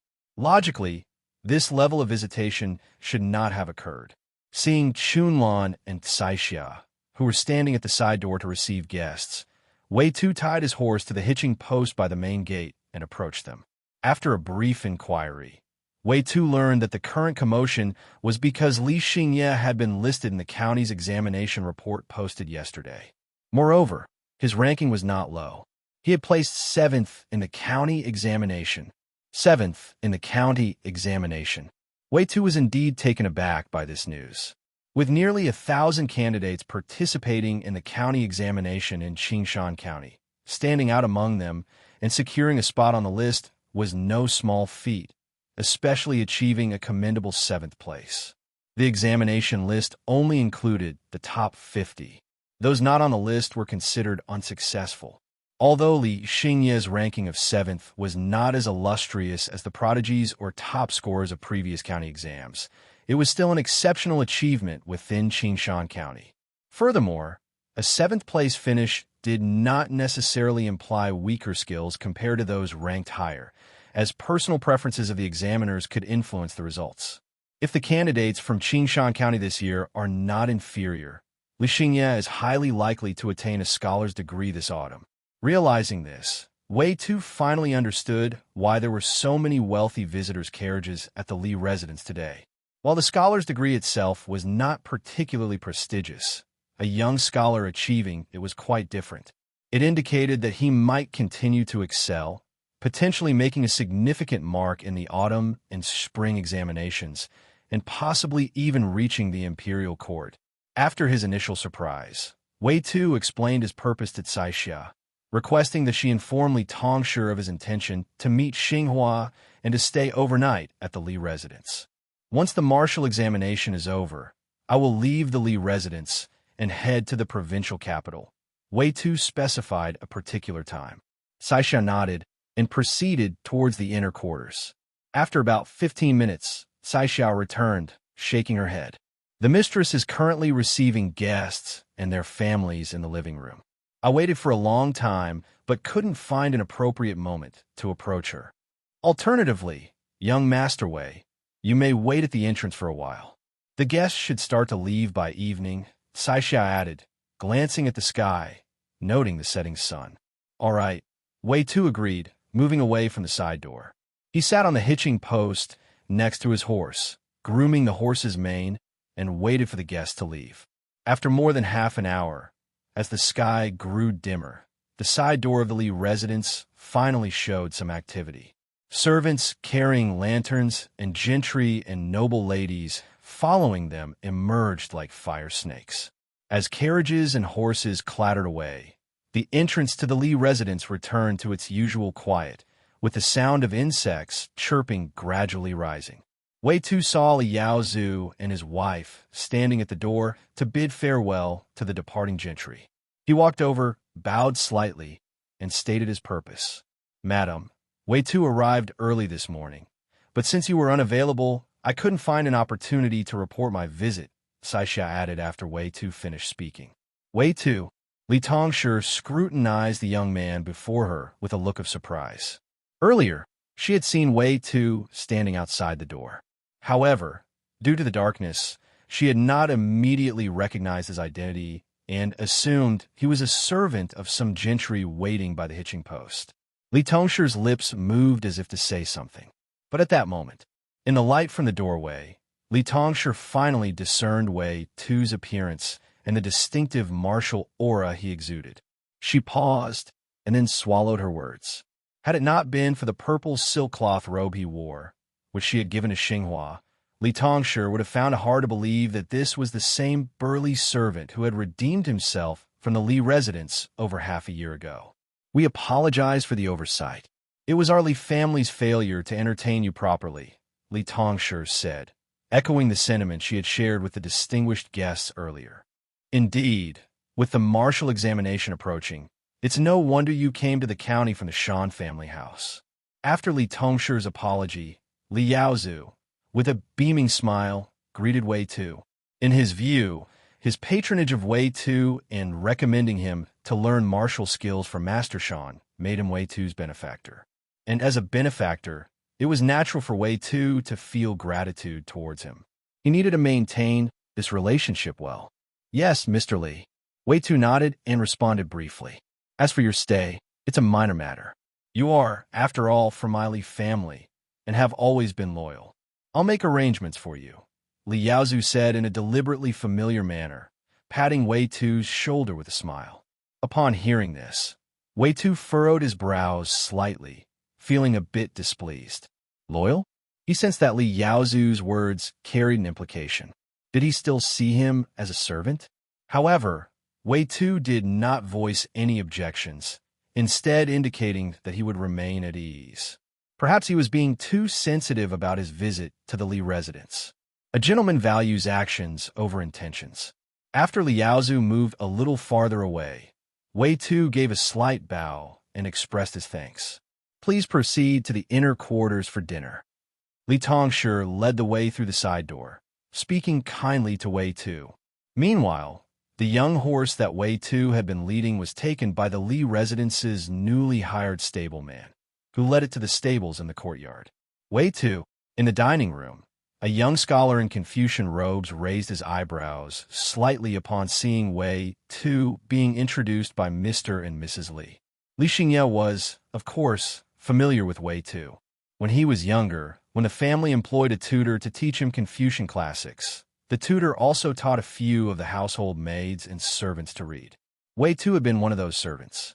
Moreover, he had been one of the few companions he had during his youth in the Li residence. Not long after, Li Yaozu and his wife, along with their guest Wei Tu, took their seats on the stools around the dining table. Brother Wei. Li Xingye was the first to greet Wei Tuesday. Instead of addressing him as Wei Ger, young Master Wei, he used a more respectful term, Wei Xiong. His demeanor showed no trace of arrogance. He was humble and calm. The etiquette in hosting was exemplary. Wei Tu slightly raised his brows and immediately felt a greater sense of goodwill towards Li Xingye. He couldn't help but sigh inwardly. No wonder the county gentry flocked to the Li residence upon learning of Li Xingye's performance in the county exam and sought to establish connections with the Li family. If Li Xingye treated those gentry with the same warmth and grace, it was no surprise that he was well regarded. I seldom return home as I have been studying at the provincial academy, so I haven't had many opportunities to meet Brother Wei. I didn't expect that despite living in a humble abode, Brother Wei still harbors great ambitions. When I heard about this remarkable news from my father, I was truly impressed by your goals. Li Xingye smiled as he spoke, raising his hand in a gesture of respectful acknowledgement, and performed a slight bow towards Wei Tu. With your skills, Brother Wei, you are bound to shine in the martial exams. Should we go to the provincial capital together? It would be good to have someone to look out for each other. His tone was sincere.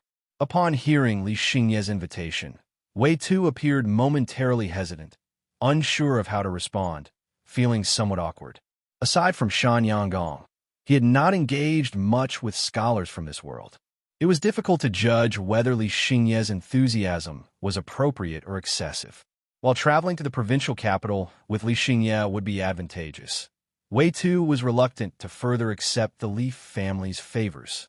If not for his financial constraints and Xinghua being at the Li residence, he would not have wanted to knock on the Li family's door. Master's eldest son has a school in the provincial capital, and their residence is spacious. When leaving Shan's residence, Yanggong had already suggested that I stay with him during the provincial exam, so I would not need to trouble Brother Xingye. Wei Tu pondered for a moment, then shook his head and declined politely. Upon hearing this, Li Xingye's smile slightly faltered, but he recovered after hearing Li Yaozu's follow-up remarks. Li Yaozu, upon hearing this, said, Scholar Shan has long resided in the provincial capital. Given Scholar Shan's character, he would certainly have offered you lodging. It was my thoughtlessness. I hope Brother Wei will not take offense. Li Xingye was unsure whether his father's comments were meant to provide him with an excuse or were genuine, but he did not show any displeasure during the meal. After the dishes were served, the guests adhered to the etiquette of not talking while eating and remained silent. After dinner in the inner quarters, Wei Tu, not wishing to overstay his welcome, bowed in thanks and was led out by the maid Chunlan. As he was about to exit the inner quarters, Wei Tu seemed to hear something. He paused briefly and looked up at the tall, upright, ancient cypress tree planted deep in the courtyard. The courtyard walls obscured the trunk, but its lush branches and leaves extended above the roof tiles, swaying slightly in the moonlight. Wei Tu shook his head, then smiled with a sense of relief and relaxation as he stepped out of the gate. After mastering his cultivation and health practices, his senses were sharper than most. Otherwise, he wouldn't have noticed the massacre of Baoyang County swordsmen by Zhang State soldiers outside the inn during his visit home. Wei Tu had heard the ancient cypress in the inner courtyard being kicked with considerable force. He guessed that the kick had likely come from the previously polite and humble Li Xingye. Like father, like son. That saying is indeed true, Wei Tu thought. Upon arriving at the Li residence's front courtyard, Wei Tu saw Xinghua standing with a lantern in front of the hall where he had stayed 6 months ago. Wei Ger, you're back. Seeing Wei Tu, Xinghua did not rush forward to embrace this man she had known since childhood. Instead, she hesitated, raising her foot before stepping back. Her gaze fell to Wei Tu's bare upper body, which had become more muscular and broader since he left home. The stitches she had originally sewn had been removed and redone with finer craftsmanship. It was familiar, yet unfamiliar, especially the imposing, warrior-like aura emanating from Wei Tu, which was both captivating and intimidating. Most people would instinctively feel a measure of fear upon encountering such an aura and would tend to keep their distance. When interacting, they would also be more cautious, using more polite and modest language. Xinghua, being a delicate maid who had not seen much of the world, was certain she was also intimidated by Wei Tu's presence. Wei Tu stopped in the courtyard and noticed Xinghua's retreat and her apprehensive expression upon seeing him. The dining in the inner quarters was too refined. I didn't eat enough. Are there any leftover flatbreads? Bring me a few and prepare some bath water. I've traveled all day. Wei Tu spoke in a commanding tone, as though instructing a maid. Upon hearing these words, Xinghua felt a tinge of disappointment, but also a sense of validation. At least she still had a role, serving her husband who was expected to achieve martial success. Xinghua accepted this with resignation.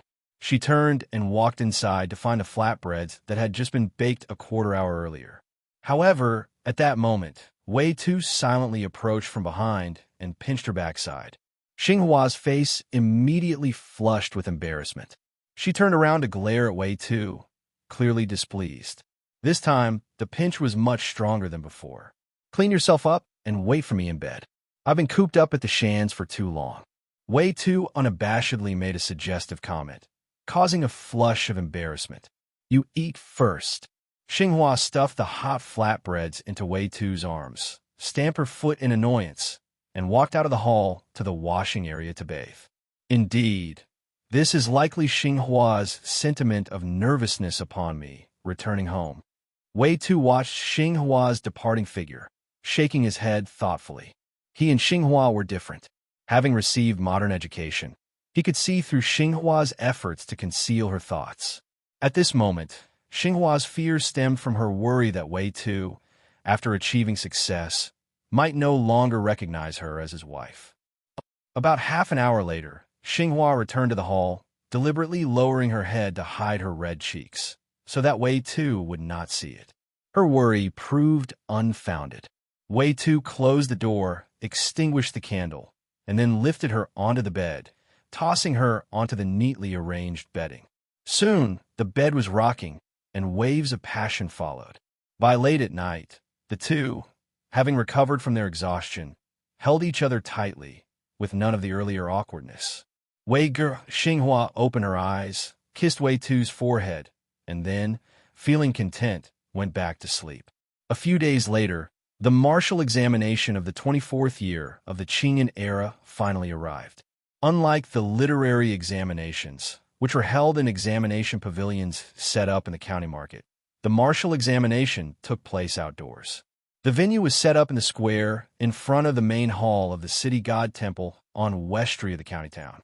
On the elevated platform in front of the main hall, a middle-aged official in a green robe sat in the central position.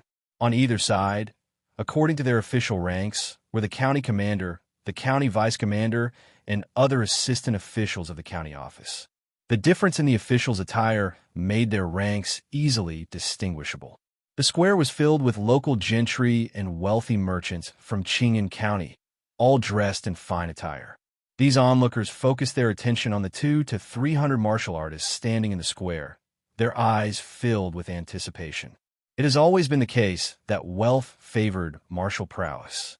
Wealthy families could afford to support 1 or 2 scholars, but supporting a martial artist who had trained from a young age was far more difficult. As a result, over 60% of the martial artists standing in the plaza came from the families of these gentry and wealthy merchants. The other 20% were closely connected to them, often being their household guards. Only the final 20% of martial artists came from impoverished backgrounds. What's this? He's here too. In a corner of the plaza, a table was set up to verify the martial artist's origins and certificates. Behind the table sat the black-robed clerk whom Wei Tu had seen in the county office. After checking the stack of certificates, the clerk suddenly found Wei Tu's name among them. He looked surprised as he flipped to the last page of the household registration book and compared Wei Tu's hometown and age, exclaiming in astonishment. It had been only half a year since Wei Tu had left his official position, and since Wei Tu was the first servant to be redeemed during the clerk's tenure, his impression of Wei Tu was still fresh. Attempting to change one's fate through the martial examination is not an easy task. I hope he doesn't perish on the examination stage, the black-robed clerk thought silently. Every 3 years, the county office conducts a review of hidden households, and newcomers like Wei Tu are part of his performance evaluation. He certainly did not want Wei Tu to die here. In the plaza, not only the black-robed clerk, but also a beautiful woman among the gentry recognized Wei Tu. This beautiful woman was Wei Hong, who sat behind Lord Huang. She furrowed her brows slightly and glanced a few times at Wei Tu standing in the plaza. Even though many years had passed since she last saw her own nephew, she recognized Wei Tu at once due to their blood relation. What is he doing here? Is he trying to take the martial examination? He certainly looks stronger than he did 3 years ago. But among these martial artists, he seems quite ordinary. He might not even be as skilled as Yuan Shan. Wei Hong felt conflicted. She hoped Wei Tu would stand out among the martial artists and later be able to assist her as a relative. Yet, she had an intuitive sense that Wei Tu was inadequate and did not believe in his potential. Over the past 3 years, Wei Tu had only learned some basic health-preserving techniques. He could not compare to martial artists from wealthy families who had been training since childhood, had meat for every meal, and were taught by renowned masters, occasionally receiving medicinal food to nourish their bodies. How could someone from a humble background compare? It was simply impossible. Soon, the sound of gongs and drums signaled the beginning of the martial examination. Wei Tu received a badge marked B13 and waited among the crowd. Compared to the provincial and prefectural examinations, the county-level martial examination was the simplest, consisting of only 5 tests. These included physical strength, standing archery, horse archery, sparring, and finally, tactical strategy. Among these, physical strength tests were subdivided into lifting stones, pulling a hard bow, and wielding a large blade. Individuals in the B category, take your positions. Suddenly, a gunshot rang out, and the military officer in charge of the examination shouted. Hearing this, Wei Tu composed himself and followed the martial artists in front of him into the arena, standing before several stone locks of varying sizes. 200 pounds, 300 pounds, 400 pounds, 500 pounds, a total of 4 stone locks. In the county-level martial examination, the stone lifting test starts at 200 pounds, a feat that is extremely difficult for ordinary people to achieve. 500-pound stone lock. Wei Tu fixed his gaze on the heaviest and largest stone lock. With a serious expression, he focused his energy, his feet spread apart in a horse stance. Then, he summoned all his strength, placing his right hand on the stone lock and lifting it with effort. The heavy stone lock immediately rose from the ground, pausing momentarily at Wei Tu's knee level, then at his elbow, and finally lifted above his head. After hanging above his head for 4 or 5 breaths, Wei Tu could no longer hold on and slowly lowered the 500-pound stone lock to the ground with his right arm. As the stone lock hit the ground, a faint rumble echoed across the square, as if a dragon was turning. The entire square fell into a hushed silence, with all eyes now fixed on Wei Tu, astonished by his feat. Lifting a 500-pound stone lock in the stone lifting test was an extraordinary achievement, occurring only once in several decades in Qingyang County. In a century, it has happened only 3 times. All 3 previous martial artists who achieved this feat had topped the county martial examination. And now, Wei Tu was the 4th. This meant that, at this moment, the future champion of this year's martial examination had already been determined. But it's difficult. Seeing Wei Tu's modest attire, the gentry smiled and quickly reached their conclusion. Wei Tu wore simple, worn-out clothes, clearly indicating a poor background. Such martial artists often faltered in the horse archery and tactical planning sections, leading to disqualification. Horse archery required a good horse to assist, and although the county examination provided horses, they were often inferior. Riding a poor quality horse made it difficult to maintain accuracy, no matter how skilled one was in archery. As for the tactical strategy section, it had an invisible glass ceiling. Without skilled guidance, producing an outstanding essay was not easy. B13. Top grade in stone lifting. At this time, the examiner for the stone lifting test announced Wei Tu's results. According to the regulations, to achieve a top grade in stone lifting, one had to lift a 300-pound stone lock with one arm above the head and hold it for 30 breaths. Or lift a 400-pound stone lock with both arms and hold it above the head for 20 breaths. Wei Tu, however, had lifted a 500-pound stone lock with one arm and held it above his head for over 4 breaths. This level of strength far exceeded the typical top grade for martial artists. The difference between lifting 300 pounds and 500 pounds with one arm was as vast as a chasm. This was well known. Lifting 500 pounds with one arm suggested a possibility of achieving the rank of a martial scholar in local examinations. In other words, Wei Tu had already demonstrated martial scholar level prowess in the stone lifting test. Even though it's rare to take first place, achieving a top grade in stone lifting also qualifies him for a recommendation to the provincial examination. Wei Tu is still young, only 20, around 22. If he hires a renowned teacher, he should be able to compensate for his shortcomings in horse archery and tactical strategy in the next examination. Among the gentry, Wei Hong's expression grew complex as she observed Wei Tu's performance, her mind reflecting on these thoughts. The martial examination lasts 4 days. Today is just the first round, testing strength and skill. Once it ends, I'll go see him. Wei Hong thought to herself. Just as Li Tongshi had predicted, an ordinary maternal relative held little value in her eyes. However, a martial scholar with a promising future, that was an entirely different matter. As for the past, an apology should be enough. A glimmer of calculation flickered through Wei Hong's gaze. She hadn't climbed from Master Huang's numerous concubines to become a favored wife and the mother of his son through beauty alone. Her methods had played an equally crucial role. She was confident that by offering him enough benefits, Wei Tu wouldn't just forgive and forget. He would wholeheartedly embrace her support and become dependent on her.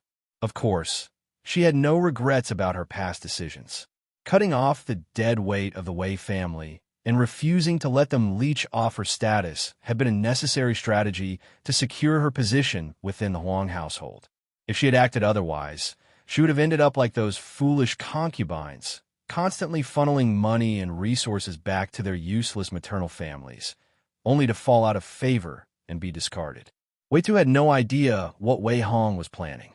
During a pause between assessments, a folded letter was discreetly handed to him.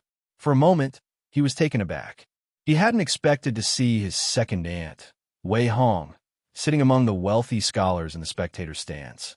Reading the letter's contents, he paused for a moment, then rolled it up and tucked it into his belt lining. The message was simple. After the test, wait in the square. Better yet, visit the Huang residence. When you're poor, even in the bustling streets, no one asks about you. But when you're rich, even distant relatives will seek you out in the mountains. Wei Tu couldn't help but recall the old saying. However, despite Wei Hong's cold treatment in the past, he still felt some gratitude toward her. Had it not been for Wei Hong, he never would have obtained a complete copy of Turtle Breath Energy Cultivation 3 years ago. Without that technique, he wouldn't be standing here today. Without it, he might still be a stable hand in the Li household, struggling to earn his freedom. The next phase of the strength test, blade techniques, began. All eyes were now on Wei Tu. The wealthy scholars and merchants had all shifted their focus to him, eager to see what this unexpected dark horse would do next. A skilled swordsman was likely to be proficient in unarmed combat as well, and a martial artist with strong fundamentals was guaranteed to have a notable master. For the influential families, this was a prime opportunity to investigate Wei Tu's origins. Even the examination officials showed heightened interest. In literary examinations, scholars often had mentors or examiners guiding their studies. These relationships had unspoken traditions, and official scholars often owed allegiance to their mentors. The martial examination system followed a similar structure. If Wei Tu secured first place, the officials in charge of the examination would benefit politically and financially by associating themselves with him. However, within seconds of watching Wei Tu's blade performance, the examiner's expressions shifted slightly. Wei Tu's movements were sharp, aggressive, and powerful, and his blade cuts carried immense force. But compared to the earlier contestants, something was lacking. Or rather, his technique seemed a little crude. Looks like he didn't have a proper master. What a waste, one of the officials mused. A body like that, he's naturally gifted with superhuman strength. With a subtle shake of his head, he contemplated for a moment before making his judgment. Being 13, Wei Tu, blade techniques, upper second grade. Due to Wei Tu's outstanding performance in the previous round, the official decided to bump his score up slightly, giving him a higher rating than he might have otherwise received. What a pity! I thought Qingmu County might produce another martial scholar, but in the end, he's just someone with brute strength. On the high platform, County Magistrate Chen shook his head as he observed the results. A martial artist with exceptional strength was indeed rare, but in terms of his political career or the county's reputation, such a person was of no real significance. Not worth special attention. At the same time, upon seeing Wei Tu's performance in the blade technique segment, the scholars and wealthy merchants in the audience finally sighed in relief. His blade skills were mediocre, which meant he lacked a distinguished teacher. With this weakness, they no longer feared that he might outshine their sons and nephews in the later tests. Upper second grade. Hearing this result, Wei Tu didn't feel disappointed. Instead, he was quite satisfied. He had only been learning Tiger and Crane twin form fist since mid-October of the previous year, and it spent even less time on its corresponding blade techniques, just about 2 months. To achieve an upper second grade rating in just 2 months of training, that was remarkable progress. Wei Tu left the testing area, waiting for the next round of assessments. Not long after, the final test of the strength and skill category, the draw strength test, began. This test measured both raw strength and martial foundation. Without sufficient physical power, a contestant couldn't even pull a heavy bow. Without solid fundamentals, their strength wouldn't be concentrated, and even if they were strong enough, they would struggle to fully draw the bow. Wei Tu's turtle breath energy cultivation had reached perfection, meaning his entire body was evenly developed with no weak points. When it was his turn, he effortlessly pulled a 4-stone bow, 400 jin of draw weight, with both left and right arms, each for 9 repetitions. For the final display, he executed the hardest technique of all, pulling the bow with his back muscles. In the end, his score for this test was middle first grade. To achieve upper first grade, he would have needed to draw a 5-stone bow, 500 jin. That was far beyond his limits. Even though he had managed to lift a 500 jin stone lock, it had been a struggle, let alone drawing a 500 jin bow and performing complex movements. To handle a 5-stone bow with ease, a martial artist needed a base strength of at least 600 to 700 jin. With all 3 strength and skill tests completed, the crowd dispersed like scatterbirds. Officials left the stage, escorted by Yamen guards carrying wooden signs reading "Silence" and "Make way." Soon, the Chengwang Temple Square was mostly empty, save for the remaining wealthy scholars and merchants who lingered to chat. Most of the martial candidates left in groups, reuniting with their families and supporters. Before long, only Wei Tu remained standing alone. However, Wei Hong didn't make him wait too long. She arrived with a plump middle-aged man, accompanied by 2 or 3 servants in blue uniforms. Wei Gur, about 30 paces away, Wei Hong suddenly quickened her steps, her face lighting up with a warm smile. She greeted him enthusiastically. Secondant. Wei Tu bowed politely, his expression reserved. He had never been comfortable with such exaggerated politeness. Whether it was Li Yaozu or now Wei Hong, he felt the same way. But he wasn't the same person he had been in the past. He now had the strength to stand on his own, with no need to flatter or seek favor. He would simply act as normal. Gratitude and personal dealings were two separate matters, and Wei Tu understood that clearly. Seeing his lukewarm response, Wei Hong wasn't offended. Instead, she gestured toward the middle-aged man beside her and said with a smile, "Wei Ger, this is your Uncle Huang. Call him properly. Later, you should come visit the Huang residence. Your uncle and I will host a banquet to celebrate your success. After all, in this entire county, I'm the only family you have left." She spoke quickly, her tone crisp. As she spoke, a hint of sympathy flashed across her face, as though she felt sorry for Wei Tu's unfortunate past. Uncle Huang. Wei Tu had a clear understanding of his second aunt, Wei Hong's, character. He wasn't surprised by her actions. After glancing at Master Huang, he cupped his fists and formally acknowledged the relationship. By traditional etiquette, even if Wei Hong had never looked down on the poor and sought the rich, he, as the son of a concubine's lineage, was not qualified to call Master Huang uncle. Only the direct nephew of Master Huang's official wife could do so. To casually claim kinship like this was improper, as it disregarded hierarchy and etiquette. Wei Tu himself did not care whether he had any connection with Master Huang. However, if calling him uncle would benefit Wei Hong, he had no reason to refuse.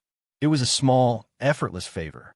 From ancient times, people have always been eager to add flowers to brocade, but reluctant to send charcoal in the snow.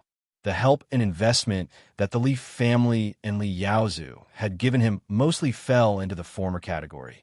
While Wei Tu appreciated it and kept a sense of gratitude, it was not deep. Once he repaid the favor, he and the Li family would have nothing to do with each other. On the other hand, Wei Hong, despite having shunned him 3 years ago, to the point of implying that family ties were severed, had still agreed to his request to have Instructor Yuan teach him turtle breath energy cultivation. That act was akin to sending charcoal in the snow. At least when she made that decision, it was out of family ties rather than expecting any future repayment from him. In front of the temple's main hall, a wide plaza stretched out. After hearing Wei Tu address him as Uncle Huang, Master Huang's face softened with a faint smile, and he acknowledged the greeting. "Wei Ger, come home with your uncle. We'll host a banquet to celebrate your success." Master Huang repeated what Wei Hong had just said. He had initially assumed that after gaining some success, Wei Tu might have become difficult to deal with, holding resentment toward the Huang family and Wei Hong's past neglect. But to his surprise, Wei Tu was quick to acknowledge their relationship. So cooperative. So sensible. Master Huang nodded to himself. A martial artist from a humble background, even if gifted with great strength, would find it extremely difficult to make it all the way through the martial examination and achieve official rank. The consensus among the county's elite was that Wei Tu lacked a reputable master.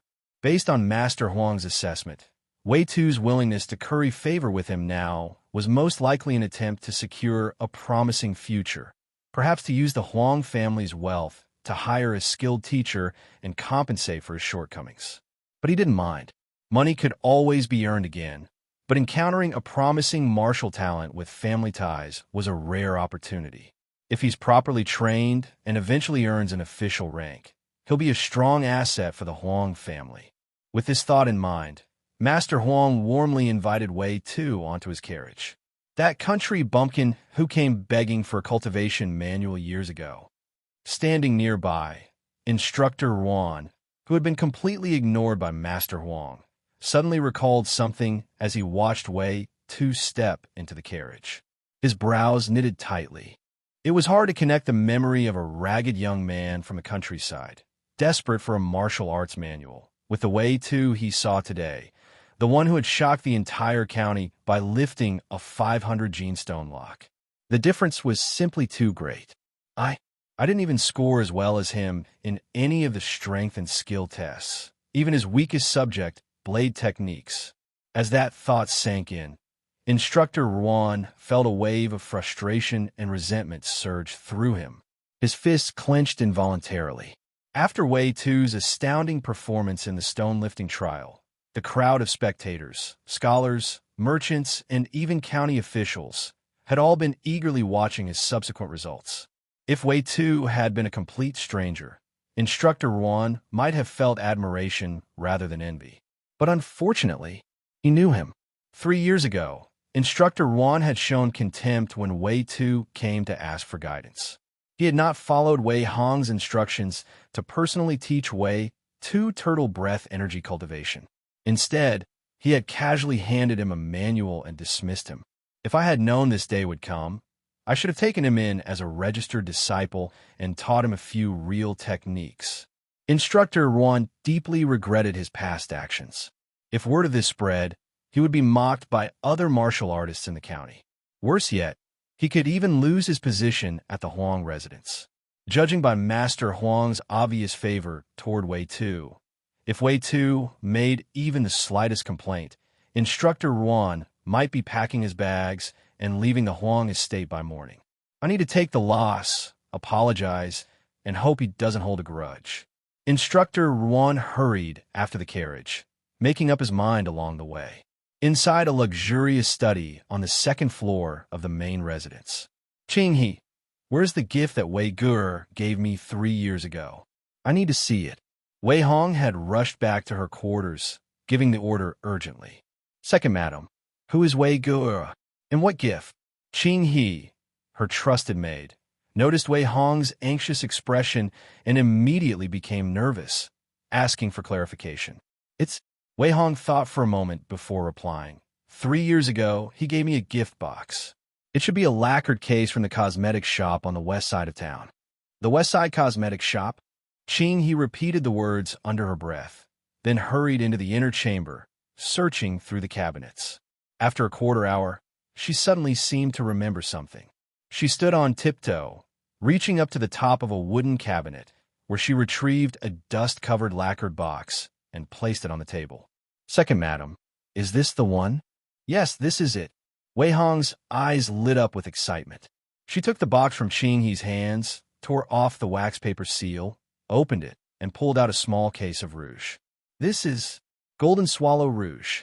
Wei Hong stared at the rich, vibrant hue, then brought it close to her nose, inhaling its delicate fragrance. She was genuinely surprised. The reason she had retrieved this gift was not because she cared for it, but simply so she wouldn't embarrass herself when speaking to Wei Tu later. She needed to at least know what he had gifted her. But after opening the box, she realized that the rouge inside was not a cheap trinket, but a high-quality and expensive Golden Swallow Rouge.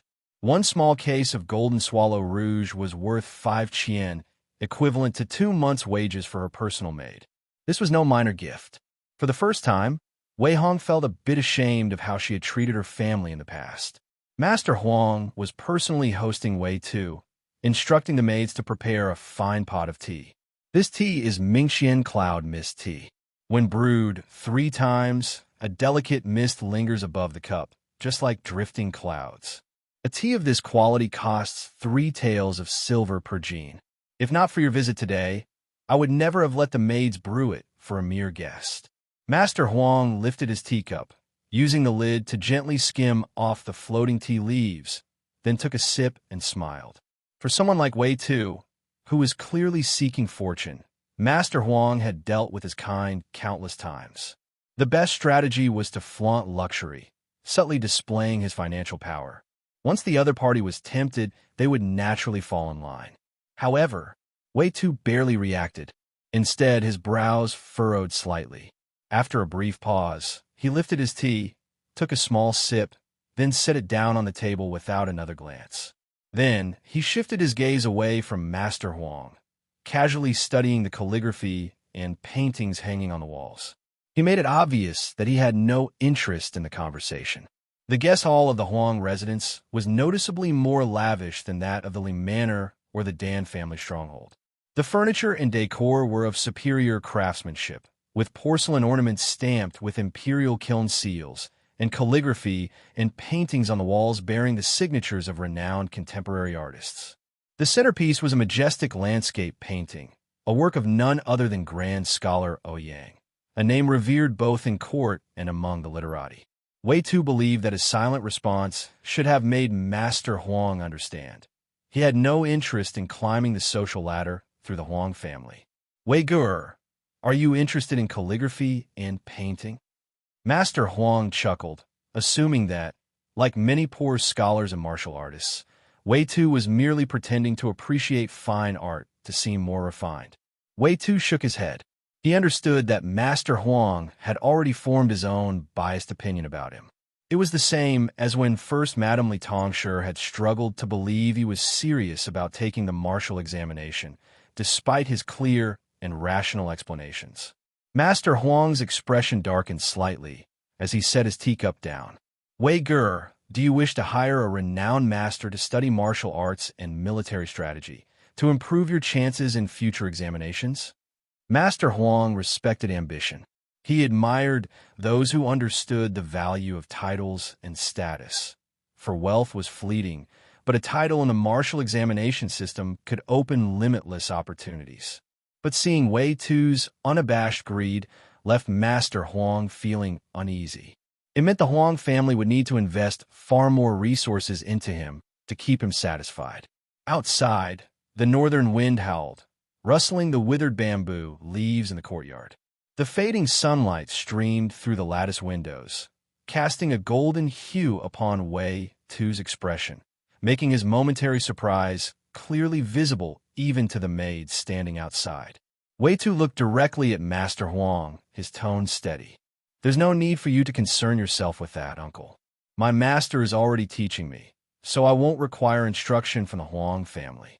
For a moment, silence filled the hall. Why did Master Huang immediately assume he needed to hire a mentor? It made no sense to Wei Tu. A master?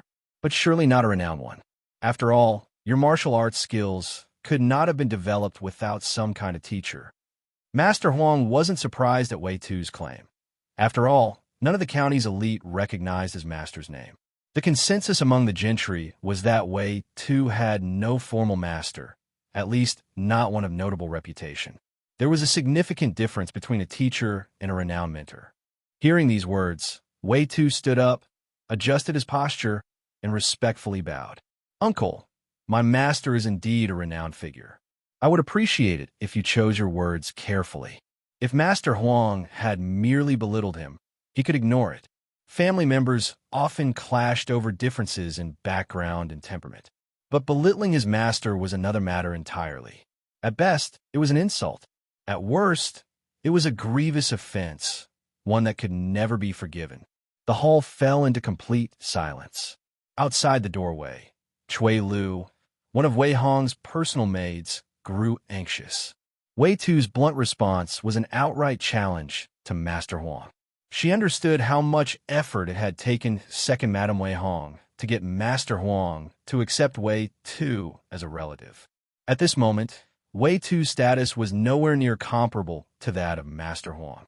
If Master Huang had recognized him as a nephew, it was because second Madame Wei Hong had pleaded on his behalf. But now, Wei Tu's words had completely ruined her efforts, and perhaps even jeopardized her own standing. How could Chui Lu not be worried? I was impolite, Master Huang said, his eyes narrowing slightly, his expression darkening. Though his tone remained measured, it was clear that he was no longer pleased. He picked up his teacup, took a slow sip, and then subtly signaled the maids to begin ushering Wei Tu out. Just as the maid was about to speak, using Master Huang's supposed fatigue as an excuse to send him away, Wei Tu spoke again.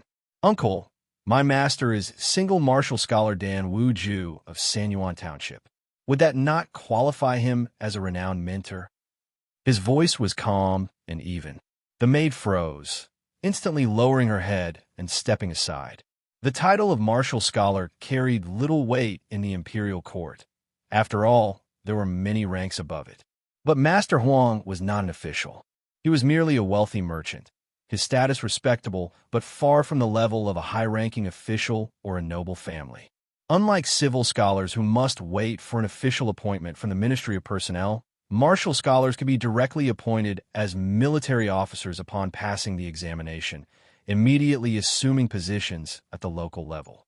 If Master Huang had to show respect to civil scholars, how much more so for a martial scholar? So, Wei Goodness Master is a single martial scholar Dan Wu Ju, Looks like I misjudged the situation. I nearly made a well-intended mistake. Master Huang's expression shifted again, his face breaking into a smile. He took another sip from his exquisite Yunwu tea, worth 3 taels of silver per ounce, using the action to conceal his embarrassment and the cold sweat forming on his back.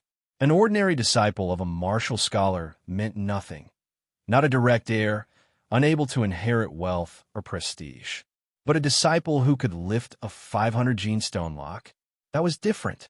That was the making of a future martial scholar, and an exceptionally young one at that, not even 30. Since ancient times, commoners never triumphed over officials. Master Huang understood the consequences of offending someone who could one day hold official power, even if his future post had no direct control over merchants like himself. After all, bureaucrats protected their own, and authority could be borrowed.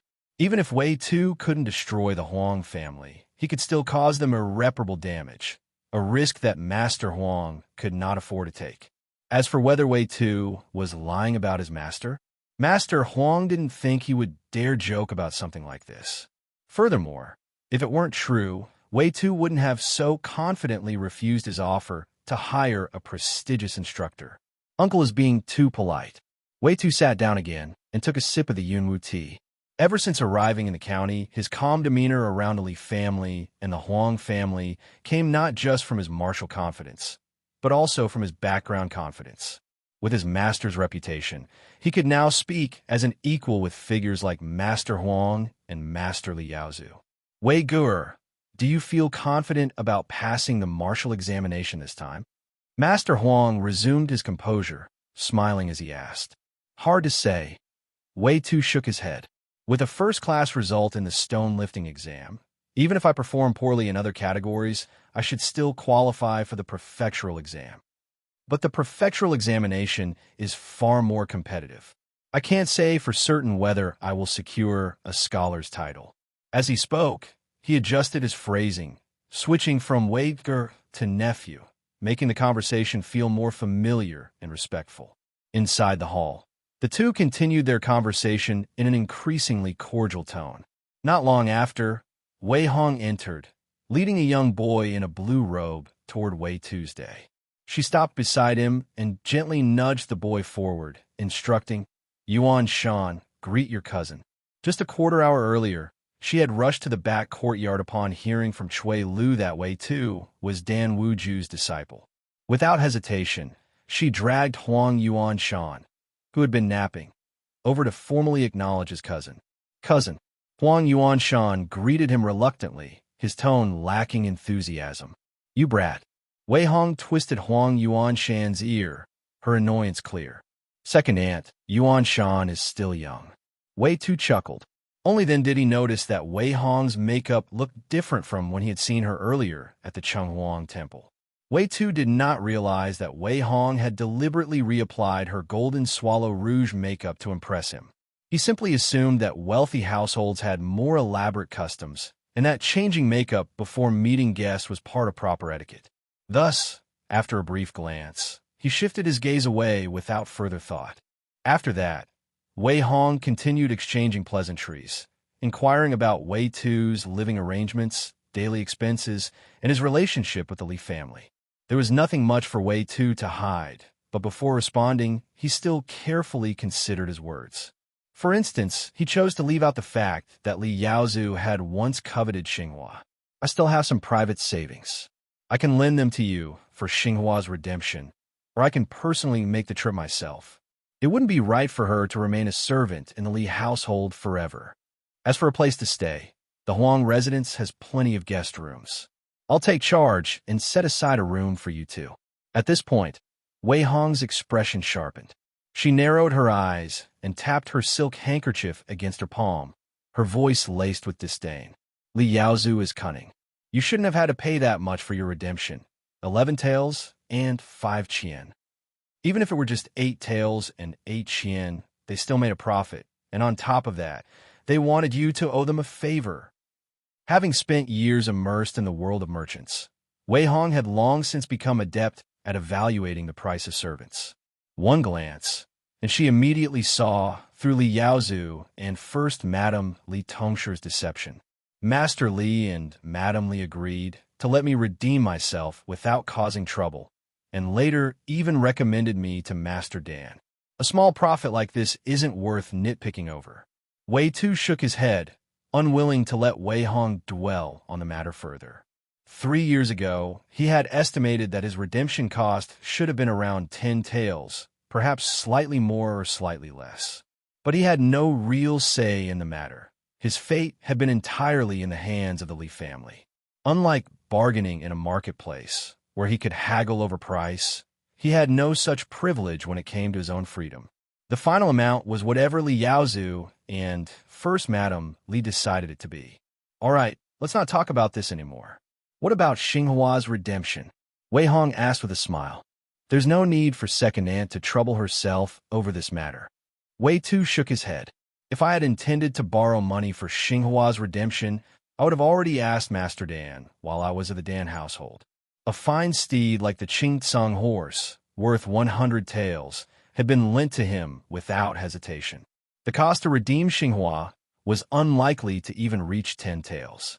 Wei Tu was certain that if he had simply asked, Master Dan would have loaned him the money without a second thought. Not only Master Dan, but even Dan Fong, despite their rivalry, would have jumped at the chance to help him with Xinghua's redemption. Because redeeming a man's wife was a great favor, a debt that could never be repaid. I was being too presumptuous. Wei Hong's smile stiffened, and her dominant air completely faded. She could clearly sense the distance in Wei Tu's words. He would rather borrow money from Dan Wuju than from her. His meaning was clear. To Wei Tu, she was far less important than Master Dan. So after all these years of scheming, I've been outmaneuvered. Wei Hong sighed inwardly. When the martial examination concluded today, she had assumed that Wei Tu was eager to reconnect because he wanted to leverage her connection to the Huang family. But once she learned that Wei Tu was a disciple of Dan Wuju, that assumption vanished instantly. A martial scholar's resources, while perhaps not as wealthy as the Huang family, were still more than enough. And in terms of official connections, a martial scholar had far greater influence than a merchant family like the Huangs. Wei Tu did not need to lower himself to cling onto the Huang family's wealth. Instead, the only reason he was even acknowledging her as kin was likely because, 3 years ago, she hadn't severed ties completely. Wei Gu'er, the dishes are ready in the kitchen. Come, let's have this celebration feast together. It's specially prepared for you, Wei Hong said, skillfully hiding her awkwardness and using the upcoming celebration feast as an excuse to end the conversation. Even though her maternal nephew, Wei Tu, was not particularly close to her, as long as they recognized each other as kin, and now that he had status, her position in the Huang family would naturally benefit from it, rising with the tide. After the celebration feast, Wei Tu did not linger long at the Huang residence. Citing the need to prepare for his exams, he bid farewell to Old Master Huang. Upon hearing this, Old Master Huang found it hard to come up with a suitable reason to keep Wei Tu around. He instructed the butler to arrange a carriage to send Wei Tu back to the Li residence. Wei Tu thought for a moment and did not refuse. Li Yaozu was stingy by nature and likely thought that allowing him to stay overnight was a great favor. The fact that he had the Huang family's carriage to send him home would help diminish any ill thoughts that Li Yaozu might have had. For wealthy families, allowing poor people to stay was considered a favor. But when hosting someone of the same social standing, it was merely a matter of socializing and etiquette, not a favor. Wei Wushi, please wait, came a coarse voice just as Wei Tu was about to step into the carriage. The voice was full of strength, clearly coming from another martial artist. Master Wan. Wei Tu lifted the curtain of the carriage and peeked out. He quickly recognized the voice. Although he had only met Master Wan once, the health cultivation technique that Master Wan had given him was too important.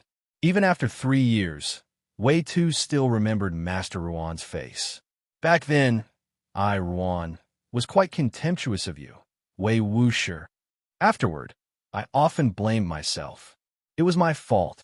I failed to recognize your talent, and I hope you won't hold this against me. Master Ruan's face turned red as he shifted awkwardly, cupping his hands in a deep bow, loudly apologizing. Martial artists prided themselves on their courage and strength. Given how Ruan had treated Wei Tu 3 years ago, it was hard for him to imagine how Wei Tu might have retaliated if they had crossed paths during the third round of the competition. If that had happened, not only would his reputation have been ruined, but there was a chance Wei Tu would have severely injured him, leaving him crippled for life. Just thinking about it made Master Ruan break into a cold sweat. Thus, thinking of his reputation and his life, Master Ruan stopped the carriage and shamelessly approached Wei Tu to apologize. On the other side, when Wei Tu saw Master Ruan perform such a grand gesture, he was momentarily stunned. After regaining his composure, he said, "This matter doesn't bother me. Please, Master Ruan, rise. There's no need for such formalities." Back then, he had not taken Master Ruan's mistreatment to heart, because they were strangers to each other. What really bothered him was his cousin Huang Yuan Shan's disdain for him. It wasn't pleasant to be looked down upon. But forgiveness aside, Wei Tu wasn't so magnanimous as to get out of the carriage and personally help Master Ruan up. Nor would he say anything comforting to ease the situation. He wasn't a sage or a gentleman. He had no ambitions of bending down to flatter others. After speaking, Wei Tu let the curtain fall, signaling the coachman to continue the journey without delay. What bothered me back then? Today, I no longer care as much about it. As the carriage moved a distance away, Wei Tu opened the curtain again. The night air was as cold as water. The chill was stronger now. Wei Tu stretched out his right hand, feeling the brisk spring breeze rushing past outside the carriage, then gently ran his hand over his face. His cheek felt slightly cool. It was no longer the burning heat he had felt 3 years ago.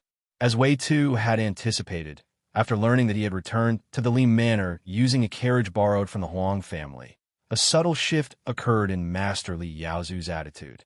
His tone when speaking to Wei Tu became noticeably more equal, no longer using words like loyal and honest to describe him, nor commenting on how he had been dutiful while serving in a Li household. The Huang family? If not for a Li family purchasing him back then, would he even be alive today? Where was his second aunt at that time? In the study of the Li Manor, Li Xingye conversed with Master Li Yaozu, his tone filled with displeasure. A former household servant had, in this short span of time, now become someone who sat at the same table as him. And not only that, but Master Li Yaozu and First Madam Li Tongshi frequently reminded him to maintain a good relationship with Wei Tu, saying that he would be of great use in the future.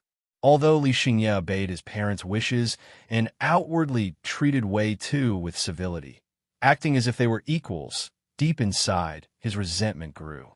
Everything Wei Tu had was granted by the Li family, yet he still acted as if he was on equal footing with them. This was something Li Xingye found intolerable.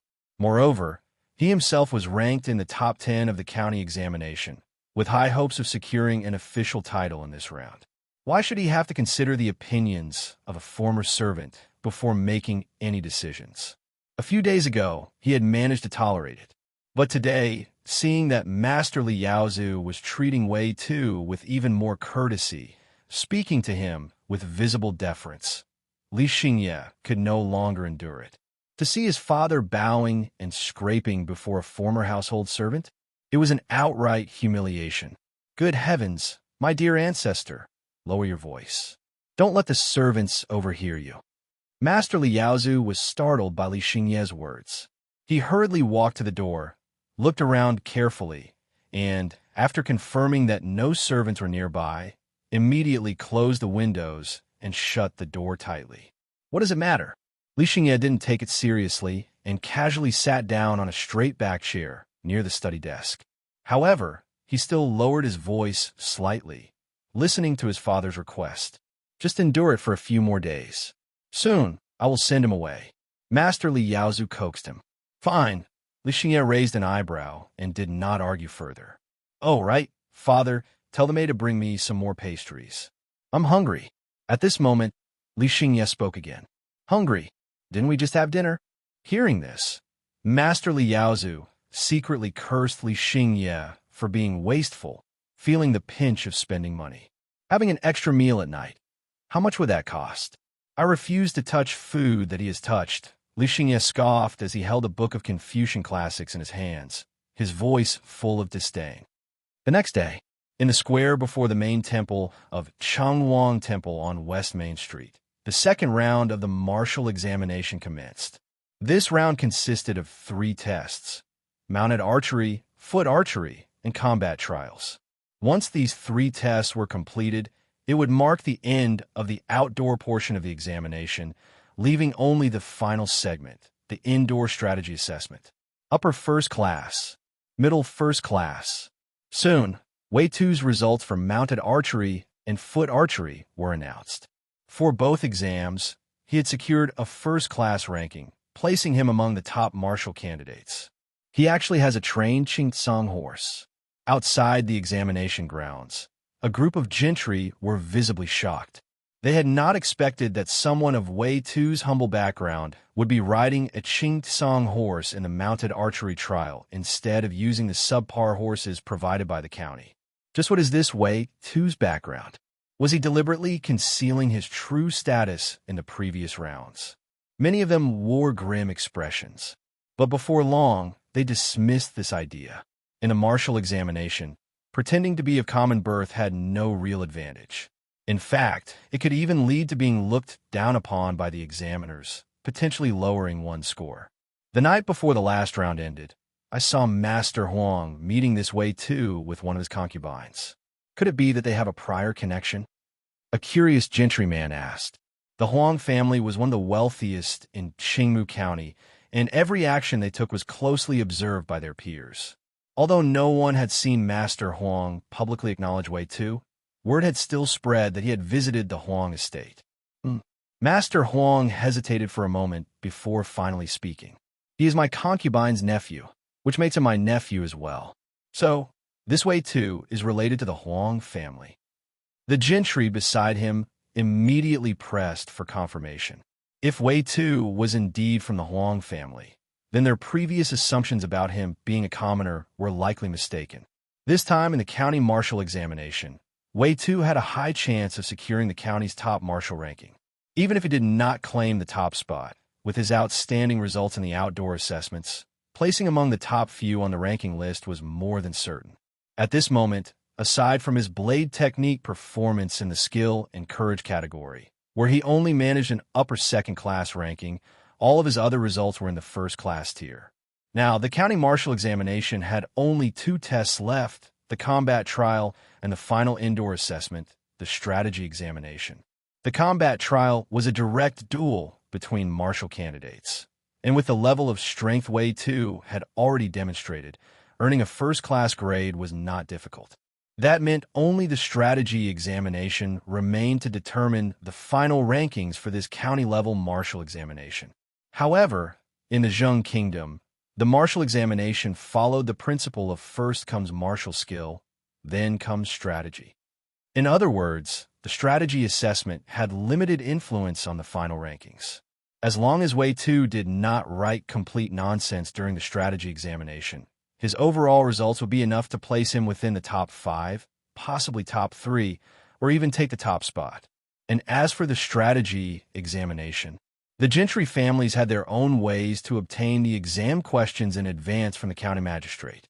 If Wei Tu was truly from the Huang family, then this strategy examination would be nothing more than a formality for him. With an 80% chance, he would claim the top spot in the county martial examination. Hearing the gentry's inquiries, Master Huang shook his head. He certainly wished for Wei Tu to become part of the Huang family, but unfortunately, Wei Tu had already found a worthy teacher. The promises of wealth and benefits that Master Huang could offer were, in Wei Tu's eyes, as light as a feather, not nearly enough to tempt him. Then that's fine, the gentrymen sighed in relief. Just like in the civil examination, where the top county scholar was guaranteed a recommendation for the prefectural examination, the top martial candidate was directly recommended for the Dao examination as well. Advancing to the Dao examination significantly increased one's chances of securing an official rank. Although Wei Tu is not a member of the Huang family, his background, he is the disciple of Dan Wu Ju from Sanyuan Township. Master Huang deliberately added this remark. Even if these gentrymen did not ask, he had already planned to make Wei Tu's identity public today. This was not because he wanted to elevate his own status by associating with Wei Tu. What he feared was Wei Tu's future. Right now, being the disciple of a martial scholar did not hold much weight. But Master Huang was well aware of how things worked behind the scenes in these examinations. These gentrymen would bribe the county officials to manipulate the rankings. If nothing was done, it was entirely possible that Wei Tu, who should have been the top-ranked martial candidate, could be deliberately pushed down to second, third, or even fourth place. As a member of the gentry, Master Huang understood these underhanded tactics all too well. What? A martial scholar's disciple? Upon hearing this, the gentrymen's expressions changed slightly, and some of them felt a wave of gratitude toward Master Huang for informing them in advance. It was common practice for county magistrates to consider a candidate's background when determining their final ranking. If they had been unaware of Wei Tu's connection to a martial scholar and had gone ahead with bribing the county officials to lower his rank, they would have wasted their money and possibly even offended a rising star in the martial examination. In that case, the top martial candidate is almost certainly Wei Tu's day. There's no need for us to spend money needlessly. The gentrymen exchanged glances and nodded in agreement. At the same time, up on the high platform, County Magistrate Chun, who had been dozing off, received a letter from one of his household servants. When he heard it was from his wife, he frowned slightly and opened it to read. The contents were simple. The letter only mentioned that earlier today, Master Huang had sent a coral ornament to their household, and Madame Huang had gifted the magistrate's wife a golden-laid pearl hairpin. At the end of the letter, Magistrate Chen's wife added a small note. Wei Tu was the nephew of Madame Huang and the disciple of Dan Wu Ju from Sanyuan Township. Wei Tu, County Magistrate Chun stroked the 3-inch-long beard beneath his chin, contemplating for a moment before instructing his scribe to bring the list of martial examination candidates to his desk. At present, the Zheng Kingdom had maintained its rule for 263 years, but the administrative integrity had long since declined, far worse than in the previous dynasty. Corruption and exam fraud were rampant in the civil service and martial examinations, not only in Qingmu County, but across all counties, prefectures, and Dao jurisdictions. However, if this Wei Tu's results are mediocre, I can always find an excuse to dismiss him. The risk is still too great. As he flipped through the registry, Magistrate Chun pondered his options. For civil scholars, rankings could be subjective. But for martial candidates, skill was absolute. Unlike the civil examinations, where writing ability could be interpreted in various ways, the martial examination skill tests were clear-cut. Even an outsider could tell at a glance how competent a candidate was. The 3 skill-based tests, stone lifting, mounted archery, and foot archery, could not be falsified. He achieved an upper first class in stone lifting, and all his other results are in the first class tier, except for his blade technique, which is upper second class. Magistrate Chun raised an eyebrow as he came across Wei Tu's records. With such impressive scores, Wei Tu was undoubtedly one of the strongest contenders for the top martial ranking. It was clear that the Huang family's bribe was not simply to secure Wei Tu's place on the ranking list. He was already more than qualified for that. Instead, they wanted him appointed as the top martial candidate in the county examination. Now, only the combat trial and strategy examination remain. Both of these can be tampered with. Magistrate Chun tapped his fingers against the wooden registry on his desk, then gestured for his scribe to summon the examiner overseeing the combat trial. By afternoon, the combat trial of the outdoor assessment had officially begun. The combat trial was the only true combat-based test in the martial examination.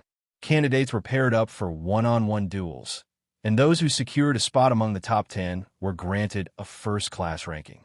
However, among those top 10, further rankings were not explicitly distinguished at the county and prefectural levels. Since fists and blades had no eyes, officials avoided pushing candidates to the brink of injury over minor differences in skill. Aside from the top martial candidate, who was guaranteed a spot in the prefectural examination, the remaining candidates on the list were treated equally.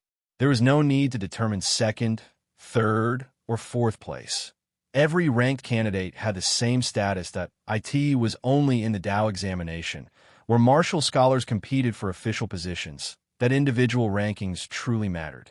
I just hope I don't get matched against one of those blade-wielding martial artists who ranked first class in the skill tests, or else.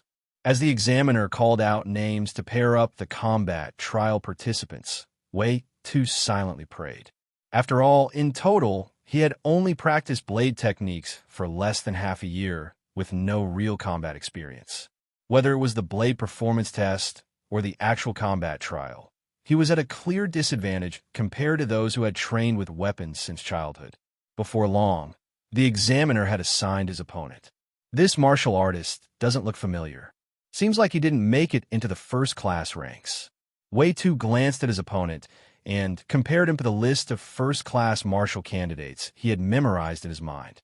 Before the combat trial, the merchants near Changluang Temple had already purchased examination results from scribes, compiling them into booklets for resale.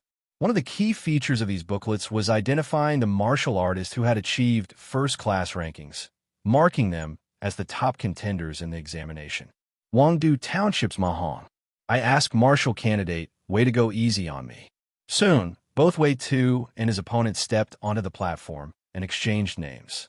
Upon seeing Wei Tu approach the stage, Mahong's expression stiffened slightly, and he cupped his fists in greeting. Changming Township's Wei Tuesday. Wei Tu returned the salute.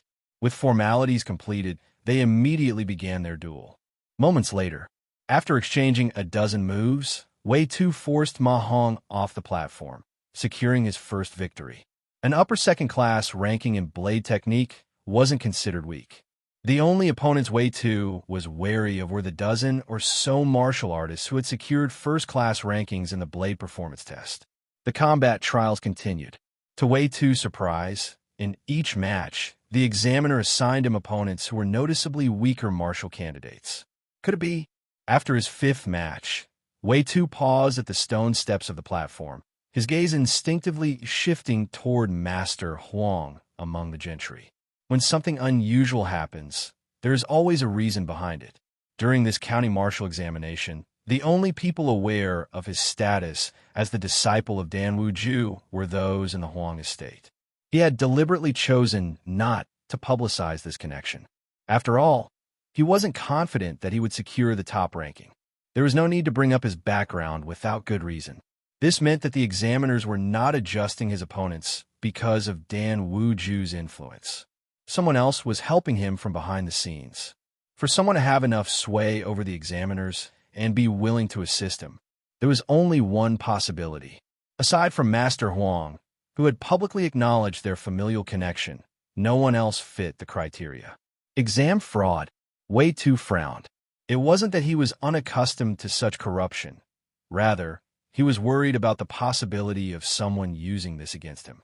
For a capable martial candidate like him, small manipulations like this did more harm than good. I acknowledged Master Huang as kin. Even if I did not accept his patronage, he wouldn't go out of his way to harm me. With that thought, Wei Tu shook his head, pushing aside unnecessary worries. The matches continued. Without facing any of the strongest martial candidates, Wei Tu had no trouble securing victory. He easily overpowered his opponents and earned a place among the final 10 candidates in the combat trial.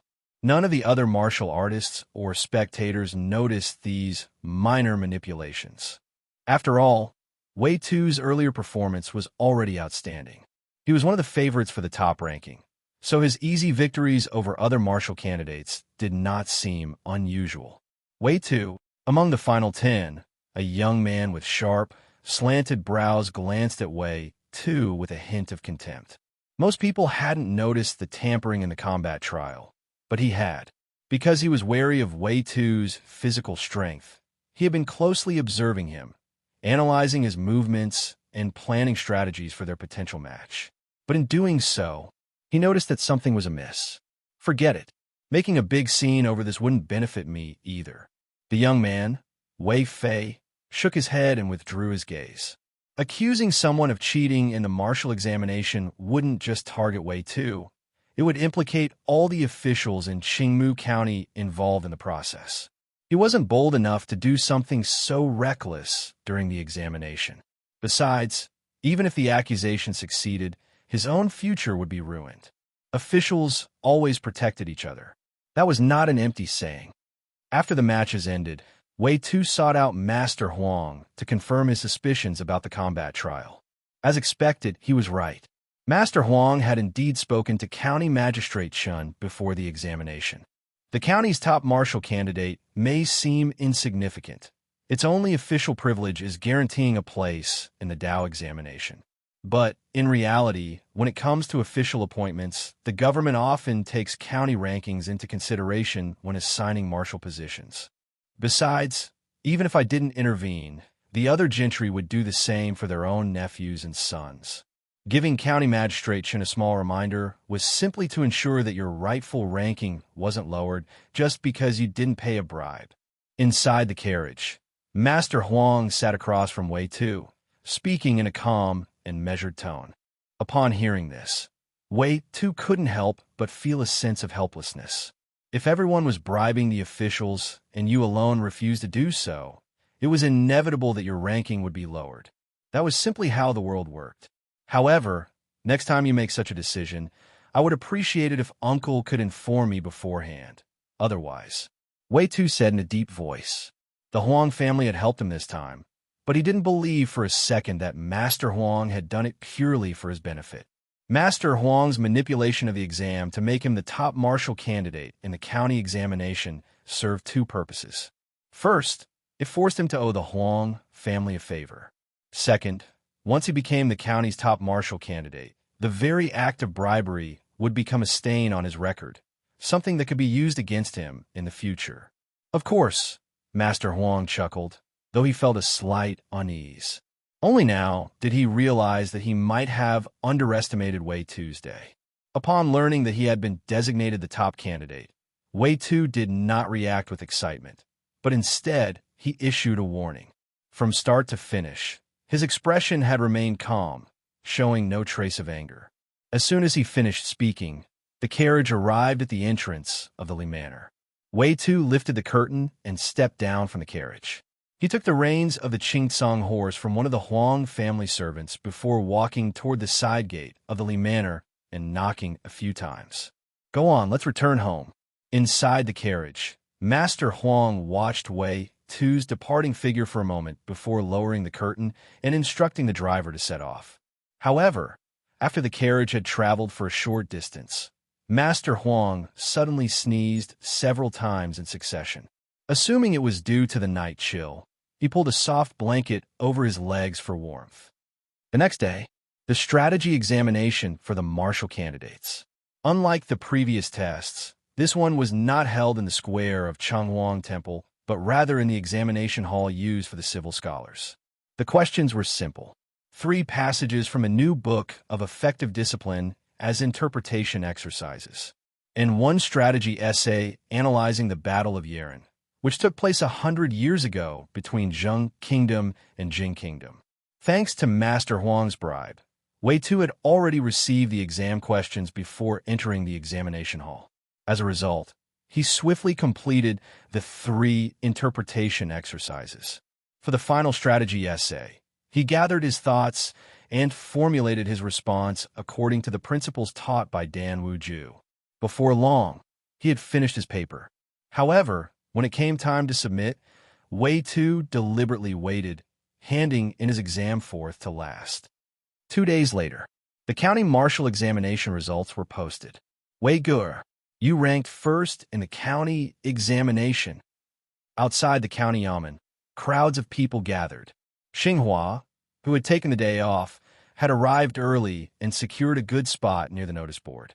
As soon as the results were posted, she immediately saw Wei Tu's name at the top. The first-ranked martial candidate, top of the county examination. When the Dao examination ends, and I obtain an official rank and some money, I'll return to the Li Manor and buy back your contract. After allowing Xinghua to revel in her excitement, Wei Tu led her away from the Yamen and made this promise to her on their way back to the Li Manor. Even though he had secured the top ranking, he felt no real joy, nowhere near as much as Xinghua, who was practically overjoyed. After all, his title as the top martial candidate had been obtained through the Huang family's underhanded methods. The prefectural examination. The Dao examination. The Huang family won't be able to interfere in those. The results I achieve then will be completely legitimate. Wei Tu clenched his fists. Xinghua's cheeks flushed, and she lowered her head slightly. She responded with a soft and did not notice the slight tension in Wei Tu's demeanor. After the rankings were posted, Wei Tu did not linger in Qingmu County for long. After expressing his gratitude to the Li family for allowing him to stay, he mounted the Qingtsong horse and set off for Qingfeng Prefecture's capital city. He would wait there for the prefectural examination in April. Yingong. As soon as he arrived in the prefectural capital, Wei Tu followed the address provided by Dan Wuju and headed straight for Dan Yingong's residence. Wei Gur, it's been a long time. Dan Yingong sighed with a touch of emotion. 2 months ago, when he left Sanyuan Township, Wei Tu was still just one of his father's disciples, largely unknown. But now, 2 months later, Wei Tu had become the top martial candidate of Qingmu County. With the level of skill he had displayed, securing the title of martial scholar in the Dao examination was practically guaranteed. After a brief exchange of pleasantries, Dan Yingong led Wei Tu into the inner residence, where he paid respect to Madame Gao and was introduced to Dan Yingong's wife. My wife is in poor health and has long held grudges against my younger sister. To avoid unnecessary conflict, she decided to stay home during the new year and sent a letter to my father instead. Hearing this, Wei Tu nodded. He was well aware that Dan Fang's personality was not well liked. The fact that she had taken a live-in son-in-law had given her the right to compete with Dan Yingong for the family inheritance. Over time, it was only natural that the relationship between the two women had soured. After the introductions, Dan Yingong took Wei Tu to a courtyard in his residence and assigned him a maid and a servant to assist with his daily needs during his stay. That evening, Dan Yingong hosted a banquet to welcome him. After 3 rounds of wine and 5 courses of food, Dan Yingong suddenly asked, I have to say, Wei Gur, you've become the top martial candidate of Qingmu County. But why do you seem not very happy? He looked puzzled. By not very happy, he didn't mean that Wei Tu was outright upset, but rather that he showed no sign of excitement or pride at having secured the top martial ranking. Even considering how mature and composed Wei Tu was for his age, this reaction seemed unusual. Hearing this, Wei Tu thought for a moment before explaining the methods used by the Huang family.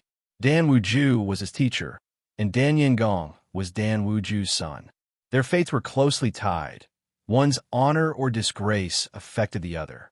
To put it bluntly, if the Zheng Kingdom's court were to investigate this case of exam fraud, both Dan Wuju and Dan Yingong would undoubtedly be implicated. At best, they would lose their titles. At worst, they could be imprisoned, and their family could be reduced to government slaves. For that reason, Wei Tu had no concern that Dan Yingong would expose this matter. Master Huang truly lives up to his reputation as a businessman. He's far too cunning. Dan Yingong sighed. A clear attack could be blocked, but hidden schemes were harder to guard against.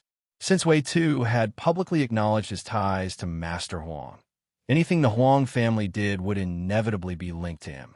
More importantly, Master Huang's scheme wasn't just about making him the top martial candidate. It was outright fraud. But you don't need to worry too much, Wei Gur. As long as you perform well in the Dao examination's combat trials, even if people suspect fraud, they'll dismiss it as baseless rumors. Dan Yingong offered words of reassurance. The combat trials in the Dao examination were far more intense than those in the county examination, 10 times more brutal.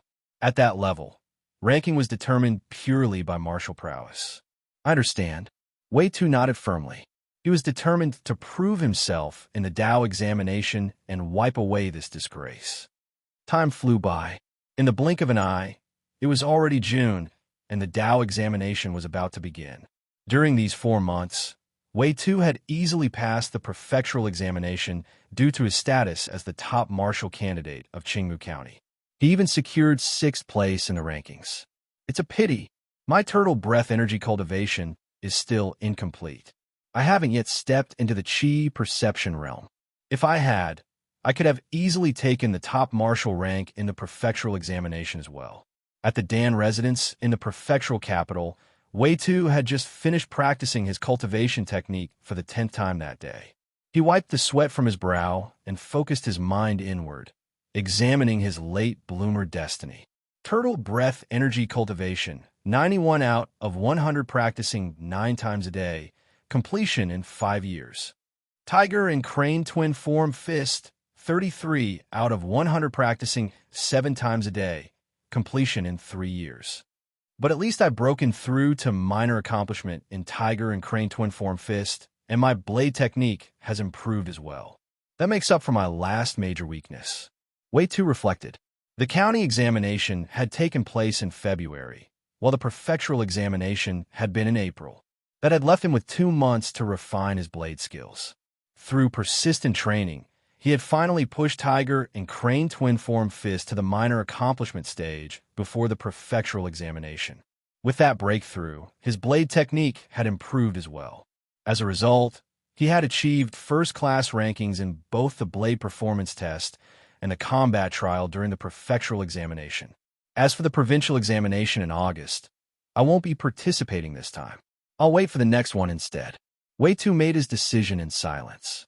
In the short term, his turtle breath energy cultivation and Tiger and Crane Twin Form Fist wouldn't see any significant breakthroughs or improvements.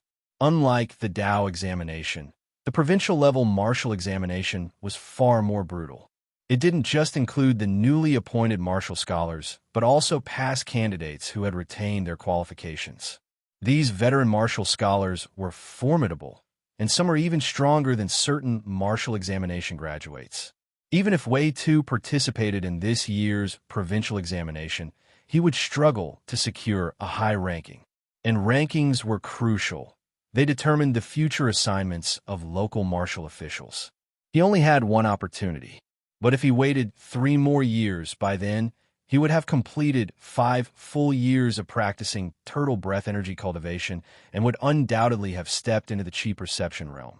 With the advantages of internal martial arts, he would have a real chance at securing a top 10 ranking in the provincial examination. 5 days later, Qingfeng Prefecture, inside the Martial Tribute Courtyard, atop the training field's combat platform. Qingfeng Prefecture's Wei Tuesday. Tonglin Prefecture's Deng Sandao. Wei Tu and the martial candidate opposite him cupped their fists in salute and exchanged names. After paying their respects, the 2 men walked toward the weapon rack beside them, each selecting a weapon suited to their style. What a fierce blade technique! As soon as Deng Sandao reached for a 9-ring broadsword from the rack, he saw Wei Tu surge forward like a charging beast, his momentum like that of a tiger pouncing through the forest. At the same time, the 3-foot-7-inch black saber in Wei Tu's hand spun into a deadly arc, slashing horizontally toward Deng Sandao's shin. Seeing this, Deng Sandao's eyelids twitched. He quickly retreated 2 steps, putting some distance between them, and raised his broadsword to parry. The moment their dull-edged training weapons clashed, Deng Sandao felt a sharp jolt of impact, his right hand going numb. But he used the force to his advantage, ducking low and rolling to Wei Tu's left, thrusting his 9-ring broadsword diagonally upward toward the weak point on Wei Tu's left leg. However, Wei Tu seemed to have anticipated this move. Instead of dodging, he executed a swift aerial maneuver, flipping like a hawk taking flight. His blade technique shifted entirely, now resembling a crane elegantly dancing over water. The Tiger and Crane Twin Form Fist-influenced blade technique combined the ferocity of a tiger with the agility of a crane. After several dozen exchanges, Deng Sandao made a critical mistake. He failed to adapt to Wei Tu's fluid change in blade forms and left himself open. Wei Tu seized the opportunity and delivered a powerful kick, sending Deng Sandao flying off the platform. His blade technique has improved even further since the county and prefectural examinations.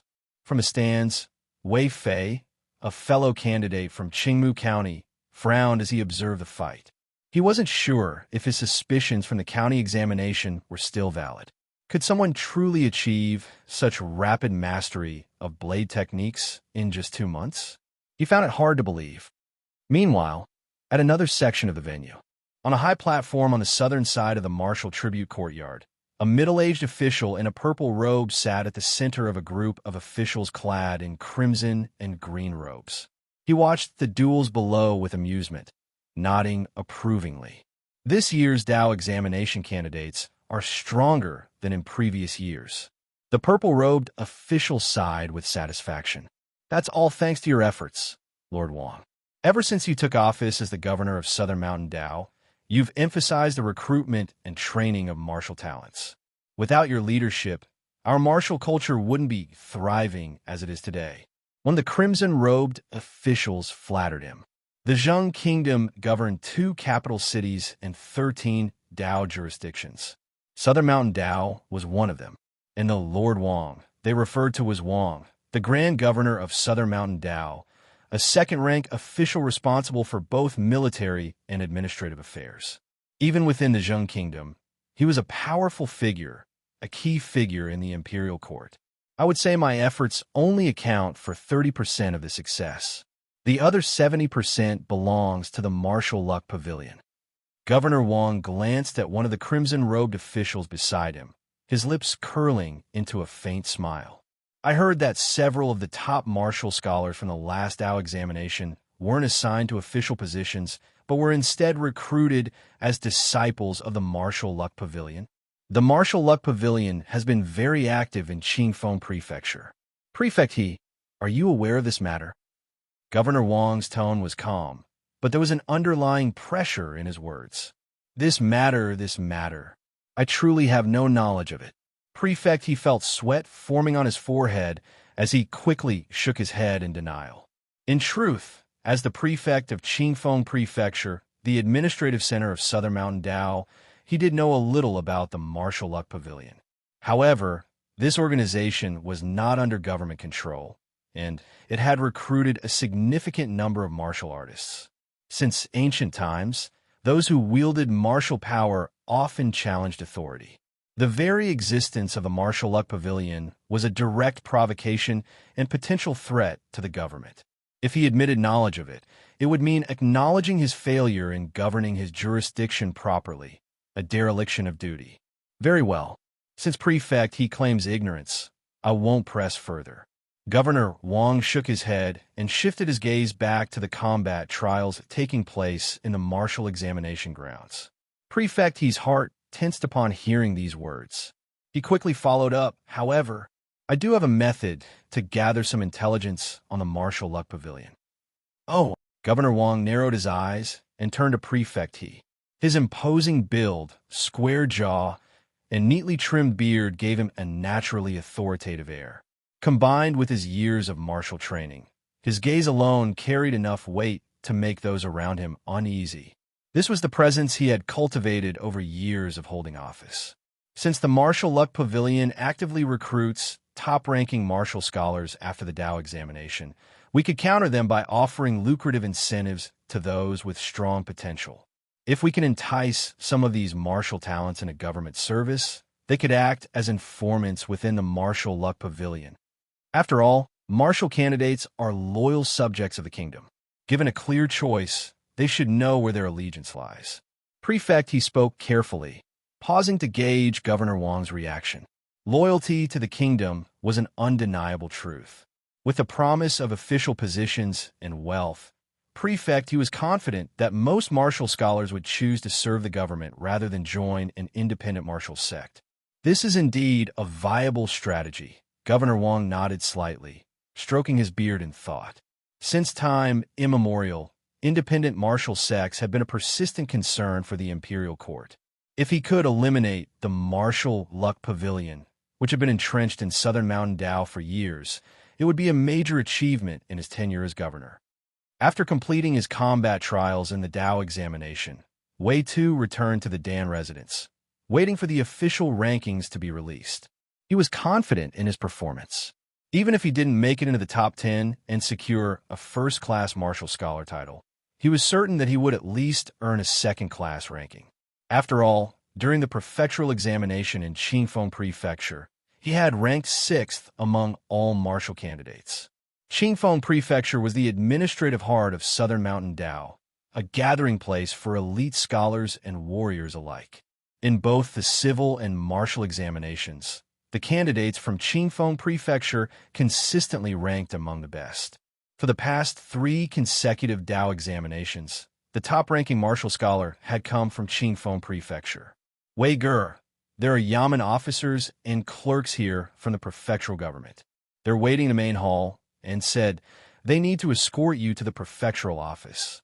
On the final day of the rankings being posted, just before dusk, Dan Yingong knocked on Wei Tu's door, his expression filled with urgency. Since ancient times, commoners feared government officials. There was a saying, the Yamen gates open to the south, but without money, don't bother stepping inside. Even those with righteousness on their side feared dealing with the authorities. And for Wei Tu, this situation was even more concerning. His past was not entirely clean. Now, being summoned by Yamen officials, there was a high probability that it wasn't for something good.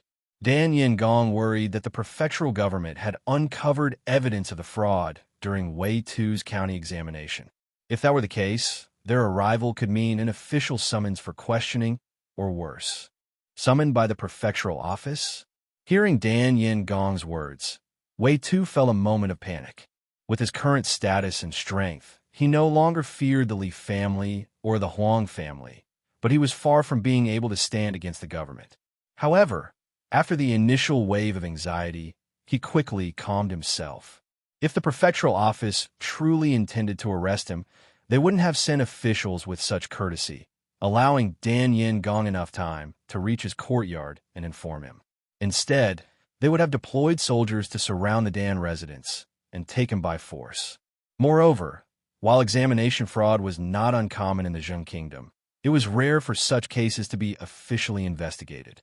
Over the past decades, almost no cases have been openly exposed. This meant that the prefectural office was unlikely to be here to apprehend him. They must have another reason for summoning him. What could it be? Wei Tu furrowed his brows. The only connection he had to the prefectural government was through the martial examinations, the prefectural examination and the Dao examination. Other than that, he was just an ordinary commoner. There was no reason for the government to involve him in anything else. Yingong, don't be too anxious. This shouldn't be anything serious. Wei Tu firmly gripped Dan Yingong's trembling hands, trying to reassure him. Many criminals expose themselves not because of solid evidence, but because of their own panic. A few moments later, Dan Yingong winced from the pain, his expression returning to normal. He nodded, signaling that he understood, and then urged Wei Tu to go to the main hall to meet the prefectural officials. After all, he was a scholar, someone who had seen the world. Now that he had calmed down, he could see through the situation more clearly. A quarter of an hour later, Wei Tu arrived at the rear hall of the prefectural office. As soon as he saw a group of young martial candidates around his age standing in the hall, he felt a sense of relief. His tension eased immediately. He began to wonder what prefect he was up to, calling all of them, the newly appointed martial scholars, to the prefectural office on the night before the rankings were officially posted. Wei Tu, do you know why prefect he summoned us here? After waiting for a while, Wei Tu felt someone nudge his elbow. He turned his head and saw that it was Wei Fei, a martial candidate from his county. I don't know, Wei Tu replied curtly. Inside the government office, he followed 3 principles: listen more, observe more, and speak less. Seeing Wei Tu's reluctance to talk, Wei Fei lost interest in further questioning. Instead, he followed Wei Tu's example, standing silently in a corner of the hall, waiting for the official in charge to arrive.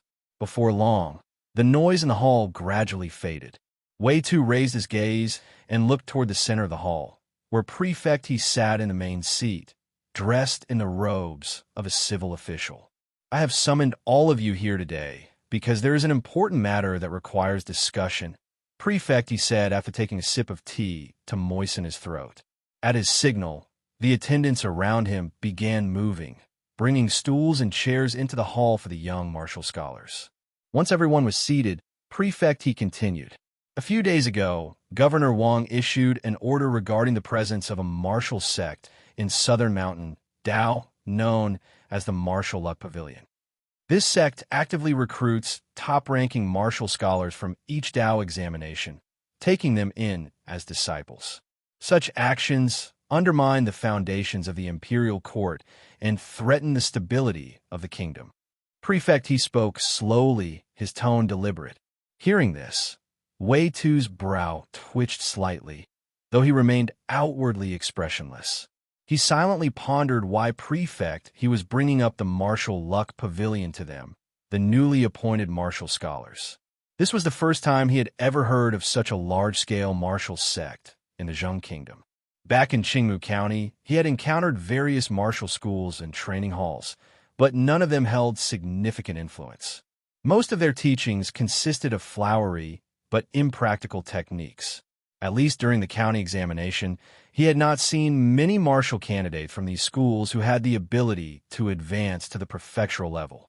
Now, however, Prefect he was saying that the Martial Luck Pavilion specifically recruited martial scholars each year. This meant that the top experts within the sect must possess formidable strength. A martial scholar might seem like the lowest rank of the martial examination, but in reality, every martial scholar was a renowned martial figure within their county or township. It wouldn't be an exaggeration to say they were the best among 100 candidates. Could it be the Martial Luck Pavilion has martial artists at the Qi Perception realm, or even stronger Xiantian realm masters? Wei Tu silently speculated. After a brief pause, Prefect he continued, I believe you all are intelligent enough to guess why I've summoned you here today. This matter has already been discussed with Governor Wang. If you are willing to infiltrate the Martial Luck Pavilion as spies, once we eliminate them, those who contribute will be rewarded handsomely. Even those without major accomplishments will be promoted by 3 ranks and granted 100 mu of fertile land. Additionally, Governor Wang is willing to offer a manual for an internal cultivation technique as a reward for those who participate. An official position, an internal cultivation technique, 100 mu of fertile land. These 3 tremendous rewards were laid bare before Wei Tu and the other martial scholars. Hearing this, many of them felt their hearts waver, including Wei Tu. However, he quickly realized the hidden dangers. For the government to offer such a generous reward, it means that infiltrating the Martial Luck Pavilion must be extremely dangerous, possibly even life-threatening. Unlike the others, who came from wealthy families, Wei Tu had responsibilities. He needed to obtain an official position, earn money, and buy back Xinghua's freedom. He couldn't afford unnecessary risks. Moreover, while these rewards seemed enticing, to Wei Tu, they weren't worth the danger. A government post and wealth. Wei Tu was confident that he could secure these by passing the next provincial martial examination. Once he became a martial examination graduate, these benefits would naturally follow. As for the internal cultivation technique, while he was indeed tempted, infiltrating the Martial Luck Pavilion wasn't the only way to acquire one. Since Governor Wang was offering an internal technique as a reward, it meant that such manuals could be obtained through official channels. If he held a government position, he might have another opportunity to gain access to one. Furthermore, Wei Tu recalled that his grandmaster, the Golden Blade Warrior, had failed to extend his life upon breaking into the Xiantian realm. Perhaps his master, Dan Wuju, already possessed an internal cultivation technique.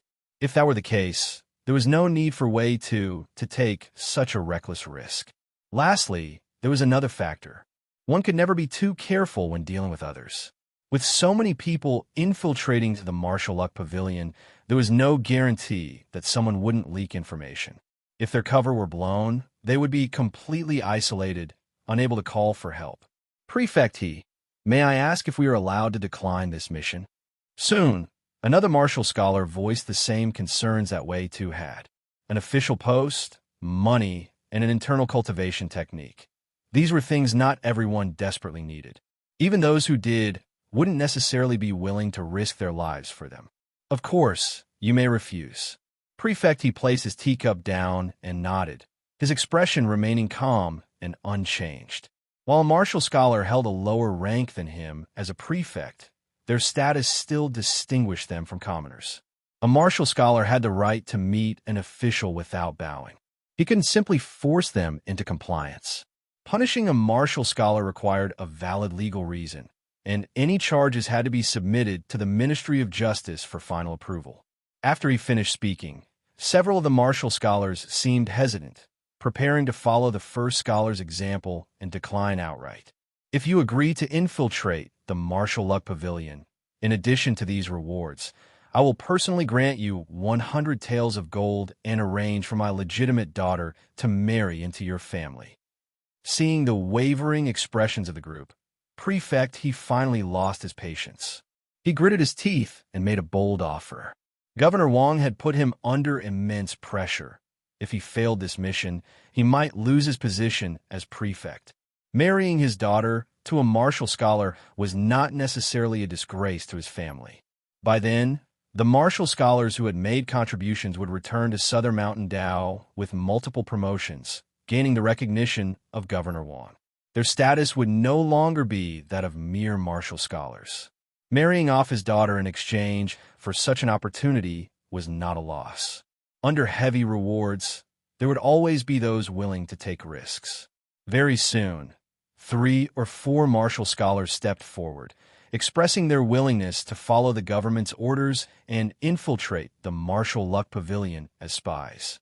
At this moment, Wei Tu glanced toward the martial scholar who had been the first to voice his rejection, Fu Zhizhou. Seeing that Fu Zhizhou remained unmoved by the offer, Wei Tu felt reassured. 100 taels of gold, marriage to the prefect's legitimate daughter.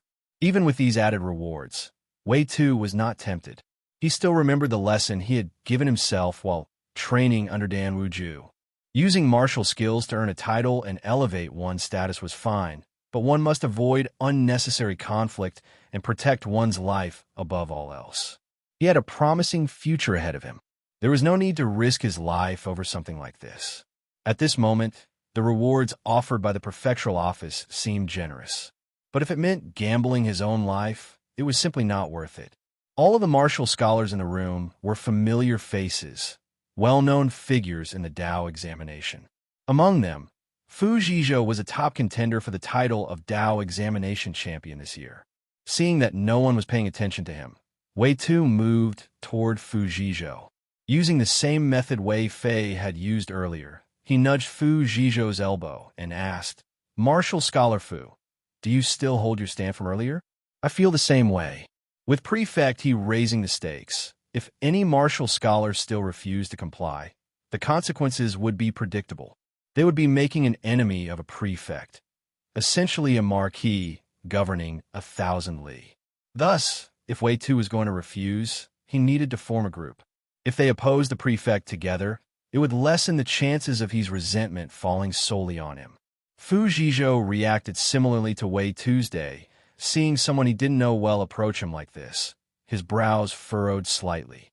However, upon hearing Wei Tu's words, his expression softened, and his gaze toward Wei Tu carried a hint of friendliness. "I share the same view as Martial Scholar Wei. I refuse to take part in this mission. First, involving 10 or more people in a secret operation carries immense risk. Even if you and I have clean backgrounds, promising futures, and families tied to our home counties, there is still a possibility of exposure. Second, the rewards do not interest me. Third, Prefect, he only has 1 year left in his term in Qingfeng Prefecture."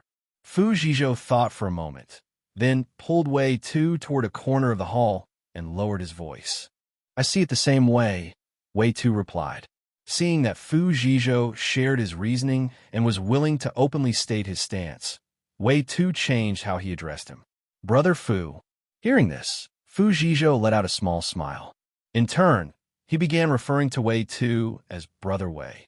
The two had quickly formed a mutual understanding. Now that they were standing together in refusing Prefect He's proposal, they had essentially become allies in the same trench. Moreover, both of them held the same title, Martial Scholars of the current examination year. That in itself was a bond. If we can bring in a few more people, 4 or 5 would be ideal, Fu Zhizhou suggested. Hearing this, Wei Tu nodded in agreement. The more people that rejected the plan, the less danger and pressure he and Fu Zhizhou would face. Martial Scholar Wei Tu scanned the room and spotted Wei Fei, one of the few martial scholars who had yet to approach Prefect He's side. Without hesitation, he walked over and explained his discussion with Fu Zhizhou. All right, count me in.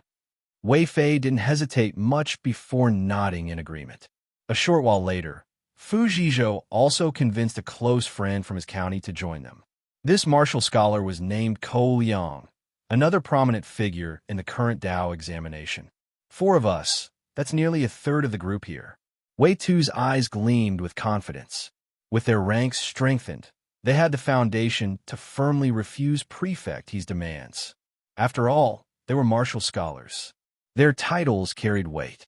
The results of the Dao examination were not something the prefectural office could easily manipulate. Even if Prefect He bore a grudge against them, there was little he could do to harm them directly. At most, he might interfere with their assignments as officials, sending them to remote areas. But compared to the risks of infiltrating the Martial Luck Pavilion, that was a negligible concern. If the 4 of us refuse Prefect He together, we're bound to attract his resentment. When we leave the prefectural office, let's formally swear brotherhood. If any of us face trouble in the future, we'll support each other. Fu Zhizhou, who had been the first to reject Prefect He's offer and had the best martial examination results among them, naturally became the leader of their small group. He looked at Wei Tu, Wei Fei, and Ko Liang, his expression serious as he spoke in a low voice. Agreed. Once we leave, we swear brotherhood. Wei Tu and the others were stirred by his words. After a brief moment of thought, they all nodded in unison. Shared experiences, being from the same examination year, the same hometowns, or the same schools, often led to alliances. At this moment, the 4 of them, each with their own county ties and holding the same martial scholar title, forming a pact was only natural. Prefectural office, rear courtyard, main hall. Martial scholars are drawn to profit. Ancient wisdom proves true. Prefect He murmured, his lips curling into a satisfied smile as he glanced at the martial scholars gathered around him. The moment one person accepted, the rest would follow. This was the experience he had gained from years of being an official. As for the few stubborn ones, he could deal with them later, tempt them with benefits, or pressure them with veiled threats. They would fall in line eventually. However, just as Prefect He was savoring his success, 4 men stepped forward in unison, standing tall and composed. They clasped their hands in salute and spoke words that instantly soured his mood. Prefect He, the 4 of us are naturally slow-witted and unsuited for infiltration work. We respectfully decline your offer. Wei Tu, Fu Zhizhou, Wei Fei, and Ko Liang spoke together. The hall fell into complete silence. Every gaze, Prefect He's, the other martial scholars, and even those of the attendants and maids, turned toward the 4 of them. Shock rippled through the room. Other than Prefect He's darkening expression, most others showed disbelief. Prefect He's face grew cold, his eyes sharp as he locked onto the 4 men. If only one had refused, he could have overlooked it. Even when herding sheep, there was always one that strayed. But 4 at once? And their words so perfectly in sync. This was clearly premeditated. Ancient wisdom states, if a ruler lacks discretion, he loses his ministers. If a minister lacks discretion, he loses his life. Prefect, you have gathered so many of us here, over 10 people. If information leaks, the risks are too great. Facing potential death, we must humbly refuse this mission. Fu Zhizhou, taking the lead, spoke with deliberate caution. Fu Zhizhou. Prefect He's eyes narrowed as he studied him closely. He had clearly recognized the name. Though he said nothing, everyone present could feel his growing anger. An official's authority was like a mountain. Did they think he hadn't considered the risks of gathering so many people? On the contrary, he had done it precisely because of those risks. If this mission failed or word got out, it wouldn't be his fault. The blame would fall on these martial scholars. At worst, he would be scolded for being too careless. But a year from now, he would be transferred elsewhere. Would he still care about the mess left behind by the martial luck pavilion? Prefect He's expression darkened momentarily, but then he suddenly smiled, saying, "Earlier, this official stated that this matter is voluntary. Since martial scholar Fu wishes to withdraw, I will honor my word." The martial scholars in the hall were stunned. They hadn't expected Prefect He to be so reasonable. If they had known, they might have joined Wei Tu and the others in outright refusal. Other than a few who were blinded by greed, most of the martial scholars present had only agreed to infiltrate the martial luck pavilion due to fear of Prefect He's authority. They worried that rejecting him would mean making an enemy of this high-ranking official. However, a single word interrupted their thoughts. The room fell silent. All eyes turned toward Prefect He. At that moment, Prefect He picked up the teacup on the table and slowly stood up. He wore the robes of a scholar, and compared to the martial scholars surrounding him, he looked weak, so fragile that a strong wind might blow him over. Yet there wasn't a trace of fear in his demeanor. His sharp gaze swept across the room, scanning every martial scholar present. Anyone who met his eyes immediately felt a chill down their spine. They instinctively lowered their heads and bowed slightly, afraid to make direct eye contact. This was official authority. One word, one movement, and the atmosphere in the hall grew heavy with tension.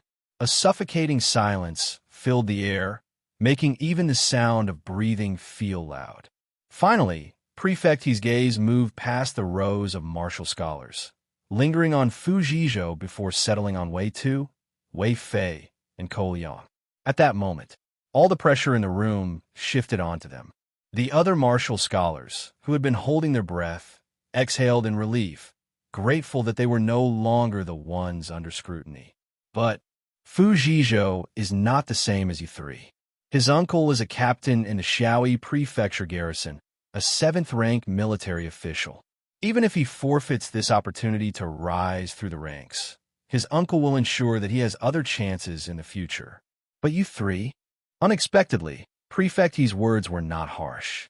He spoke in a slow, patient tone, like a teacher gently advising wayward students. He did not scold Wei Tu and the others. Instead, his words carried only persuasion and reasoning. Yet, to the martial scholars in the hall, his words sent a chill down their spines. It confirmed their worst fears. Rejecting this task meant inviting Prefect He's displeasure and potential suppression. His meaning was clear. Fu Zhizhou could refuse, because he had a 7th-rank official for an uncle. Even if he faced difficulties, at worst, he would endure a few years of hardship before climbing the ranks again. But Wei Tu and the others? Once they were blacklisted, they might never get a promotion and would be doomed to serve in the lowest ranks for life. This, Fu Zhizhou swallowed hard. He wanted to speak out, to warn Wei Tu and the others not to fall for Prefect He's manipulation. But under the weight of Prefect He's cold gaze, he had no choice but to swallow his words. Besides, Prefect He wasn't lying. The only reason Fu Zhizhou had dared to be the first to refuse was because of his uncle's influence. Having connections meant having the privilege to be reckless. These martial scholars are just that, mere martial scholars. A few words, and they're already wavering. Prefect He inwardly sneered as he observed the trio's silence. I do not have the backing of the Fu family or a 7th-rank military officer like Fu Zhizhou does, but I am a simple man, prone to mistakes. I fear I might ruin your grand plan. Prefect He, please forgive me. A voice suddenly broke the silence. The speaker was Ko Liang. He stood beside Fu Zhizhou, his expression calm as he spoke. The atmosphere in the hall plunged into silence once again. No one dared to speak loudly, not even to breathe too heavily. But before anyone could react, mere moments after Ko Liang's words, Wei Tu, who stood beside him, also spoke up. Compared to Ko Liang, Wei Tu's words carried more courtesy. He cupped his hands toward Prefect He and said, "This humble one comes from a lowly background. Before participating in the martial examination, I was nothing more than a stable hand, looked down upon by others. Even if I were to remain a low-ranking military official for life, it would still be better than my previous existence." Though they had only known each other for less than half a day, Wei Tu had no illusions about forming deep brotherly ties with Fu Zhizhou and Ko Liang.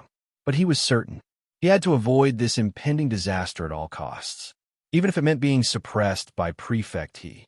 Could it possibly be worse than the day he had been sold into servitude?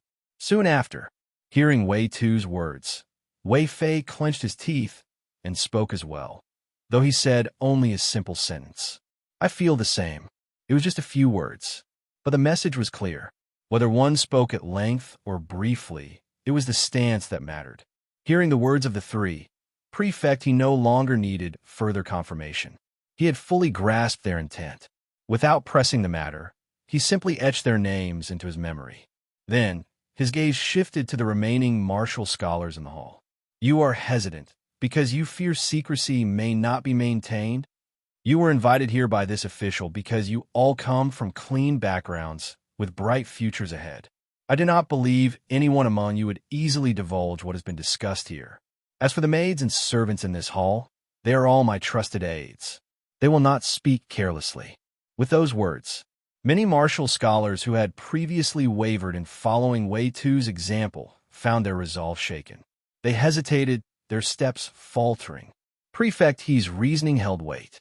These martial scholars were no ordinary men. Why would they recklessly betray such a sensitive matter? And the servants present, being Prefect He's personal retainers, were more reliable than any of them. Wei Tu and the others had no way of knowing what thoughts stirred in the hearts of these other martial scholars.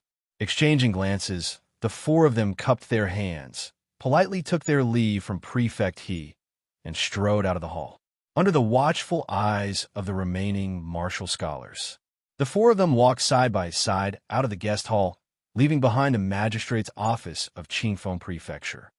Outside the magistrate's office. That was close. I almost got swayed by Prefect He's words. I nearly lost my nerve. Ko Liang patted his chest, exhaling deeply as he laughed. "Brother Ko, thank you," Fu Zhizhou said sincerely, patting Ko Liang's shoulder, his expression filled with gratitude.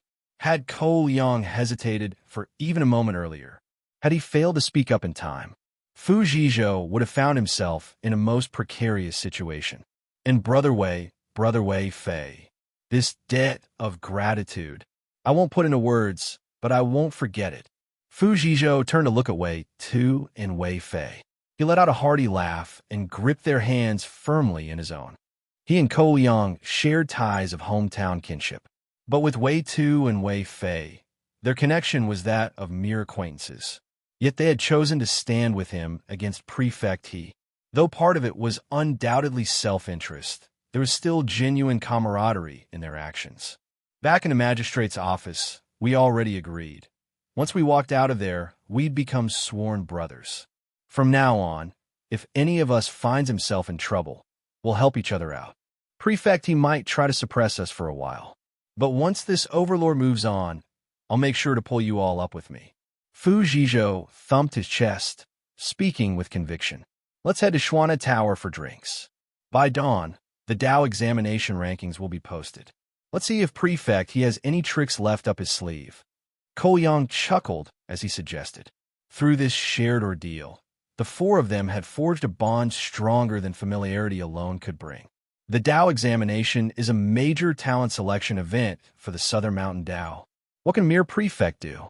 The martial examination isn't like the literary examination. The difference between skill levels is clear as day. Fu Zhizhou laughed dismissively at the idea that Prefect He could interfere, as Wei Tu and the others conversed. Outside the magistrate's office, several servants who had been waiting in the nearby alley for their masters caught sight of them and quickly approached. They cupped their hands in greeting, eager to inquire about the reason so many martial scholars have been summoned into the magistrate's office so late at night. "Young Master Fu, is my young master safe inside?" The master and the eldest madam have been worried sick. The leading servant, who recognized Fu Zhizhou, asked anxiously. The prefect merely summoned us to get acquainted with the new martial scholars of this term. Your young master will be out shortly. Fu Zhizhou replied smoothly after exchanging glances with Wei Tu and the others. Though they had firmly rejected prefect and avoided entanglement, the matter involved martial luck pavilion, and they dared not reveal too much. They all understood the principle that secrecy is the key to survival. Otherwise, they wouldn't have risked offending prefect by outright refusing.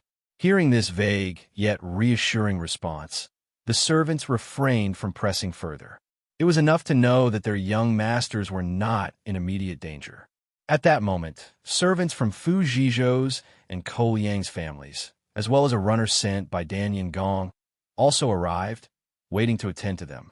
After instructing the servants to return home and deliver the news, the four of them set off down the main street, heading toward Xuana Tower. Half an hour later, Xuana Tower. 3 rounds of drinks had passed, and the night was nearing dawn. Seeing that Wei Tu and the others had eaten and drunk their fill, Fu Zhizhou did not hesitate any longer. He immediately called for the shopkeeper and instructed him to prepare incense, an altar, and all necessary items for a formal brotherhood pledge. You actually meant it? Wei Tu was momentarily taken aback. He hadn't expected Fu Zhizhou to be so serious about it, to step out of the magistrate's office and immediately arrange to swear brotherhood. People of this time valued loyalty and righteousness, especially among martial scholars. A sworn oath of brotherhood held more weight than blood ties. To break such an oath would bring eternal condemnation and shame. After all, one's blood relations were determined by birth, but sworn brothers were chosen out of mutual admiration and trust. However, this arrangement carried many benefits for Wei Tu himself, so he saw no reason to object. Instead, he was quite pleased with the turn of events. Fu Zhizhou, Ko Yang, and Wei Fei had all demonstrated intelligence and courage in recognizing the danger behind prefect He's proposal and in refusing his demands despite the risk. This showed not only their foresight, but also their strong will. Moreover, like him, all 3 had achieved high rankings in the Dao examination. Their potential was evident. Their starting points were similar. Their ambitions aligned. And after standing together against prefect a foundation of trust had already been built. In short, there were no better candidates for sworn brothers, nor for forging a shared path to the future. A short while later, inside a private room in Xuana Tower, an incense altar had been set up. On the altar rested offerings of 3 sacrificial animals, an incense burner, a live chicken, a jar of wine, and a bound registry. The cover of the registry bore 3 bold characters, Brotherhood records. Now came the formal process. The 4 of them arranged their ranking by age. Among them, Ko Yang, at 24, was the eldest, and the others readily acknowledged him as the eldest brother. Wei Fei, at 23, became the second brother. Then came Wei Tu and Fu Zhizhou. When Fu Zhizhou finally reported his age, both Wei Tu and Wei Fei were momentarily dumbfounded. Neither of them had expected the most skilled of them, Fu Zhizhou, to be so young. He was not even 20, only 18. No wonder he's so full of youthful vigor, Wei Tu mused to himself. Hearing Wei Tu and Wei Fei's reaction, Ko Yang smiled slightly. Back in Shaoyi Prefecture, 4th brother was already famous as a martial arts prodigy.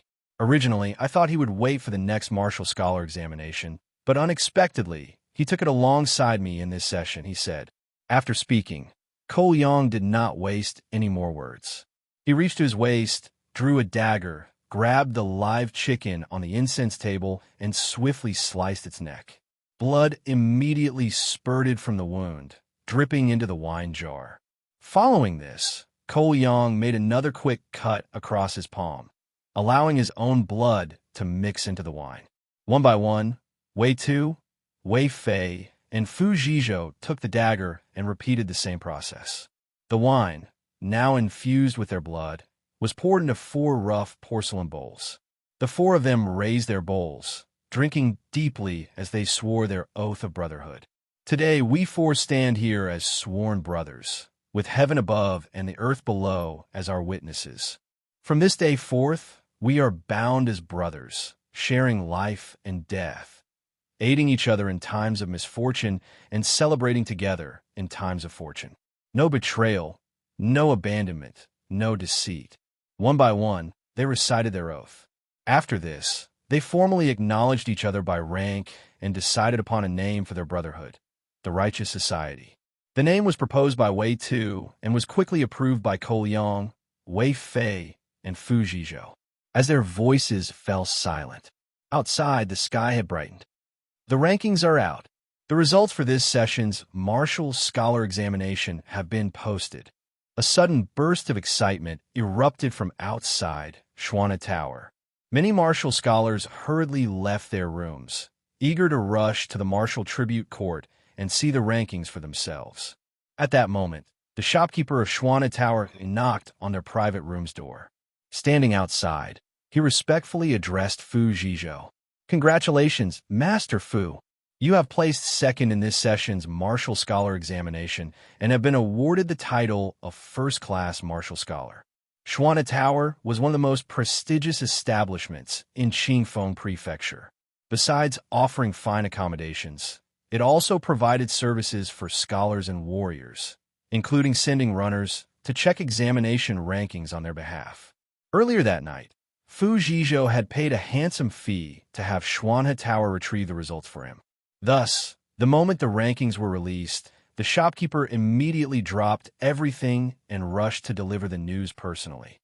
"Congratulations, fourth brother," Cole Yang grinned. "To place second in the Martial Scholar Examination and become a first-class martial scholar. This is no small achievement." Wei Tu and Wei Fei also congratulated him. Although they had already expected Fu Zhizhou to perform well, having his ranking officially confirmed was still a joyous occasion. But what about the rest of us? Wei Fei's expression darkened slightly. Though he didn't believe Prefect he had the power to alter the rankings of the Martial Scholar Examination, there was always the possibility. What if they had been disqualified? What if they had lost their titles? Wei Tu felt a similar unease.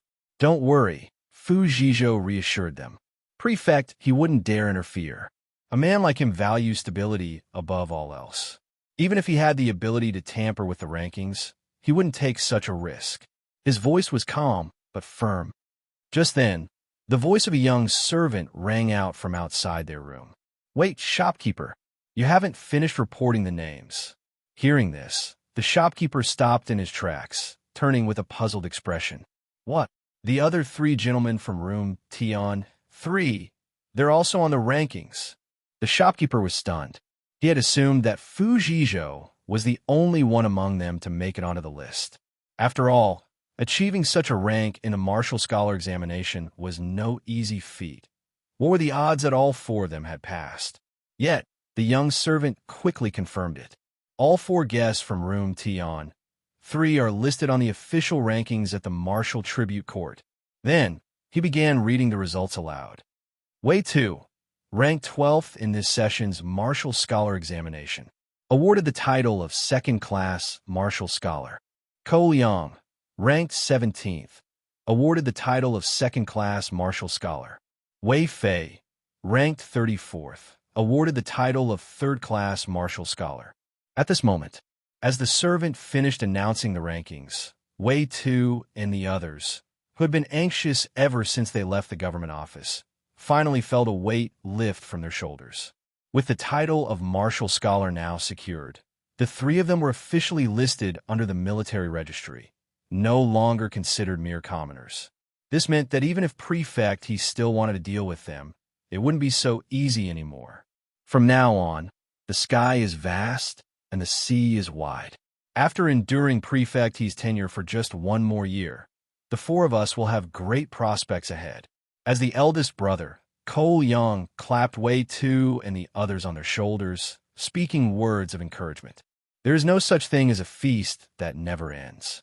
By midday, the four of them left Xuana Tower, bid each other farewell, and exchanged addresses, promising to meet again in the future. Now that the Tao examination had concluded and they had earned their titles, the next step was to report to their local government offices for registration and await official appointments. Naturally, they wouldn't be staying in Qingfeng Prefecture's capital for long. However, since Wei Tu and Wei Fei were not only from the same prefecture, but also from the same county, the two agreed to travel back together. Third brother, what you said at the government office, was that true? As they walked, Wei Fei clicked his tongue in surprise. Did you really used to be just a stable hand? If Wei Tu truly came from such a humble background, then Wei Fei's previous suspicions from the county-level preliminary examination would be completely unfounded. Back then, he had suspected that Wei Tu had used some underhanded method to pass the competition. But if Wei Tu had been a mere stable hand, then his performance had been purely the result of his own abilities. And later, Wei Tu had gone on to prove himself in the prefecture examination and the Tao examination, leaving no doubt about his strength. It's true. Wei Tu nodded. Wei Fei still wanted to ask more questions about how someone with such a background had managed to train his martial skills to such a level, but upon seeing that Wei Tu wasn't inclined to say more, he decided to let it go. I suppose I'll find out when we return to Qingmu County. He's not exactly an unknown figure anymore, Wei Fei thought to himself. As they neared the single residence in the city, Wei Tu and Wei Fei parted ways, agreeing to set out for Qingmu County together in 3 days. Brother Wei, the Martial Tribute Court already sent someone to our home to deliver the good news. You placed 12th in the Tao examination and have been awarded the title of second-class martial scholar as soon as Wei Tu saw Dan Yingong. The latter greeted him with an elated expression, eager to share the news. A second-class martial scholar. That's an incredible achievement. Dan Yingong clicked his tongue in admiration. Among literary scholars, rankings were similarly divided into first-class, second-class, and third-class rankings, with each level receiving different benefits. He had spent years studying and had only managed to achieve a second-class literary scholar rank himself. Yet now, Wei Tu, who had only trained in martial arts for 3 years, had reached the same level in the military track. How could he not be amazed? Thank you, Brother Yingong, for sharing the good news. Hearing this, Wei Tu smiled and cupped his hands in gratitude. In life, there are 4 great joys. A long drought met with rain, a wedding night, a reunion with an old friend in a distant land, one's name on the golden ranking list. Attaining the title of martial scholar was undoubtedly one of these great joys. Dan Yingong led Wei Tu inside to the guest hall, where the two chatted for a while. At one point, Dan Yingong brought up the incident from the previous night when Wei Tu had been summoned to the government office. I heard from Zhongli that you weren't the only martial scholar called to the office last night, and when you left, you walked out with a few other warriors. One of them was named Fu Zhizhou. Zhongli was the household servant who had been waiting for Wei Tu outside the government office the night before. Hearing this, Wei Tu paused for a moment before shaking his head. This matter, I can't say. Dan Yingong immediately understood. Since Wei Tu had chosen not to speak, that meant the situation was too sensitive to discuss. The matter of Martial Luck Pavilion was of grave importance, classified as a state secret by the government. It was even possible that Xiantian-level martial masters were involved. Legend had it that Xiantian martial masters not only had lifespans reaching 200 years, but also possessed mysterious techniques, such as the ability to manipulate minds through spiritual arts. According to Fu Zhizhou, a Xiantian martial master could use spiritual techniques to easily sway an ordinary person's will, forcing them to divulge secrets they would otherwise keep. After leaving the government office, Wei Tu and the other 3 discussed the events that had taken place inside. During their conversation, Fu Zhizhou did not hold back and shared what he knew about Xiantian martial masters. Martial Luck Pavilion likely had Xiantian martial masters, and the government did as well. Because of this, the 4 of them agreed. Under no circumstances were they to reveal what had happened in the government office the previous night. Not to friends, not to family, not even to their parents. As of now, the martial scholar spies for Martial Luck Pavilion had yet to be exposed. But what about in the future? If word got out the 10 or so martial scholars who had been summoned to the government office would undoubtedly be in danger. They would likely face interrogation by Xiantian martial masters sent by the government itself, and their families would suffer the same fate. For the safety of everyone involved, Wei Tu and the others had no choice but to bury this secret deep within their hearts. They would speak of it to no one. Could this matter be even more serious than what happened during the county examination with the Huang family? Dan Yingong was startled upon seeing Wei Tu's expression. In an instant, he realized that the events surrounding the government office must have been incredibly sensitive. He was a perceptive man and quickly shifted the conversation, instead asking about the 3 martial scholars who had left the government office alongside Wei Tu. To this, Wei Tu saw no reason to hide the truth and recounted his sworn brotherhood with them. This is a good thing. Dan Yingong nodded in approval. 4 people working together will always have an easier time than one person struggling alone. The two talked until the evening. At an appropriate moment, Wei Tu brought up his impending departure, saying, "Brother Yingong, I'll be leaving for home in 3 days. If you or your wife have anything to send to my master, please prepare it soon, and I will bring it with me." "You're thoughtful." Dan Yingong nodded. He smiled as he looked at Wei Tu, more satisfied with him than ever. He recalled how, at the start of the year, he had briefly doubted Wei Tu's day. Now, he realized how baseless those doubts had been. A scholar could learn everything about the world without stepping outside. Dan Yingong had seen many people rise to prominence, only to grow arrogant and forget their benefactors. People like Wei Tu, who remained humble and steadfast even after achieving success, were rare indeed. "I'll let my mother and wife know, so they can prepare letters for my father." After saying this, Dan Yingong cupped his hands in respect and left the hall.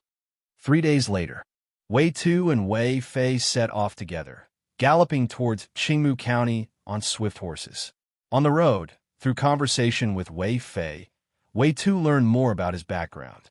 On the surface, Wei Fei was the young master of the Wei family in the county city. But in reality, he was an adopted son of the leader of Qing Tiger Gang. This was the first time Wei Tu had heard of the county's underground forces.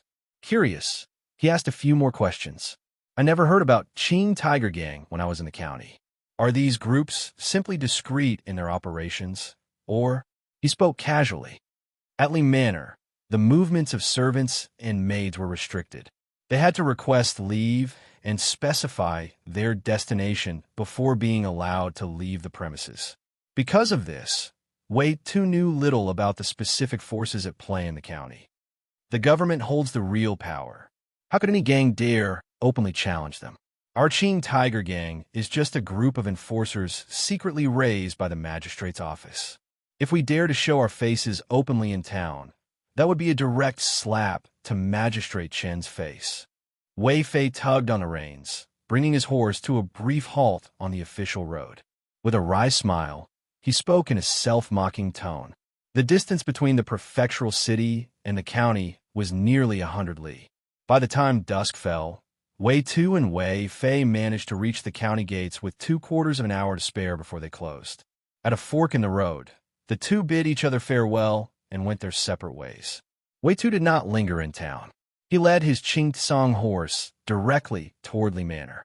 This time, unlike his previous visit, the entrance of Li Manor was far less lively. The usual crowds of visitors, the steady flow of carriages and horses gone. The place seemed noticeably quieter. Wei Tu waited by the side gate for a short while before Chun Lan, one of the manor's maids, led him into the inner courtyard. "Wei Gur, did you place in the Dao examination?" After walking a short distance, Chun Lan suddenly stopped in her tracks. She turned back slightly to glance at Wei Tu, lowering her head as she asked in a small voice. Ranking, following her voice, Wei Tu looked at Chun Lan's face. He did not see any hint of jealousy or joy. Her expression remained calm, but her fingers, which were lightly grasping a silk handkerchief, trembled ever so slightly. Ever since his martial arts training had reached a certain level, he had become keenly observant of people's subtle expressions and micro-movements. 12th place in the Tao examination, second class, martial scholar. Wei Tu answered. He could roughly guess Chunlan's feelings. She had likely been shaken by the reality of his sudden rise in status. They had all once been mere servants in Li Manor. However, Wei Tu held no resentment toward such thoughts. It was only natural for people to feel this way. If the roles were reversed, he might feel the same. As long as Chunlan harbored no ill intent, there was no need to dwell on it. Second-class martial scholar. Chunlan's face showed surprise, but upon further thought, she realized it was not unexpected. 2 months ago, she and the other maids close to Xinghua had already heard about Wei Tu's achievements in the prefectural examination. First place in the county examination. 6th place in the prefectural examination. With such results, securing a place in the Tao examination was not unthinkable. A short silence followed before Chunlan snapped back to reality. With a slight bow of her head, her expression turned apologetic. Wei, Leoi. She had changed the way she addressed him. Although Wei Tu had no wealth to his name, with the status of a martial scholar, he had already ascended to a rank far above that of a mere servant. She could no longer address him so casually. Just call me Wei Gur. We've known each other since childhood. Wei Tu shook his head, his tone carrying a hint of displeasure. Hearing this, Chunlan felt a trace of warmth rise in her heart. She nodded, dropping the formal address and continuing to call him Wei Gur. Wei Gur, the young master, also took part in the Tao examination, but he failed. He returned home this morning. When you enter the inner courtyard later, be careful not to mention it. Chunlan, who had grown used to looking out for Wei Tu, reminded him out of habit. But midway through, she suddenly paused, let out a self-deprecating laugh, and said, I'm speaking out of turn. You're different now, Wei Gur. You no longer need to tiptoe around Leoi and First Madam's moods. People were treated differently. A servant who angered the household could expect scolding at best and punishment at worst. But a guest of equal standing? That was another matter entirely. Even if the masters of the house disliked it, they would have to swallow their grievances. Li Xingye failed the examination. Wei Tu was more intrigued by this news than anything else. No wonder Li Manor feels so empty today. Now it all made sense. The Imperial Academy and Martial Academy released their examination results only a few days apart. Given the timing, the news of the Academy examination rankings would have just reached Qingmu County. If Li Xingye had succeeded, Li Manor would have been bustling with guests and well-wishers. But now, the silence spoke volumes. If Li Xingye had placed in the Tao examination, Li Manor would be livelier than ever, far grander than when the county examination results were posted. After all, the county examination was just an entry-level test, while passing the Tao examination meant securing an official title and rank. Given Li Xingye's age, earning a scholar title before 30 shouldn't be difficult. But people tend to elevate the successful and trample on the fallen. Failing this time means his potential in the eyes of the world will take a sharp hit. Wei Tu sighed inwardly. If he had failed this examination, his fate would likely be far worse than Li Xingye's. The Dan family, Li Manor, Huang family, whether they would continue treating him the same was uncertain. Thank you for the reminder, Chunlan. After a brief moment of thought, Wei Tu adjusted his emotions and expressed his gratitude for Chunlan's warning. I'll keep it in mind when I meet Master Li and First Madam in the hall. Entering the guest hall, before Wei Tu could even speak, Li Yaozu was the first to address him. Wei Gur, you've returned from the prefectural city. Are you planning to stay at Li Manor for a few days? If so, there is no issue. As soon as the words fell, Wei Tu's brows furrowed slightly, almost imperceptibly. He sensed something off in Li Yaozu's tone. It carried an air of condescension, as if granting charity rather than offering hospitality. This time, his visit to Li Manor wasn't for lodging. He had come to share his good news with Xinghua and to discuss her redemption with Master Li and First Madam. During his time in the prefectural city, aside from training, he had also taken on commissioned letter-writing work with the help of Dan Wuju, earning a small sum. It wasn't much, barely over a tael of silver. Not enough to buy Xinghua's freedom, but more than sufficient to pay for an stay. Moreover, in the martial examination, the inner court's military strategy section also assessed handwriting. Poor calligraphy wouldn't lead to immediate disqualification like in the literary examination, but it would affect one's score. Just as Wei Tu was about to clarify his reason for coming, he recalled Xunlan's earlier reminder. So he held back. No need to push the issue. After all, the Li family had helped him before. There was no need to provoke them when they were already upset. He wasn't so petty as to gloat over their misfortune. Discussing Xinghua's redemption could wait for a more suitable time. Besides, he had just earned his title. If he immediately turned around and pressed his former patron, it wouldn't look good. A place to stay. Thank you for your kindness, Master Li. After a moment of deliberation, Wei Tu rose and cupped his hands toward Li Yaozu, offering his thanks. I won't disturb you both any longer tonight. With that, Wei Tu took his leave. He had just walked a few steps when he suddenly ran into Li Xingye heading toward the hall. Li Xingye looked disheveled. His hair was unkempt, his face haggard. His scholar's robe was sloppily worn, unbuttoned at the chest, with his belt carelessly draped over his waist. You disgraceful fool! What is the meaning of this? Li Yaozu, upon seeing the sight, immediately erupted with anger, rising from his seat in fury. Proper etiquette begins with presenting oneself with dignity, maintaining one's posture, composure, and speech. Li Xingye's current appearance was disgraceful. If seen by outsiders, at best it would be considered inappropriate conduct. At worst, it would be evidence of the Li family's deteriorating discipline and failure to uphold their scholarly heritage. What does it matter? Li Xingye yawned, flopping lazily onto one of the straight-back chairs in the hall. Seeing this, Li Yaozu could only shake his head in frustration. He assumed his son was still wallowing in disappointment from failing the examination, and so he held back his temper. But just then, a young maid came running in. Her clothes were disheveled, her eyes red with tears. She fell to her knees before First Madame Li Tongshi, trembling as she bit her lip, saying nothing. Wei Tu stopped at the doorway. He retracted the right foot that had been stepping over the threshold, turned around, and looked at the kneeling maid inside the hall. It was already evening.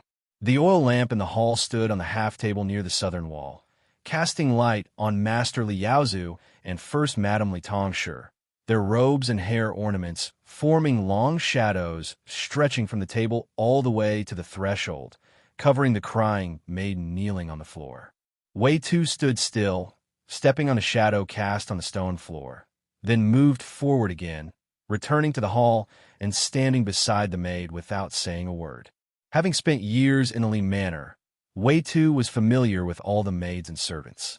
Even without seeing their faces, he could recognize them from their silhouettes alone.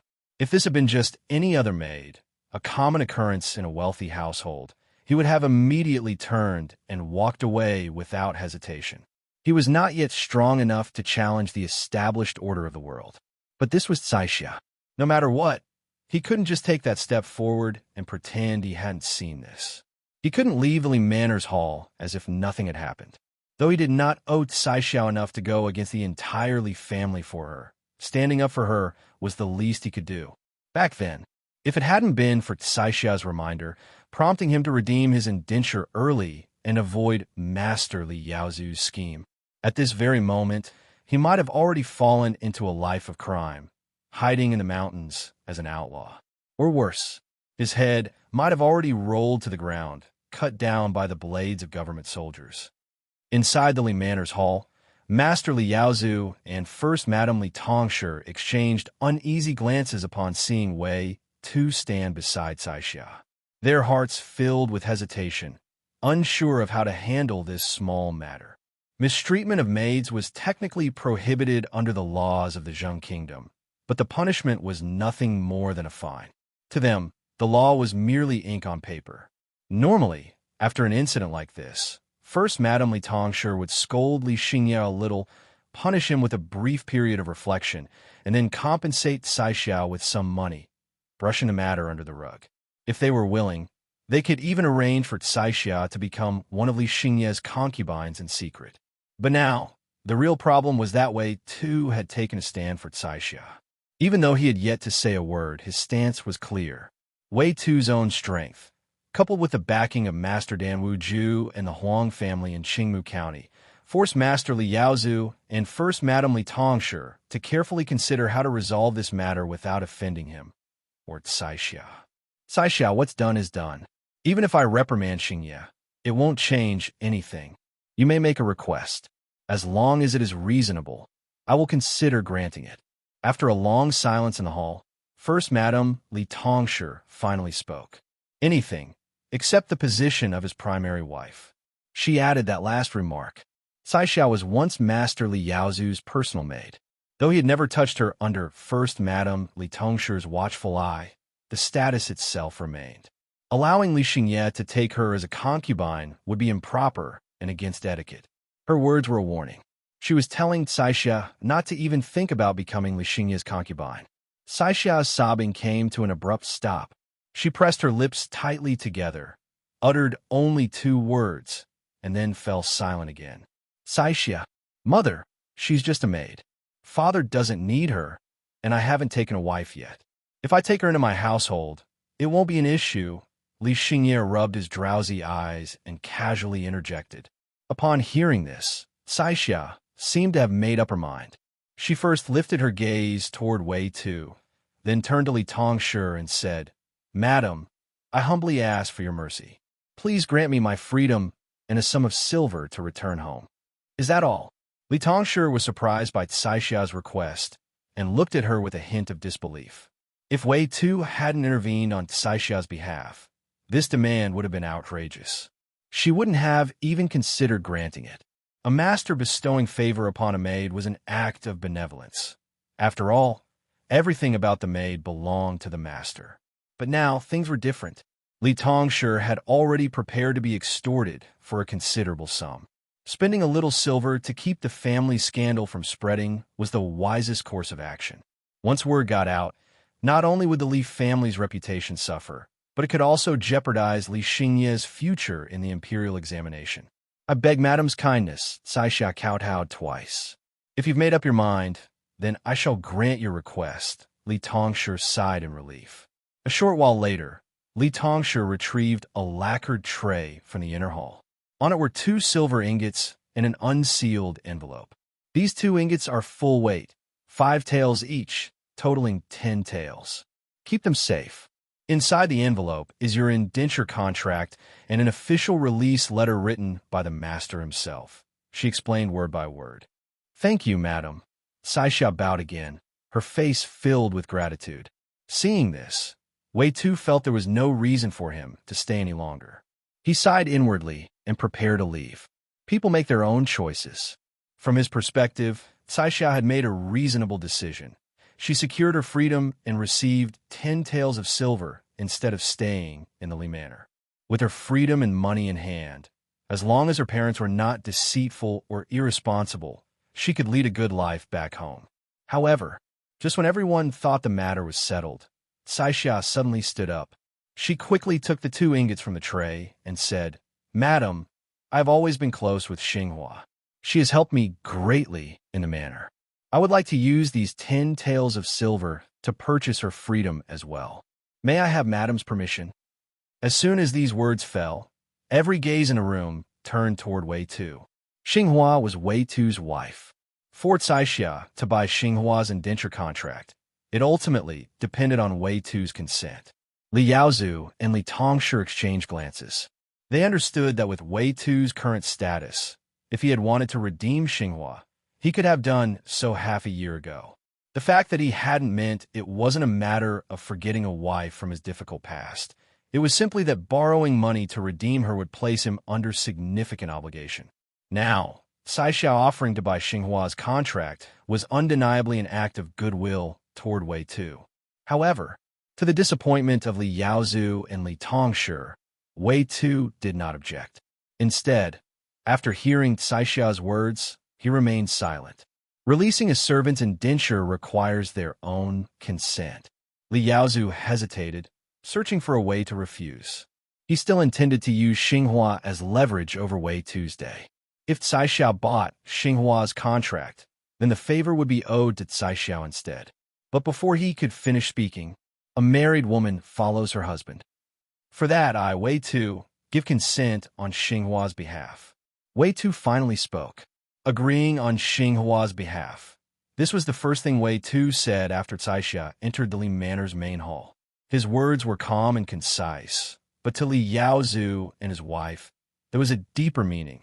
They could hear the defiance in his tone. From any perspective, whether as a former servant of the Li family or as a guest visiting their household, Wei Tu's words were inappropriate. No, it should be said that he had been rude the moment Cai Xia stepped into the hall. Seated in his chair, Li Yaozu's right hand clenched slightly beneath his sleeve, suppressing the irritation rising within him. He had originally thought that if Wei Tu wanted to redeem Xinghua's contract, he would come to him first, discussing the matter properly, negotiating the terms. That way, everything would have proceeded amicably. The Li family would release her, and Wei Tu would take her back, turning the matter into a celebrated event throughout Qingmu County, perhaps even the entire southern Mountain Dao.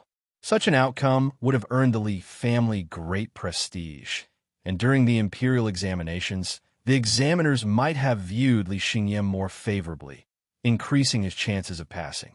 With that, the Li family's standing would have risen, cementing them as one of the foremost benevolent and righteous families in Qingmu County.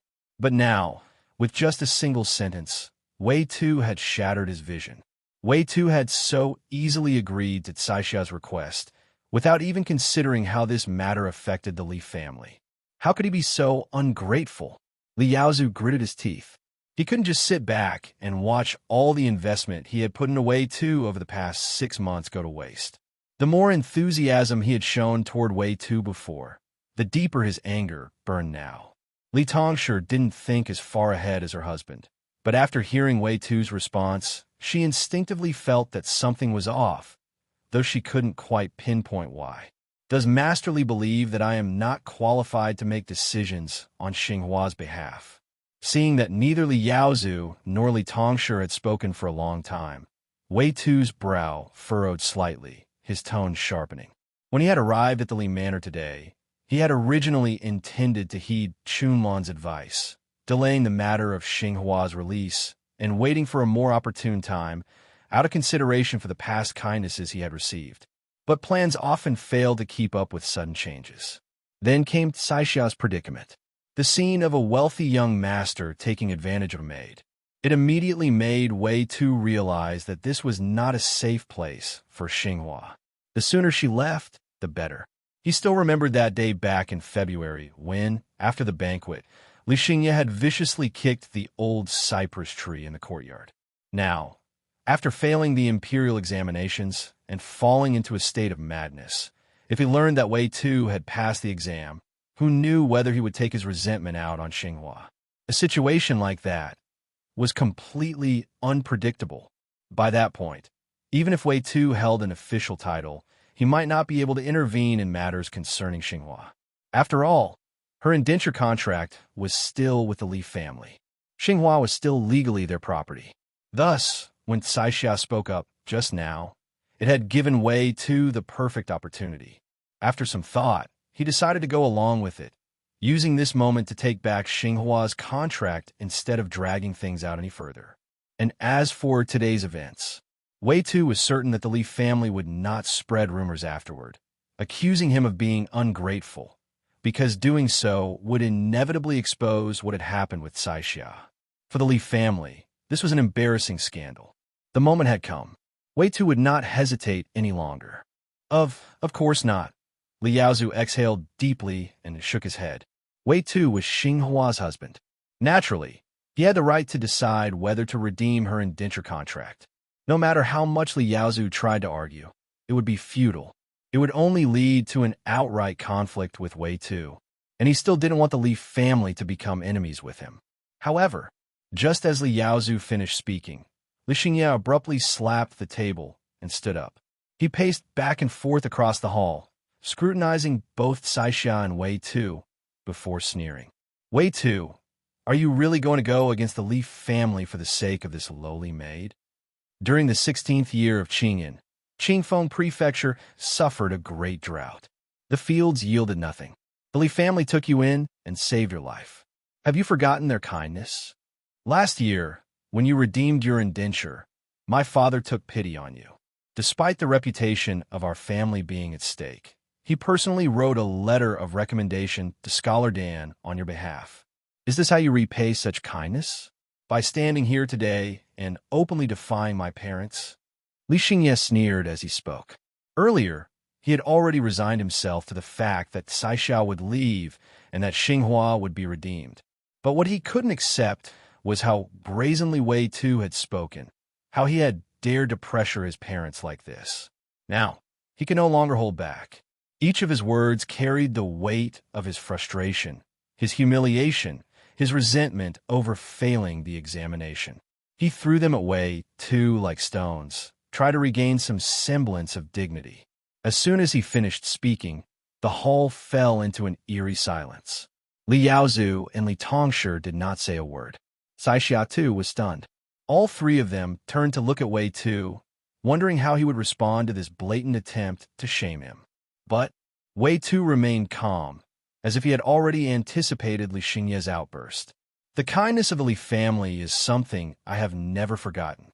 If the opportunity presents itself, I will repay it in full. His tone was icy as he met Li Xingye's gaze, his words carrying an unmistakable weight. Then, he turned to Li Yaozu and Li Tongshi, waiting for their response regarding Xinghua's redemption. Xingye has been frustrated over failing the examination. In his distress, he may have spoken too harshly. Wei Tu, I hope you won't take it to heart, Li Tongshi finally said, offering an apology. Then, she nudged her husband. Old master, go and fetch Xinghua's indenture contract. 2 people earning their freedom today. This is a joyous occasion. I'm happy for them. Fine, fine. Li Yaozu immediately seized the opportunity to de-escalate the situation. Without hesitation, he turned and walked into the inner hall to retrieve the contract. Redeeming Xinghua won't require 10 taels of silver. 7 will suffice, Li Tongshi added, retrieving 3 taels from her purse and placing them on the nearby table. After doing this, she fell silent. Like Sai Xia earlier, she pursed her lips, leaned back in her straight-backed chair, and stared blankly at the wooden beams above. With Xinghua's indenture contract now in hand, Wei Tu cupped his fists and bowed to Li Yaozu and Li Tongshi. First, madam, regarding my lodging here, I believe it would be best to make other arrangements. When I have time, I'll return with Xinghua to visit you. That's fine, Li Tongshi replied, her usual polite smile returning. Meanwhile, Li Xingye sat to the side, dumbfounded. He hadn't expected Wei Tu to keep his composure so well, nor had he anticipated his parents handling the situation so smoothly. But now that the moment had passed, he, too, realized that his earlier words had been inappropriate. The anger that had clouded his judgment began to fade, and he chose to keep quiet, waiting for everything to conclude. Before long, Wei Tu and Sai Xiao left the hall. From outside, Chunlan watched them go. Her hands trembled slightly as she carried a tray of food meant for the Li household's dinner and stepped inside. Chunlan, what you saw just now, forget it. If you dare speak a word of it to anyone, you'll face punishment under house law, Li Tongshi ordered, her smile vanishing instantly. I understand, madam. Chunlan quickly nodded, her head bobbing like a pecking chicken as she placed the dishes on the 8 Immortals table. But after a brief hesitation, she glanced at Li Tongshi and hesitantly spoke. Madam, there's something I am unsure whether I should say or not. Li Tongshi's expression darkened. Today had been one of the most humiliating days she had endured in her 2 decades of marriage. What is it? She snapped. Chunlan swallowed hard and then softly said, It's about Wei Tu. He ranked in the Dao examination this year. He made it onto the list. He is a second-class martial scholar. Wei Tu had passed the Dao examination. A second-class martial scholar? These simple words landed heavily in the ears of the Li family's masters. Li Yaozu, first Madame Li Tongshi, and Li Xingye all instinctively held their breath. Unlike literary scholars, martial scholars could be appointed to local government positions, becoming military officers. Even if it was just a minor official position, it was still an official rank. That status alone created a vast divide between Wei Tu and the common folk like the Li family. Li Yaozu and Li Tongshi never expected that after Li Xingye had humiliated and pressured Wei Tu so much, he would still remain composed, not even mentioning his success in a martial examination. How could he have passed this time? Li Xingye was furious, his resentment deepening. The frustration he had vented earlier now swelled again, this time even stronger. He had spent over a decade studying diligently. Yet in the end, he had been surpassed by a former servant who had trained in martial arts for only a few years. How could he possibly accept this? To gain success without arrogance, to face humiliation without losing composure. This man, Li Yaozu, shook his head. He had made up his mind. Going forward, he would strictly instruct Li Xingye never to antagonize Wei Tu again. If they continued down this path, the goodwill they had left with Wei Tu would eventually run dry. And when that day came, the consequences for the Li family would be difficult to predict. After leaving the Li family's inner courtyard, Wei Tu waited in the outer courtyard for Xinghua and Saixia. Once the two women finished packing their belongings, the three of them finally departed. This time, I really have to thank you for standing up for me, Wei Tuesday. If not for you. On the road, Saixia found a moment to express her gratitude. To stand against one's former master. Even for Wei Tu, it had not been an easy decision. Saixia understood this well. We help each other. You once helped me too. Wei Tu smiled in response. Reputation was something he had to consider, but if he had stood by and watched Saixia be humiliated, he wouldn't have been able to forgive himself. Besides, he had already defied county magistrate Li Yaozu was hardly someone he needed to fear. Hearing his words, Saixia finally set her worries aside. Holding onto her bundle, she silently followed behind Wei Tu and Xinghua.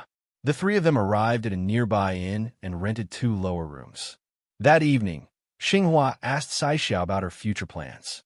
You and Wei Tu were both forced into servitude because your families couldn't support you. But now that you're free, you can go back home. During years of famine, parents sold their children to ensure their survival. But in peaceful times, some still sold their sons and daughters just for money. Xinghua had been one such case. She had been sold into the Li household not out of necessity, but because her family had sought financial gain. So after being sold, she had slowly distanced herself from her parents. But things are different now, Xinghua continued. Your father has a son, and your family is still poor. If you go back, not only will those 3 taels of silver be taken from you, you yourself might be sold again. Her words were blunt, but they were realistic. Unlike noble young ladies raised in grand estates, servant girls like them had learned to see money for what it was, survival. Had Wei Tu not proved himself, Xinghua would never have given him her savings so freely. Xinghua, I plan to stay with you for now. Once Wei Tu officially takes his post, he'll meet many respectable men. When the time comes, I want to marry and settle down. After a brief silence, Saixia gave her answer, having thought carefully about her situation. You've been good to me, and I'm more than willing to have you by my side. It'll be nice to have company. Xinghua nodded in agreement. An unmarried woman could not register a household independently. Even though Saixia had redeemed herself and regained her civilian status, she had no choice but to register under an existing household. What she meant was clear. She wanted to register under Wei Tu's name and stay with them. The next morning, Wei Tu took Xinghua and Saixia to the county office. He handed over their indenture contracts and official release letters to the clerks in the household registration department. Well, this is a rare sight, one of the clerks muttered, clicking his tongue as he flipped through the documents. With a brush in hand, he pulled out the registry book and added both women's names beneath Wei Tu's entry. He had been a clerk in the county office for many years, but this was the first time he had seen a former servant redeem themselves. And today, 2 servant girls were also obtaining their freedom, both tied to Wei Tuesday. It was indeed a rare sight. Has the county office received the martial scholar credentials from the Tao examination yet? After completing the registration for the 2 women, Wei Tu didn't leave immediately. Instead, he cupped his hands toward the clerk and asked, "Martial scholar credentials?" Hearing this, the clerk was momentarily surprised. He looked at Wei Tu with a puzzled expression. "You passed the Dao examination this time?" He had been aware that Wei Tu had taken the county examination and had even won first place as a martial scholar. However, he was also one of the few people in the county office who knew that Wei Tu's first place ranking had been somewhat questionable. The Dao examination was far more difficult than the county-level examination. He had never expected Wei Tu to actually pass. "I did." Wei Tu nodded in response. "Brother Wei, that means we'll be colleagues from now on." The clerk, Jian Liang, immediately brightened and took the initiative to greet Wei Tu more warmly. His attitude had completely shifted, no longer indifferent. At the same time, he introduced himself. "My name is Jian Liang. My family has served as clerks for generations, and I work in the household registration office." "Brother Jian." Wei Tu cupped his hands in greeting. He didn't need to introduce himself. Jian Liang likely knew more about his background than he did. "The martial scholar credentials arrived from the prefectural office 2 days ago. I'll go ahead and update your registration from civilian to martial status now," Jian Liang offered proactively. He understood what Wei Tu meant by asking about the credentials. The document was proof of his status as a martial scholar, usually kept on record by the county office. "Much appreciated, Brother Jian." Once his status was officially updated, Wei Tu expressed his thanks before taking Xinghua and Saixia out of the registration office. However, he had barely taken a few steps when he spotted Wei Fei walking toward him from the direction of the Commandment Stone. From the way he was headed, it seemed Wei Fei was also coming to the registration office to update his status. Since martial scholars had to switch from civilian to military registration before their official appointment, there was no reason to delay. "Second brother." "Third brother." The two greeted each other.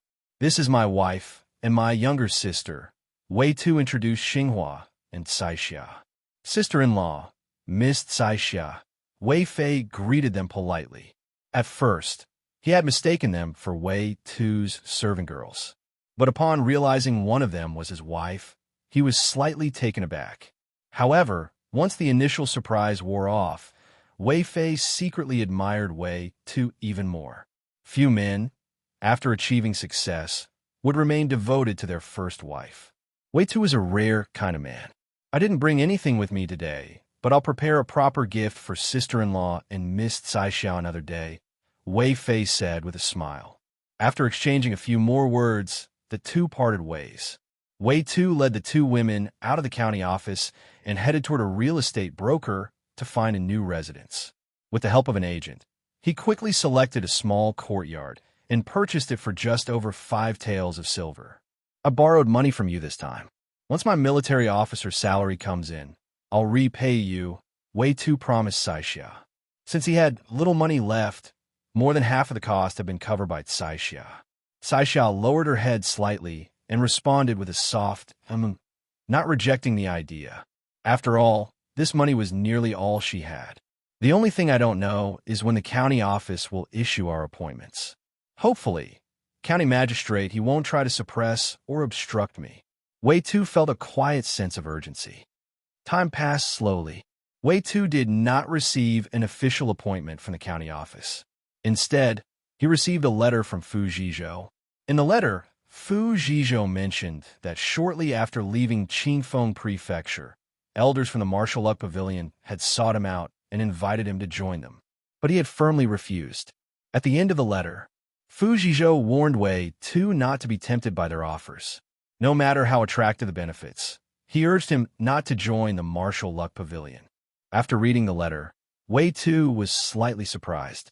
Back when the four brothers stood against County Magistrate they had already decided not to join the Martial Luck Pavilion, despite facing significant pressure. Now that they had already offended County Magistrate joining the Martial Luck Pavilion at this point would undoubtedly be unwise. Why would Fu Zhizhou specifically mention this? Could it be that the elders of the Martial Luck Pavilion offered an incredibly high price?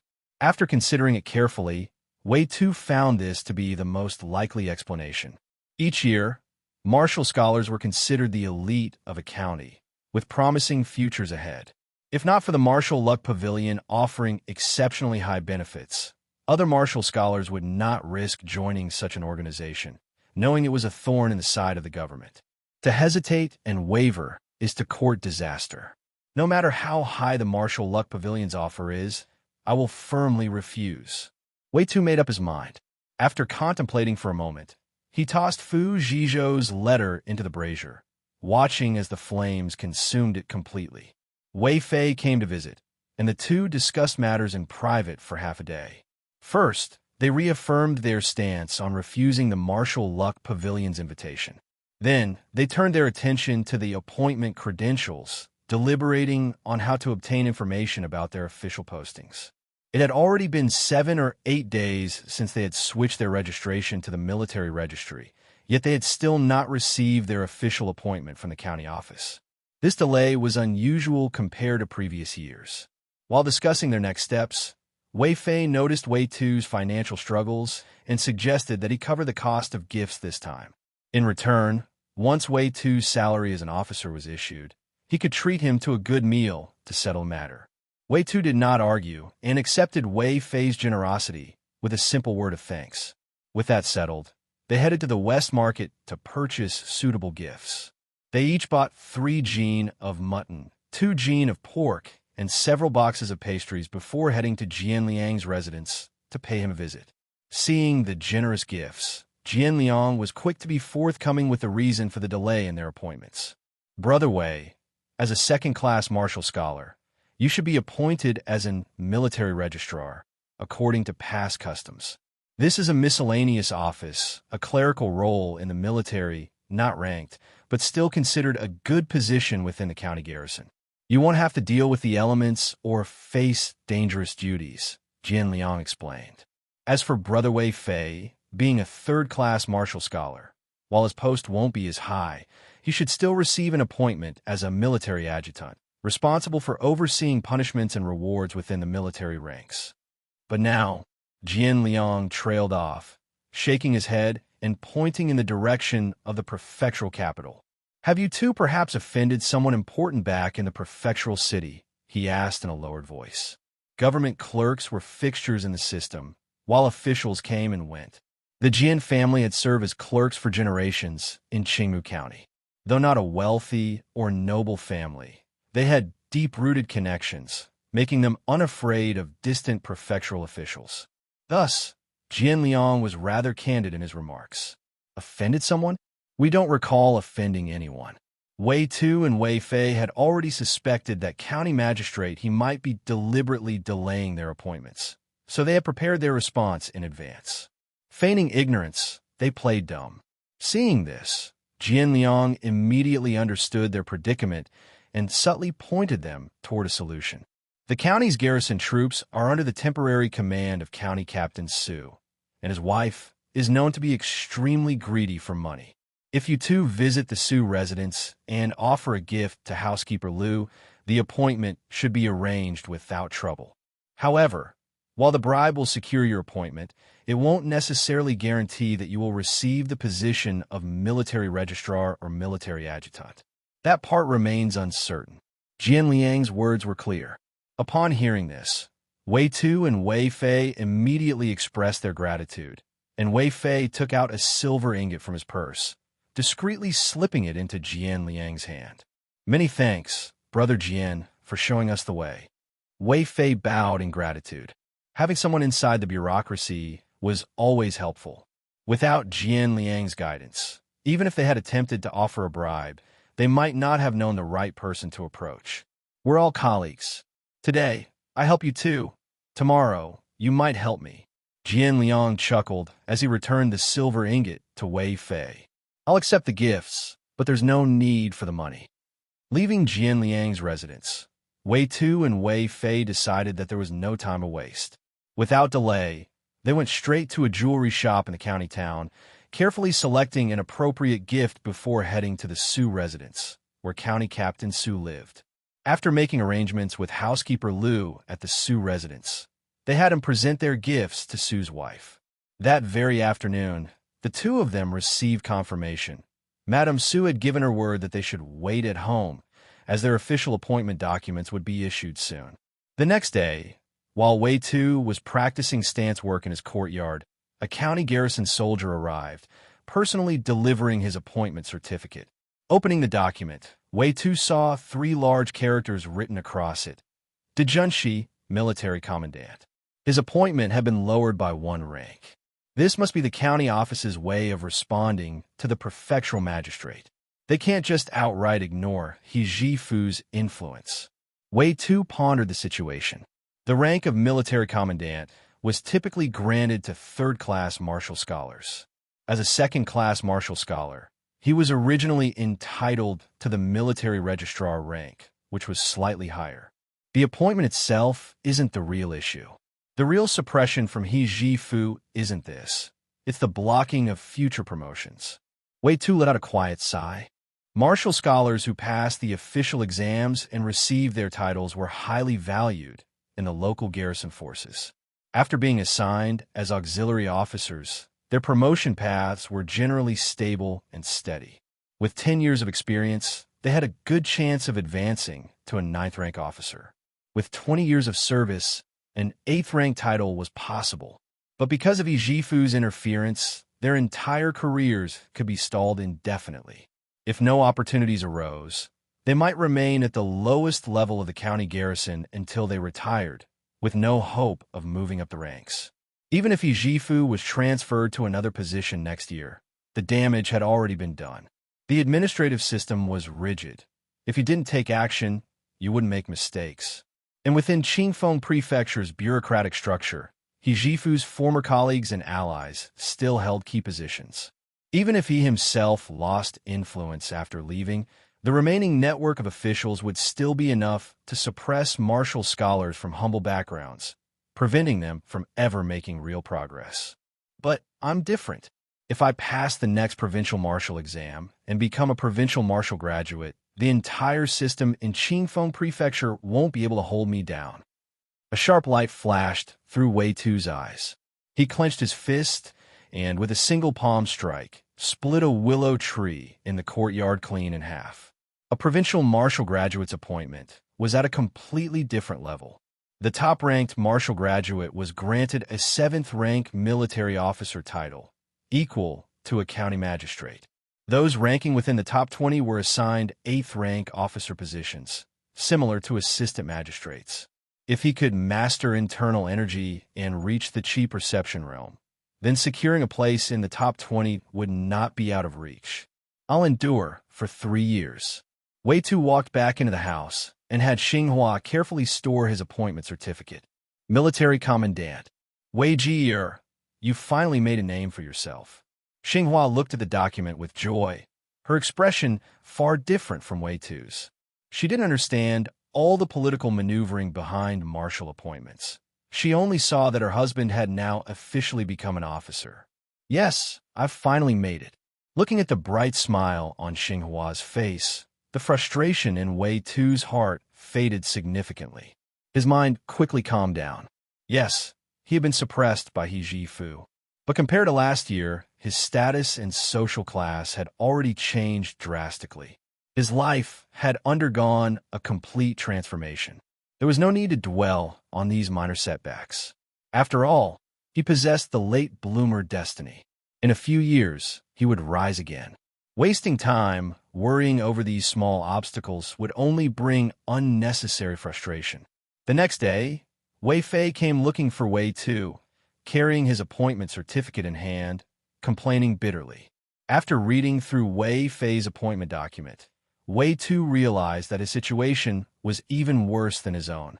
He had only been assigned the position of Dujiado, chief instructor of the garrison. This position required him to conduct drill training for the garrison troops every 3 days. Not only was it tedious and exhausting, but among all the garrison officers, it was one of the lowest-ranking roles. I'm just waiting for our 4th brother to climb up the ranks and pull me up with him, Wei Fei sighed. I only hope he won't forget what he promised when we swore our oath of brotherhood. He let out a self-deprecating laugh. Compared to Wei Tu's composed attitude, Wei Fei clearly couldn't let go of his frustration over being suppressed by He Jifu. After all, he didn't lack money. With no real future prospects, a mere chief instructor position wasn't enough to elevate his status. Fourth brother is a man of honor, Wei Tu reassured him. He won't forget the bond we share. He understood that Fu Zhizhou was the key to their brotherhood pact. If Fu Zhizhou broke his word, then their alliance would gradually become nothing more than a passing joke. We'll see in a year or two. Time will reveal a man's true nature. Wei Fei shook off his gloom and let out a laugh. Between Fu Zhizhou and Wei Tu, he clearly trusted his fellow countyman more. 2 days later, Wei Tu and Wei Fei officially assumed their posts in the county garrison as military commandant and chief instructor. Everything went smoothly within the garrison. Neither of them faced exclusion from their peers, nor any targeting from the soldiers under their command. It wasn't because the military discipline was strict. Far from it. It was because the county garrison had completely deteriorated. Every time there was roll call, less than half the officers and soldiers actually showed up, sometimes not even a third. The world is about to descend into chaos. Wei Tu observed this scene and immediately recalled what his father, Wei Bao, had told him about Baiyang County 3 years ago. The relief granary there had been embezzled by local officials, with 70% of the grain stolen, and the remaining 30% was mostly rotting old stock from previous years. Such rampant corruption was a clear sign of an impending crisis. If a peasant revolt broke out in Qingmu County, Wei Tu seriously doubted whether these garrison troops could defend against an uprising. All it would take was one natural disaster, and Qingmu County would be engulfed in rebellion. But Wei Tu simply shook his head. That has nothing to do with me. The deep-seated corruption of Zheng Kingdom's local administration isn't something I can change. If I act recklessly, He Jifu might just use it as an excuse to frame me for treason. Wei Tu turned a blind eye to the decay of the garrison. He understood history well, and he knew what happened to officials who tried to reform the system. 5 days into his role in the garrison, Wei Tu finally met the elder from Martial Luck Pavilion that Fu Zhizhou had warned him about in his letter. In a quiet alley, an elderly man with graying hair suddenly blocked his path, smiling as he addressed him. "Sir, you must be Wei Wu Shi." His hair and beard were completely white, and his temples were slightly sunken, making him appear frail with age. But his movements were strong and steady, exuding an undeniable presence. Wei Tu narrowed his eyes. "Who might you be?" he asked cautiously. Although he had some guesses about this man's identity, he wasn't completely sure. If such a figure existed in Qingmu County, he would have certainly heard of him before. The old man chuckled. "I am Xuedu, an elder of Martial Luck Pavilion." His voice was calm, offering no pretense. "This time, I have come to Qingmu County specifically to invite Wei Wu Shi to join Martial Luck Pavilion. If Wei Wu Shi agrees, Martial Luck Pavilion will fully support your cultivation and advancement. I can personally guarantee, if you join Martial Luck Pavilion, you will have a chance to reach the Xiantian realm before the age of 50. A Xiantian master can live for 200 years. Xuedu enunciated his words clearly, laying out Martial Luck Pavilion's offer. As soon as he finished speaking, Wei Tu felt his heart waver. At that moment, he finally understood why Fu Zhizhou had repeatedly warned him not to give in to temptation. Because Martial Luck Pavilion's offer was simply too generous. A Xiantian master could live for 2 centuries. Joining Martial Luck Pavilion would grant him the chance to double his lifespan. Who could resist such an offer? Especially someone like him. His late bloomer destiny meant that the longer his lifespan, the greater his potential achievements. If he truly reached the Xiantian realm, then perhaps he would even have the opportunity to seek the immortal path that might exist in this world. But after a brief pause, Wei Tu finally quelled his inner desires. He took a deep breath and said, "I am already an official of the imperial court. Since I have entered the government, it would not be appropriate for me to join Martial Luck Pavilion. I must decline." Elder Xuedu furrowed his brows and pressed further. "Are you sure? This is the Xiantian realm we're talking about." After all, Wei Tu had only trained for 3 years, yet he had already achieved such remarkable results. Xuedu wasn't willing to let go of such a promising martial talent so easily. Wei Tu shook his head. I appreciate Elder Shue's recognition, but I do not pursue martial arts for its own sake. To me, it is merely a tool to achieve success and status. Hearing this, Wei Tu sighed in disappointment and ultimately gave up on persuading him further. He flicked his wrist, tossing Wei Tu a bronze token, and said, "If you ever change your mind, take this token to Tonghu Mountain. There, you'll find our sex envoy waiting." With that, Wei Tu flung his robe, stepped onto the alley wall, and leaped effortlessly onto the rooftop. Within a few graceful movements, he disappeared into the distance, leaving no trace. Wei Tu's brows twitched slightly. Qin Gong. For what he had just witnessed, he could estimate Wei Tu's strength. Although external martial artists often had superior raw combat power, they generally fell short in certain aspects compared to internal cultivators. For example, the lightness technique Wei Tu had just displayed. Wei Tu could also use his strength to leap onto a rooftop, but his movement wouldn't be nearly as smooth and effortless as Wei Tu's. Moreover, from his observations, Wei Tu was not only an internal cultivator, but he had also practiced external foundation-building techniques. Still, Wei Tu remained skeptical. He claims that Martial Luck Pavilion can help disciples reach the Xiantian realm, yet he himself is still stuck at this level. If he can't do it, why should I believe I can? Besides, the government is already watching Martial Luck Pavilion closely. Right now, it's hardly a safe haven. Wei Tu shook his head and buried the matter deep in his mind. However, before leaving the alley, he thought for a moment and then hid the bronze token beneath a large Chinese tun tree at the end of the alleyway. The next day, Wei Fei came to find Wei Tu and revealed that Wei Tu had also approached him, but he had flatly refused the offer. His reasoning was exactly what Wei Tu had suspected.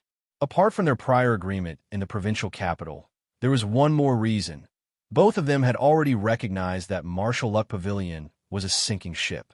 Boarding that ship now would be nothing short of suicide. No matter how powerful Martial Luck Pavilion was, it could never match the authority of the Zheng Kingdom Imperial Court. This was something that all martial scholars understood. If Martial Luck Pavilion was truly capable, why would they recruit government-sponsored martial scholars instead of simply training their own experts to establish a rival government? The fact that they were seeking out court-recognized martial scholars proved that they lacked the strength to oppose the imperial system head-on.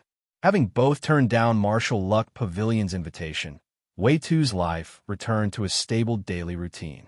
Until the results of the provincial martial examination were delivered to Qingmu County's government office. Fu Zhizhou actually placed 9th in the provincial examination. When Wei Tu and Wei Fei saw the rankings, they were thrilled at first. Then gradually, a sense of unease crept in. Originally, Fu Zhizhou's family background had already been superior to the other 3 brothers in their sworn brotherhood. Now that he had passed the provincial examination, he had pulled ahead of them once again, officially earning the title of Marshal Jiren, and would soon be appointed as an 8th-rank military officer. Would he still remember the oath they had once sworn together? Would he still honor it? That was a question with no clear answer. "Let's go to Tiyun Tower for a drink first." Wei Tu broke the silence. He glanced at Wei Fei and said, "I've owed you a meal for a while now, but never found the time to make it up to you. Today is our rest day, and I just got my salary not long ago." Whether Fu Zhizhou would uphold their pact, Wei Tu couldn't say for sure. It would be a lie to claim he didn't care. Having an ally in the bureaucracy of Southern Mountain Dao was always better than struggling alone. But compared to Wei Fei, Wei Tu was confident that he could rise above in the next provincial martial examination and become a provincial martial graduate. At that time, even if Fu Zhizhou chose not to help, he would still be able to escape prefect suppression and establish himself. Even if their 4th brother, who had the most potential, no longer helped them, he still had Wei Fei, his fellow county comrade. The 2 of them could support each other. "All right, 3rd brother," Wei Fei said, the disappointment in his heart fading by half. He chuckled, dressed casually, and walked towards Tiyun Tower with Wei Tu. During the 2 months they had served as officers in the county's garrison, Wei Tu, as the military commandant, had little interaction with the common soldiers and didn't form any close bonds. But Wei Fei was different. He was a drill instructor responsible for leading military drills. He spent every day among the troops, drinking and chatting with them. In Qingmu County, few people didn't recognize Wei Fei. Upon reaching Tsiyun Tower, Wei Tu spared no expense, spending 7 yen of silver on a full banquet as thanks for Wei Fei's generosity when they visited Jianliang together to deliver gifts. The table was filled with delicacies: braised sea cucumber, soy-braised pork knuckle, 4-flavored meatballs, stir-fried kidney slices, all the best dishes. There were also seasonal cold appetizers and fresh fruit. Additionally, Wei Tu paid 2 yen of silver for a jug of peach blossom brew, the best liquor available at Tsiyun Tower. Wei Fei, seeing Wei Tu's generosity, was overjoyed and thought even more highly of him. He felt that swearing brotherhood with Wei Tu had been the right choice. After 3 rounds of drinks and 5 courses, Wei Fei, face flushed and tongue thick, slurred, "Even if I lose faith in first brother Ko Liang and fourth brother Fu Zhizhou, I'll always believe in you, third brother." With that, he threw an arm around Wei Tu's shoulders and passed out at the table. Wei Tu shook his head at those words, pried Wei Fei's arm off, and, feeling the effects of the alcohol himself, rested his head beside him. He understood that Fu Zhizhou's success had, ironically, strengthened the bond between him and Wei Fei. The two of them were the ones struggling together in adversity. It was natural for them to cling to each other for support. Time passed. In the blink of an eye, it was now the 25th year of Qing'an. That New Year's Day, Wei Tu took Xinghua to visit Master Dan, instead of returning to Weijia village. During the 6 months Wei Tu had served as an officer, the clan elder of Weijia village had sent people multiple times, hoping that he would recognize his ancestors and return to his roots by returning to the village for the ancestral worship ceremony. But each time, Wei Tu had refused. Years ago, when he left Weijia village, he had been bitter about how neither he nor Xinghua were allowed into the ancestral hall. But now, after coming this far, he had long let go of those grievances. However, just because he had moved on didn't mean he was foolish. Wei Tu was well aware that the clan elder wanted him to return for one reason alone: his status as a government official. They wanted to use him as leverage, hoping to gain some benefits for the clan. Of course, he wasn't heartless toward his father, Wei Bao. Wei Tu sent his father a letter, inviting him to move in with him and live out his later years in comfort. In this era, poor commoners had very few choices in life. Wei Tu understood this very well. He never resented Wei Bao for selling him to the Li Manor in those famine years, nor did he blame him for urging him to leave quickly when he returned home for a visit. The first was to ensure his survival in those desperate times, and the latter was to protect him from humiliation in Weijia village.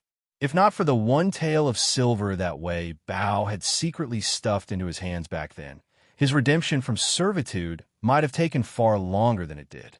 And that 1 tael of silver was nearly all of Wei Bao's savings.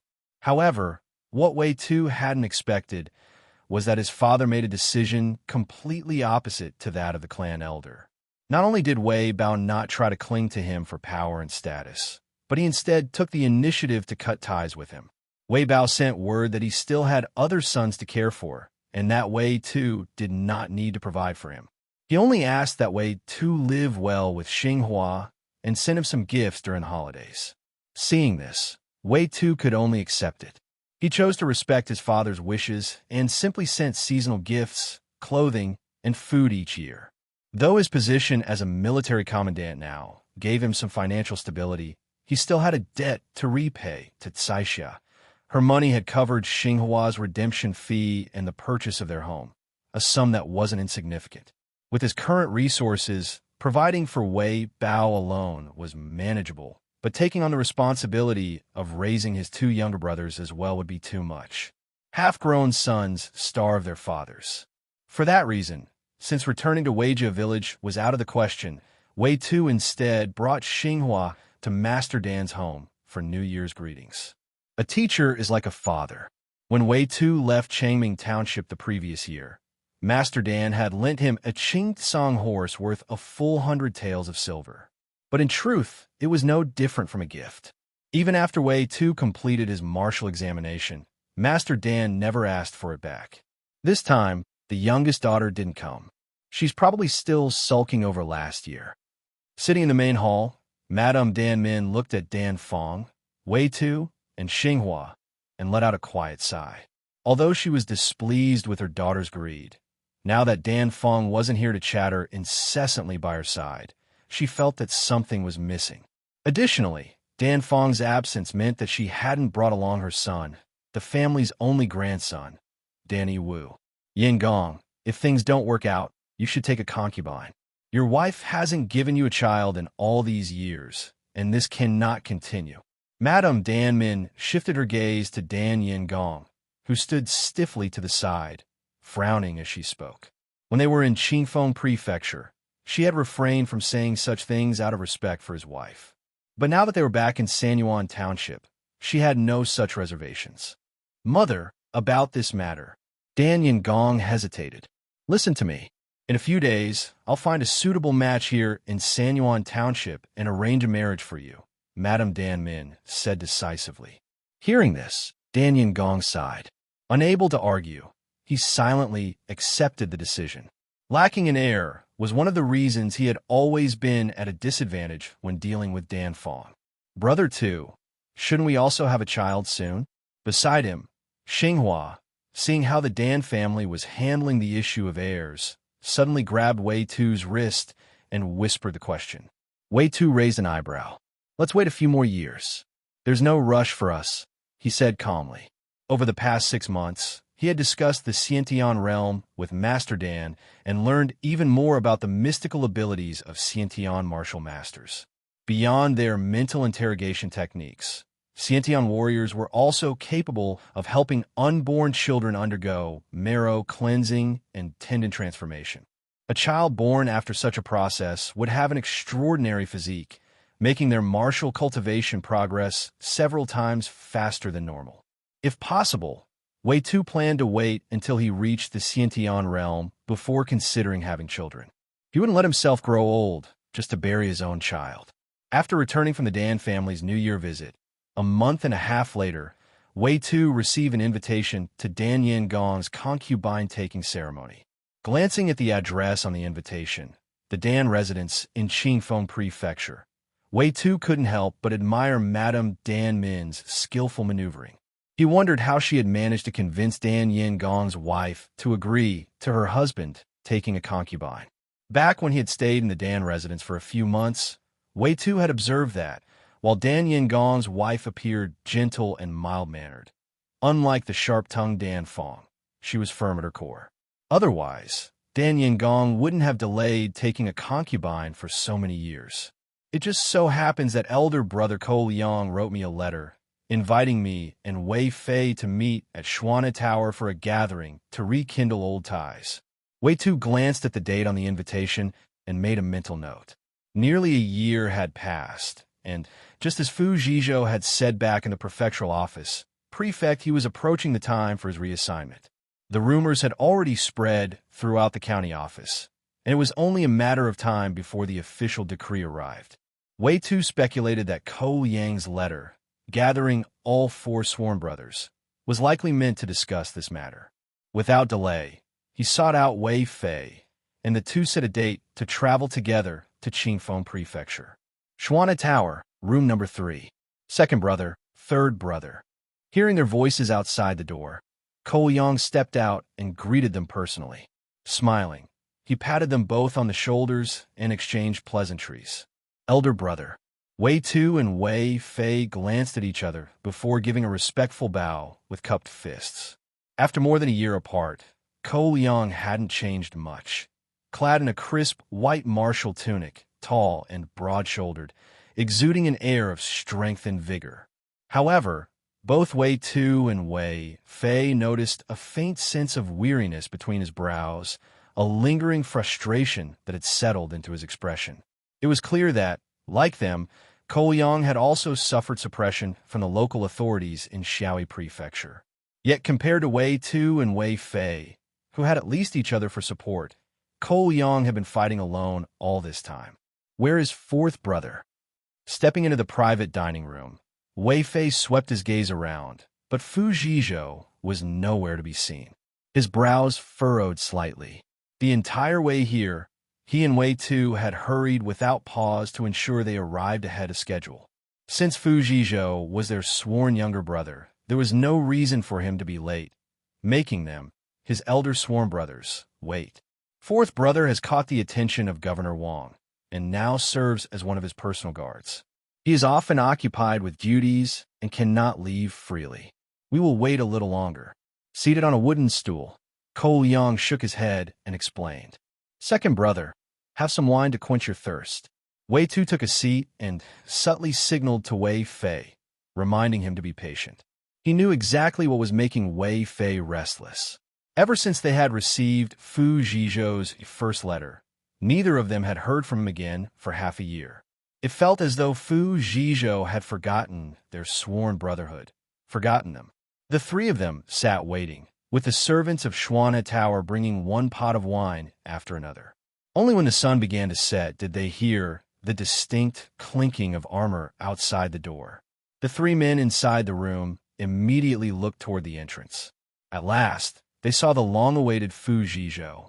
He was clad in bright silver armor, his helmet adorned with a scarlet tassel, his entire presence exuding prestige and command, truly the bearing of a military officer.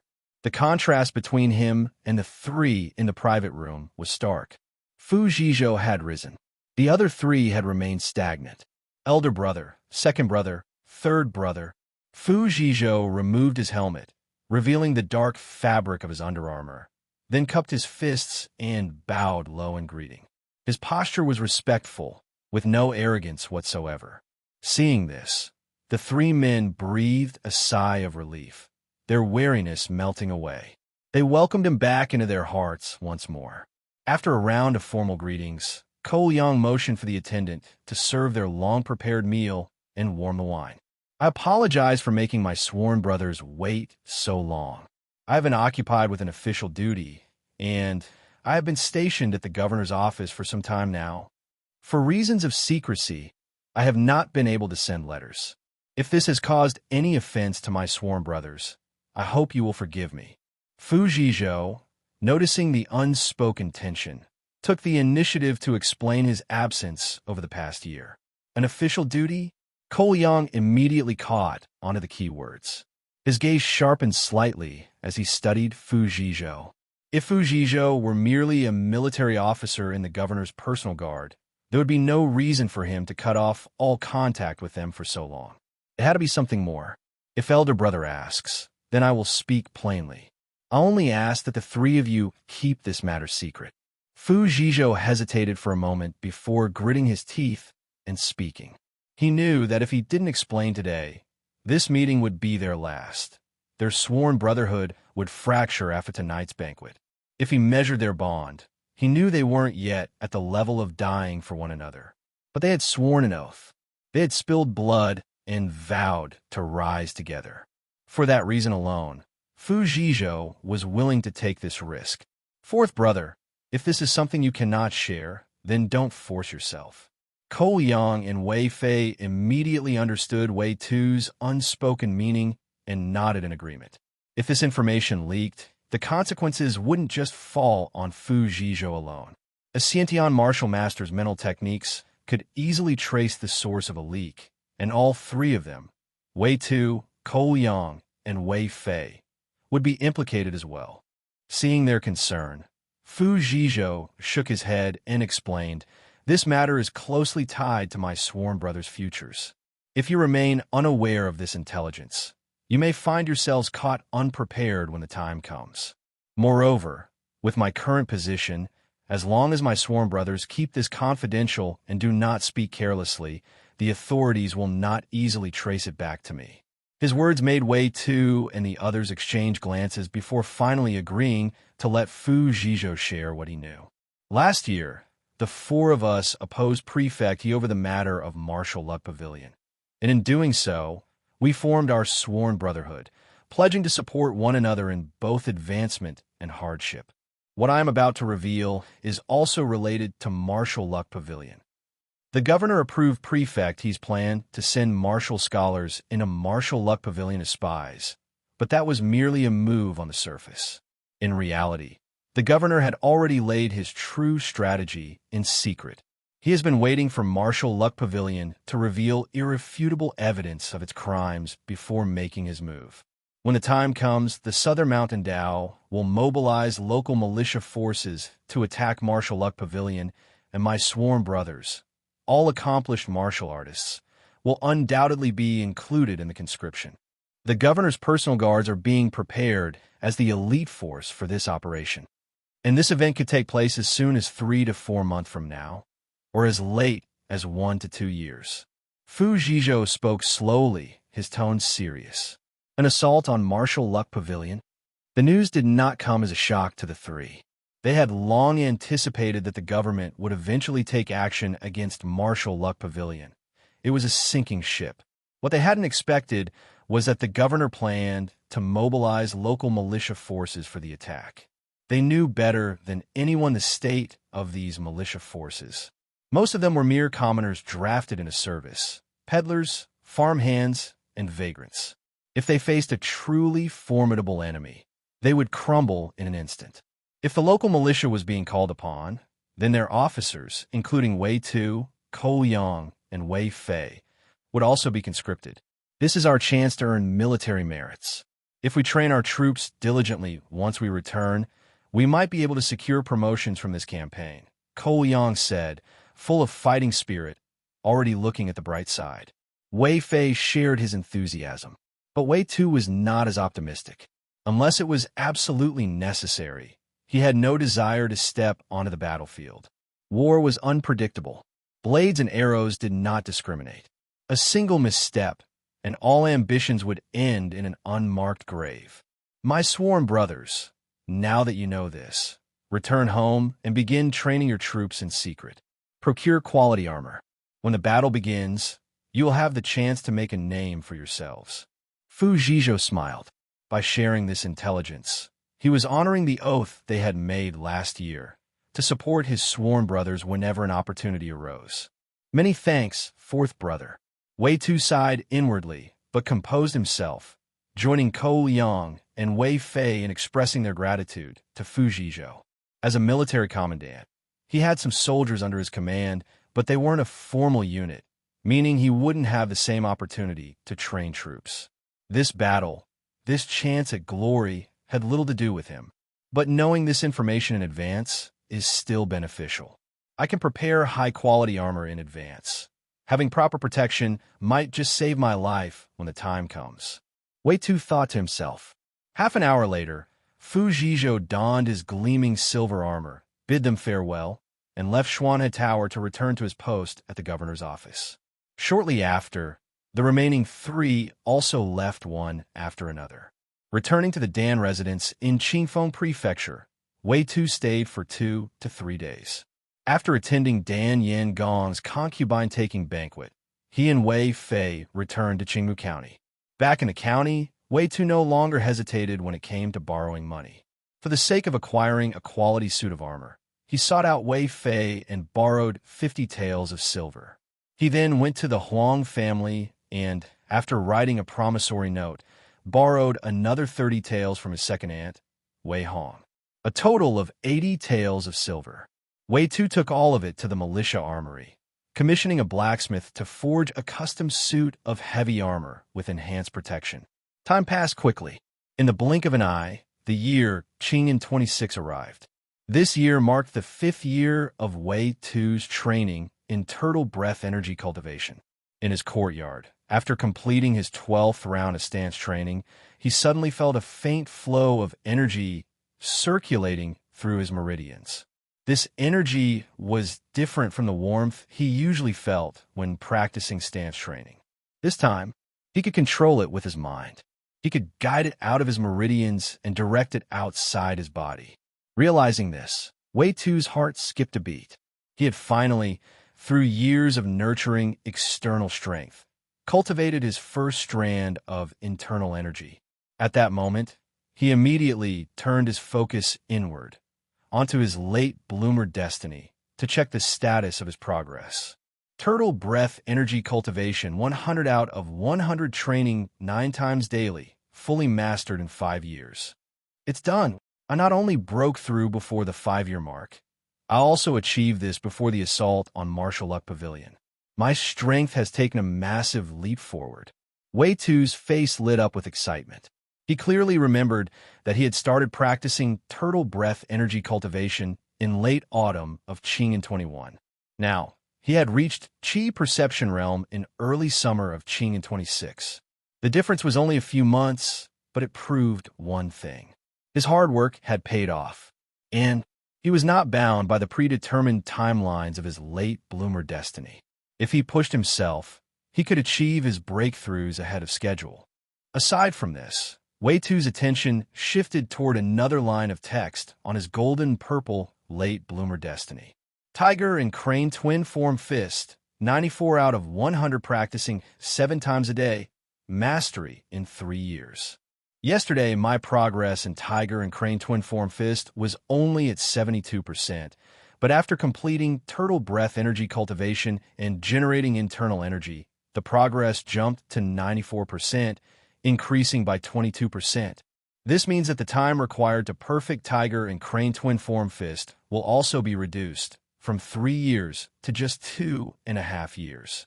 Wei Tu analyzed the implications. Compared to turtle breath energy cultivation, the reduction in training time for Tiger and Crane twin form fist was much more tangible. 3 years had been shortened to 2.5 years, a reduction of a sixth of the original time. Master once said that the internal energy cultivated by external martial artists is far more forceful than that of internal cultivators. A single strand of our energy is equal to 10 strands of theirs. With this thought, Wei Tu concentrated once again, sensing the newly generated internal energy flowing through his meridians. Slowly, he guided it toward the meridians in his hand. Then, his eyes sharpened. His right fist clenched tightly. With a swift motion, he punched forward with all his strength. Boom! A loud thud echoed through the courtyard. Dust flew up. On the mud brick wall, a half-inch deep fist imprint appeared, even though his fist had stopped 2 inches away from the wall. This is the legendary force projection that martial artists speak of. I can actually use it now. Wei Tu stared at the result of his strike, his breath heavy as he gulped down fresh air. That punch had drained him of every ounce of strength. But despite his exhaustion, his excitement was overwhelming, because that single punch, though seemingly simple, held extraordinary significance for him. First, it confirmed what Master Dan Wuju had told him. The internal energy of external martial artists was indeed far more explosive than that of internal cultivators. External martial artists were not weaker than their internal counterparts. Wei Tu knew that an internal cultivator who had not trained for at least a dozen years would never be able to project force like this. Second, this force projection proved one thing. He had officially stepped into the realm of the extraordinary. Before this, everything, stance training, muscle strength, was something tangible. But now, his internal energy was something different, something that ordinary people could not comprehend. The county office has yet to receive the official decree to attack Martial Luck Pavilion. There's still time.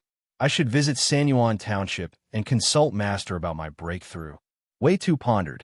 He speculated that Master Dan Wuju likely possessed an internal cultivation manual, one that could train the internal energy cultivated through external martial arts.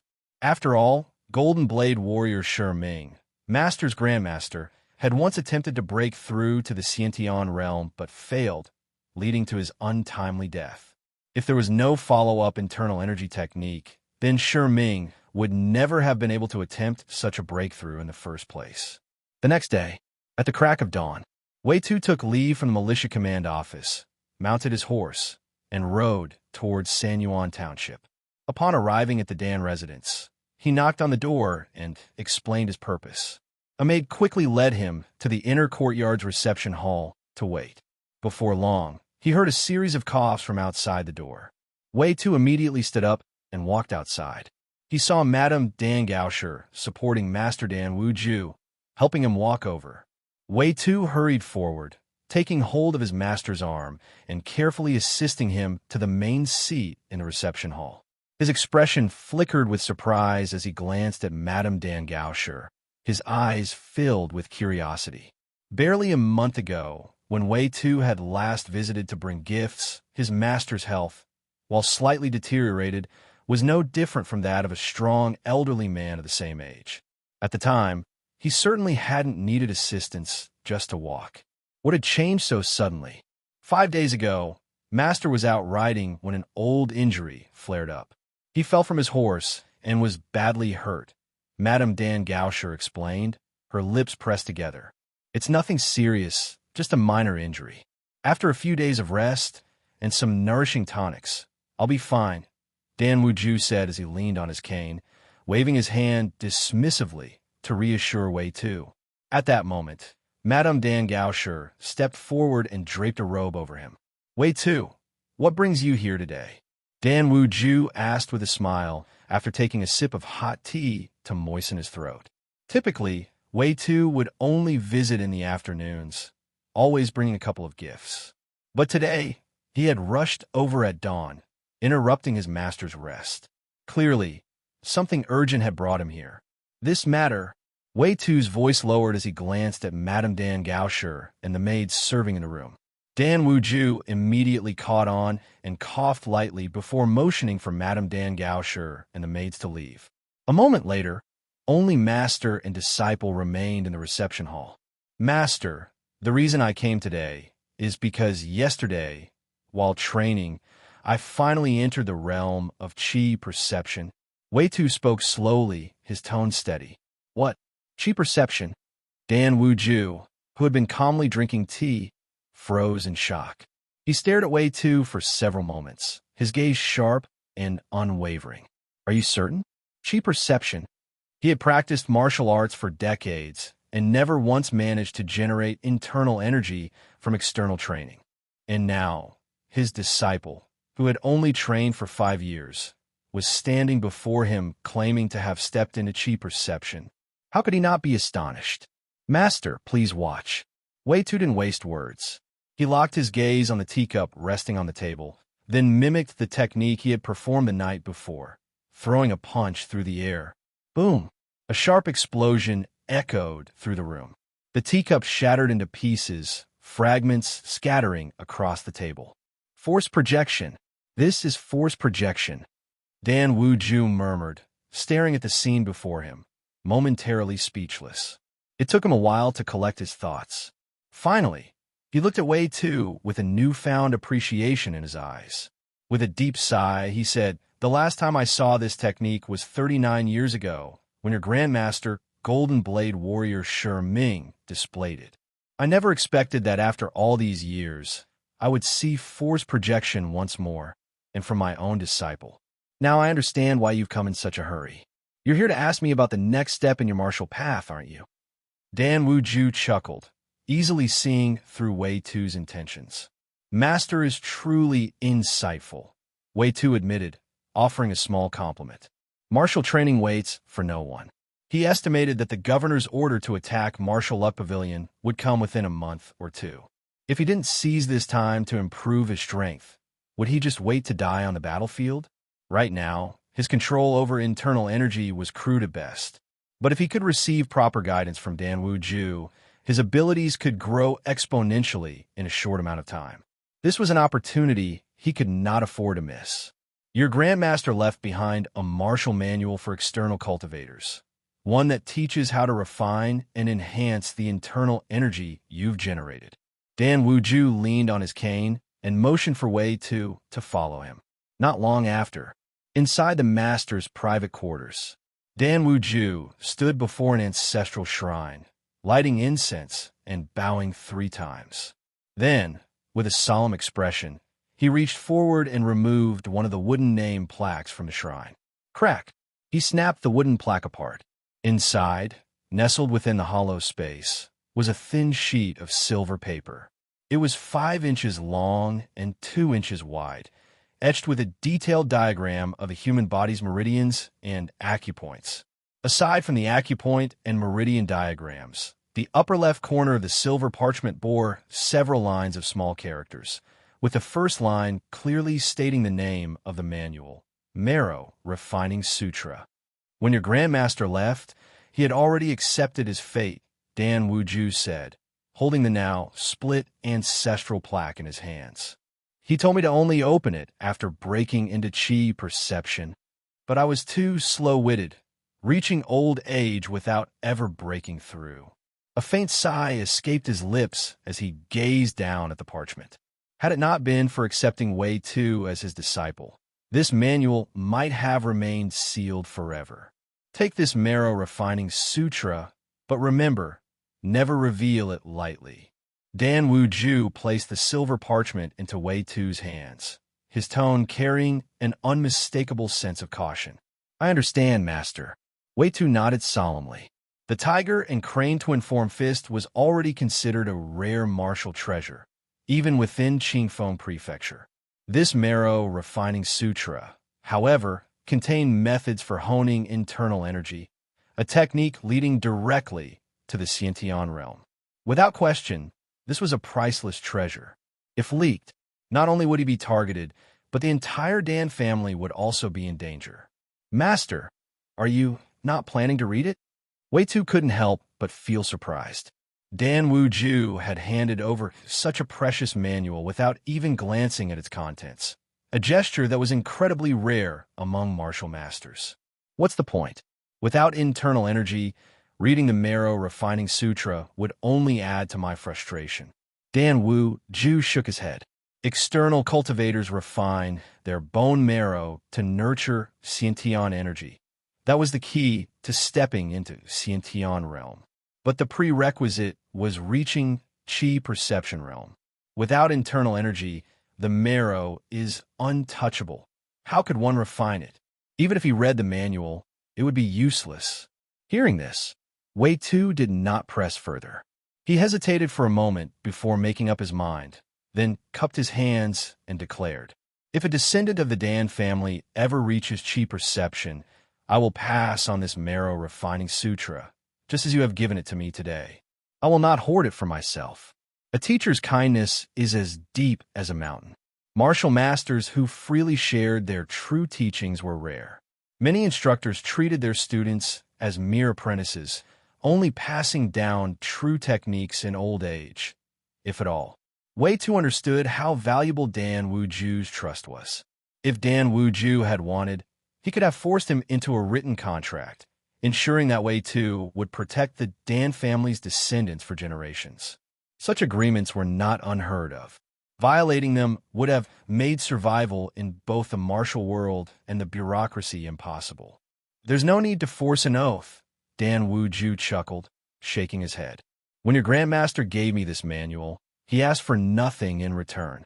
How could I demand such a promise from you?" Despite his words, his heart told a different story.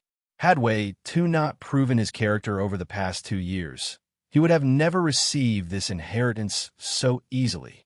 When Dan Wuju first met him, he was cautious, especially after seeing Wei Tu's ambition. But time reveals a man's true nature. 2 years had been enough for Dan Wuju to see that Wei Tu was worthy. Tucking the Marrow Refining Sutra close to his chest, Wei Tu supported Dan Wuju back to the sitting hall. The two chatted idly for a while. A few days ago, Yingong sent a letter. His new concubine is about to give birth. The child position in the womb is pointed, and she craves sour foods. It's likely a boy. Dan Wuju chuckled, clearly pleased. His son's lineage continuing was a weight off his shoulders. No matter how dear grandson is, he isn't the same as a direct heir. Congratulations, Master. I'll have Xinghua prepare a gift, and I'll personally visit Yingong in Qingfeng Prefecture to congratulate him. Wei Tu smiled in response. Word from the county office says you recently commissioned a set of refined armor. Is something major happening? After a bit more small talk, Dan Wuju turned the conversation toward the pressing matter at hand. He studied Wei Tu's expression and seemed to reach his own conclusion. Pausing for a moment, he continued, "Military matters are sensitive. You don't have to explain. But before you leave, take a few sturdy war bows from my storage. And take my gold-backed mountain-splitting blade as well. Having armor without a proper weapon won't do. Good weapons were costly. His own gold-backed mountain-splitting blade alone was worth at least 100 taels of silver, a fortune.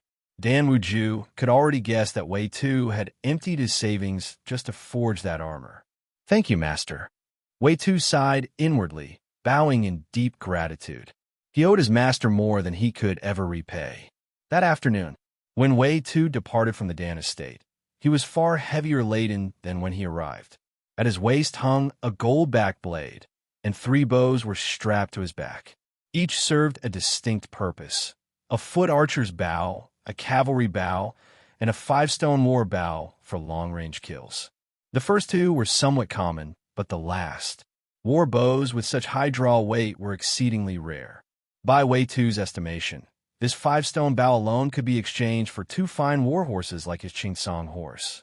Upon returning home to Qingmu County, Wei Tu carefully wrapped the weapons in oiled cloth, secured them with silk cord, and stored them in his wardrobe for safekeeping. Only after completing these precautions did he finally turn his attention to the inheritance from Golden Blade warrior Shi Ming, the Marrow Refining Sutra. This really does look like a legendary martial scripture. Breathing techniques, refining essence into energy, strength refining into marrow. Wei Tu scanned through the contents, marveling at its complexity. The Marrow Refining Sutra was divided into 3 sections: Breathwork Chapter, Essence Refinement Chapter, Marrow Infusion Chapter. The first 2 chapters were foundational, akin to internal martial arts, serving to cultivate internal energy.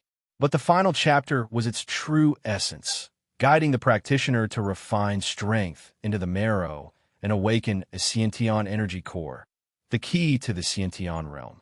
I wonder, how long will it take me to reach the Xiantian realm? Wei Tu pondered silently, then began practicing the breathing techniques from the sutra's first chapter. Time passed swiftly, from afternoon until deep into the night. Finally, he felt his internal energy circulating through his meridians, flowing in alignment with the sutra's prescribed pathways. Over and over again, through internal visualization, he saw his initial wisp of internal energy gradually grow, expanding into a second, then a third. As his body underwent this transformation, new golden text slowly emerged within his late bloomer destiny. Marrow Refining Sutra, 1/115 cycles per day, 30 years to completion. 15 cycles a day, 30 years to completion. In other words, I'll need about 30 years to become a Xiantian martial master. Seeing this line of text, Wei Tu felt both conflicted and exhilarated. Conflicted because his previous cultivation of turtle breath energy cultivation had only taken 5 years to bear fruit, but now this Marrow Refining Sutra required 30 full years. And yet, he was only 22 years old. Exhilarated because, as long as he followed the path step by step, by the time he reached 52, he would have a high probability of breaking into the Xiantian realm.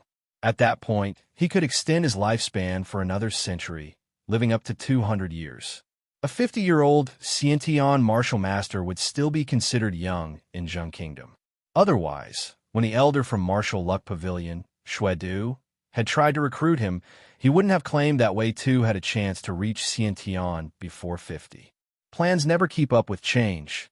If I can only reach Xiantian after 50, then I need to start thinking about having children with Xinhua. Wei Tu sighed inwardly. After reaching Xiantian at 50, he would still be physically strong and youthful. But Xinhua might not be. 30 years later, she would be nearly 60. By then, even if she wanted to bear children, it would no longer be possible. Even though having children now meant he might one day face the pain of burying his own offspring, he couldn't let Xinhua go through life without experiencing motherhood. When she grew old, their child would be their only emotional support. Even if my own son doesn't succeed in martial arts, there's still the next generation. There's no need to dwell too much on it. Wei Tu made up his mind. He couldn't let the fear of failure stop him from having children. With his current status, he could provide his children a prosperous and stable life. That was enough. With this thought, Wei Tu got up and stopped his cultivation session. He stepped out of the training room, drew a bucket of fresh well water, washed himself thoroughly, and walked into the bedroom, where he slipped into Xinghua's bed. Wei Jie, we still have fresh fish bladder in the kitchen. Xinghua's face flushed as she spoke in a trembling voice, nudging Wei Tu as a subtle reminder. For now on, we won't be using that. Same goes for pig bladders. Wei Tu's tone was firm. Wei Jie, you finally made up your mind? Hearing this, Xinghua's eyes lit up with joy. She and Wei Tu had been married for almost 5 years, yet her belly had never swelled. She had endured mockery from the neighbors multiple times, and even Saixia had secretly urged her to visit a physician for fertility medicine. But she couldn't explain the real reason. It wasn't that she didn't want a child. It was that Wei Tu had always insisted on waiting. For 5 years, they had been using pig bladders and fish bladders as contraception. But now, she no longer had to wait. As Wei Tu had anticipated, less than a month after returning from Sanyuan Township, the county garrison headquarters issued a military order to attack a branch stronghold of Martial Luck Pavilion. It was an emergency mobilization order, requiring all assigned troops to assemble within half a day. Failure to comply meant execution. Because Wei Tu and Wei Fei were both skilled fighters and former martial scholars, they were included in the military draft. Thus, at the third watch of the night, a force of several hundred elite county garrison soldiers, under the command of County Captain Su, marched out of Qingmu County's gates under the cover of darkness. Their mission: eradicate Martial Luck Pavilion. These men may look like elite troops, but they have no real battle experience. If they step onto the battlefield, they're going to suffer heavy casualties. Governor Wang is nothing more than an armchair strategist. As they rode, Wei Fei and Wei Tu kept pace with each other on horseback. Wei Fei glanced back at the soldiers hastily marching behind them, then shook his head. On paper, Qingmu County's county garrison was 3,000 strong. In reality, the actual number was barely over 1,000. Of the 1,000 or so soldiers, most had long since abandoned their posts due to low military stipends and unpaid wages, choosing instead to take up odd jobs in Qingmu County to make a living. This urgent military order had come so suddenly that even the county garrison headquarters had no time to properly prepare. Thus, aside from a handful of actual county garrison soldiers, a large portion of the troops drafted for this campaign were nothing more than private guards of wealthy families and hired martial artists. These men looked stronger and more aggressive than regular county garrison soldiers. But in reality, they were completely undisciplined. The moment they faced real battle, they would collapse in chaos. Martial Luck Pavilion shouldn't be much stronger than us either. They're just a martial sect, not a trained army. They're no different from bandits. Besides, we're only dealing with one of their branch strongholds. Wei Tu thought for a moment and then reassured himself. If County Captain Su was leading them into an actual battlefield, he would absolutely consider deserting halfway.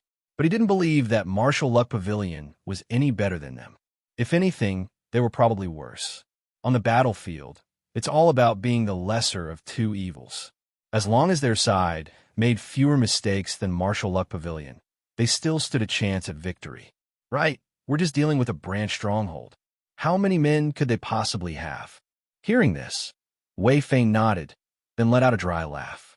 After that, both men fell into silence, preserving their energy for the battle ahead. An hour later, the marching army came to a stop at the foot of a ridge. County Captain Su issued an order for everyone to rest, extinguish their torches, and prepare their armor. Is this Xiyang Town in Baiyang County? Martial Luck Pavilion's branch stronghold is hidden here. Wei Tu pulled his horse to a halt and scanned the terrain under the moonlight. Comparing the landscape to the military map in his hands, he muttered to himself. Since Wei Tu and Wei Fei were only mid-ranked officers, they weren't privy to the full details of the mission. It was only now, upon reaching their destination, that they finally learned the target location.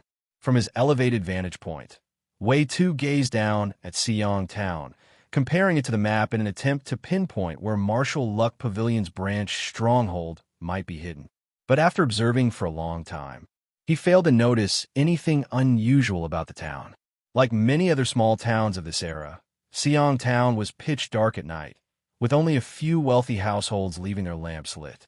Looks like I don't have any real talent for military strategy.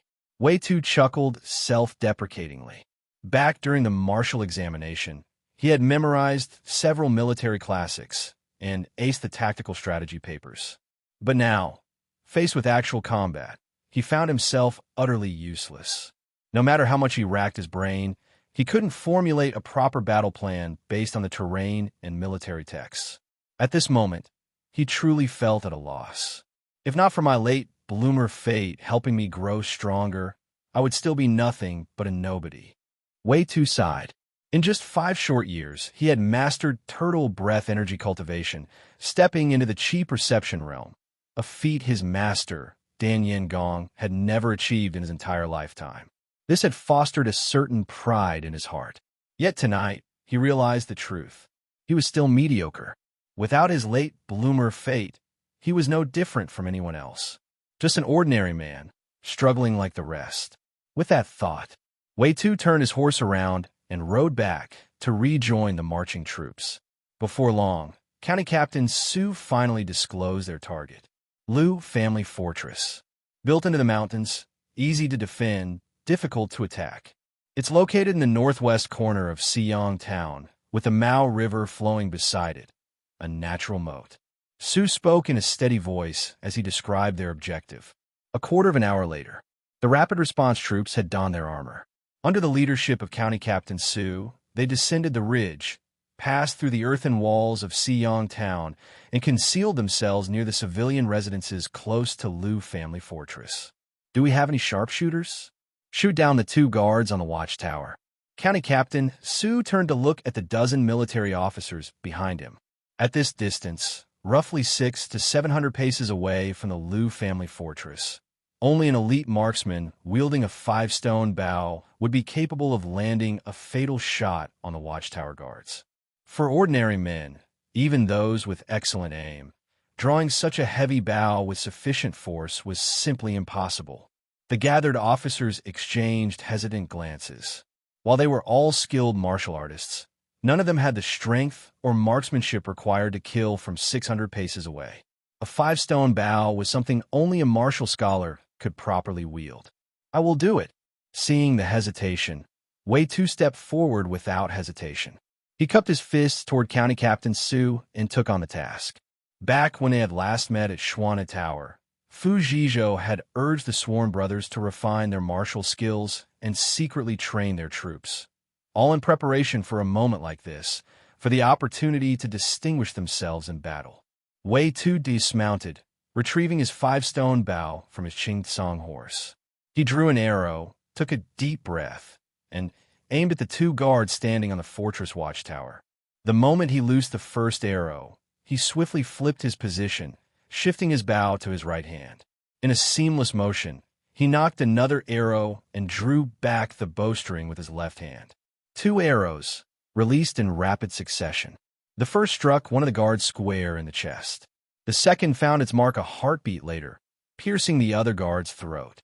Ambidextrous archery. Commandant Wei, your marksmanship is truly exceptional. Once we take down the Lu Family Fortress, I will see to it that you are rewarded handsomely. County Captain Su's eyes gleamed with admiration as he witnessed Wei Tu's display of skill. He himself had once been a martial scholar, but years of administrative work had left him lacking the strength to wield a powerful war bow. Watching Wei Tu's seamless archery reminded him of his youthful days. With the watchtower guards eliminated, the remaining officers wasted no time. Following County Captain Su's earlier battle plan, they led their squads forward, storming the fortress. Even Wei Fei had been given command over a unit, using his position as chief instructor to gain favor with the county captain. Meanwhile, having loosed his 2 arrows, Wei Tu wiped the sweat from his brow, took deep breaths, and deliberately slowed his pace, allowing himself to fall behind the charging forces. Drawing a 5-stone bow was no easy feat. His exhaustion was expected, and it would raise no suspicions. Only when the other officers and their squads had rushed into the fortress did Wei Tu finally pick up his gold-backed saber and advance with the remaining troops. He had already earned significant merit for his sharpshooting. A single well-placed shot was worth as much as being the first to scale the walls during a siege. There was no need for him to scramble for further achievements now. It would only draw envy. Moreover, the county-level martial examination was fast approaching. If he passed and became a martial scholar, he would receive an official rank between 7th and 8th grade. The officers fighting today, even if they performed exceptionally well, would only receive minor promotions within the ranks of local troops. Compared to becoming a martial scholar, these minor ranks were nothing. Most importantly, this was war. Weapons had no eyes. They had no idea what kind of resistance the Liu family fortress would put up. Hanging back meant he could assess the battlefield and retreat if necessary. Wei Tu had no intention of sacrificing himself for the Zheng kingdom. Since Commandant Wei is already exhausted, he shall remain here and guard the rear with me. County Captain Su glanced at Wei Tu's labored breathing and chuckled. Thank you, Captain. Wei Tu did not argue. Instead, he stepped back, standing behind County Captain Su, acting as his personal guard. Now that he had some breathing room, he turned his attention toward the battlefield. Despite being an unorganized force, the rapid response troops were steadily advancing under the direction of their officers. They held their round shields in a tight formation, methodically pushing forward. From within the fortress buildings, burly warriors emerged, wielding heavy weapons, attempting to break through the formation. Some of them possessed the strength to tear apart tigers and crush warhorses with their bare hands. But even they began to falter as they fought against the unyielding shield wall. Though they managed to take down a few soldiers, their stamina was not endless. The defensive formation held. The troops pushed forward step by step. Victory seemed within reach. However, just as the officials thought the battle was coming to an end, a massive figure stepped out from the hall. A towering man clad in heavy black armor, his muscles knotted and bulging beneath the plates. A massive iron hammer was strapped to his back. His sharp gaze swept across the ranks of government troops before he let out a disdainful scoff. The imperial court has truly fallen into disgrace, resorting to underhanded night raids. Where's the honor in such tactics? Before anyone could respond, the iron-hammered giant grabbed his weapon and swung it forward with terrifying force toward the shield formation of soldiers stationed a dozen paces away. Clang! Clang! Clang! The round shields shattered instantly. The leading soldier took a direct hit to the head, his skull exploding like a crushed watermelon, red and white splattering across the ground. The soldiers nearest to him were swept away, their bodies sent flying over 10 feet through the air. In the blink of an eye, 3 to 4 dozen of the most elite local troops had been massacred, more than the total casualties sustained in the entire assault up to this point. But worse than the losses was the sheer devastation to morale. The several hundred county soldiers from Qingmu County were never a true battle-hardened force. If they had been able to claim swift victory, no one would have noticed the vast difference between them and real elite troops. But now, after suffering such an overwhelming blow and watching their comrades die so brutally, their morale collapsed. Panic spread. Some soldiers turned and fled in terror. Reform ranks. Anyone who tries to escape will be executed on the spot. County Captain Su roared in fury, drawing his long blade and swiftly cutting down a fleeing soldier. His rage was not just for show. Within moments, the officers of the supervisory force began executing the retreating soldiers one by one. The battlefield discipline was restored. The troops steeled their nerves and refocused on the monstrous warrior before them. If I don't take out their commander, they'll just wear me down until I'm dead. The iron hammer giant stood tall, taking deep breaths as he assessed the situation. He had already slain over 30 fully armored soldiers wielding shields, but doing so had cost him nearly half of his stamina. He had hoped to break their will with sheer brutality. But the government force's leader was no fool. Instead of panicking, County Captain Su had ruthlessly executed deserters, bringing the troops back under control. This battle wasn't going to end easily. Commandant Wei, you've had enough time to recover. Now's the moment to strike, County Captain Su murmured as he moved closer to Wei Tu. A heavily armored warrior like this iron hammer giant could only be taken down in two ways. One was to overwhelm him with sheer numbers, grinding him down through attrition. The other was a precise strike, an arrow shot at a weak point. I'll try. Wei Tu hesitated for a moment, but ultimately clenched his jaw and nodded. His archery skills were formidable, but to kill this monstrous opponent, he would have to hit his exposed eye. And this wasn't like shooting the 2 centuries earlier. This was a full battlefield engagement. Everything changed in an instant. Wei Tu focused his breath, clearing his mind. He knocked an arrow and aimed at the iron hammer giant's eye. Then, in rapid succession, he loosed 3 arrows. Twang, twang, twang. 3 sharp bursts of sound filled the battlefield. But the outcome was unexpected. The first 2 arrows missed their mark, veering just inches away from the iron hammer giant's eye. The 3rd arrow was on course. It was going to hit, but at the last moment, the iron hammer giant's palm shot up and caught it midair, snapping the arrow in half with his bare hand. A fine marksman, but let's see how you handle this. The iron hammer giant let out a thunderous roar, swinging his massive hammer and hurling it straight toward Wei Tu. The sheer force of the throw sent a shock wave through the air. Wei Tu's ears rang. For a brief moment, the entire battlefield seemed to freeze. The next instant, the whirling iron hammer was nearly upon him. Wei Tu didn't dare look.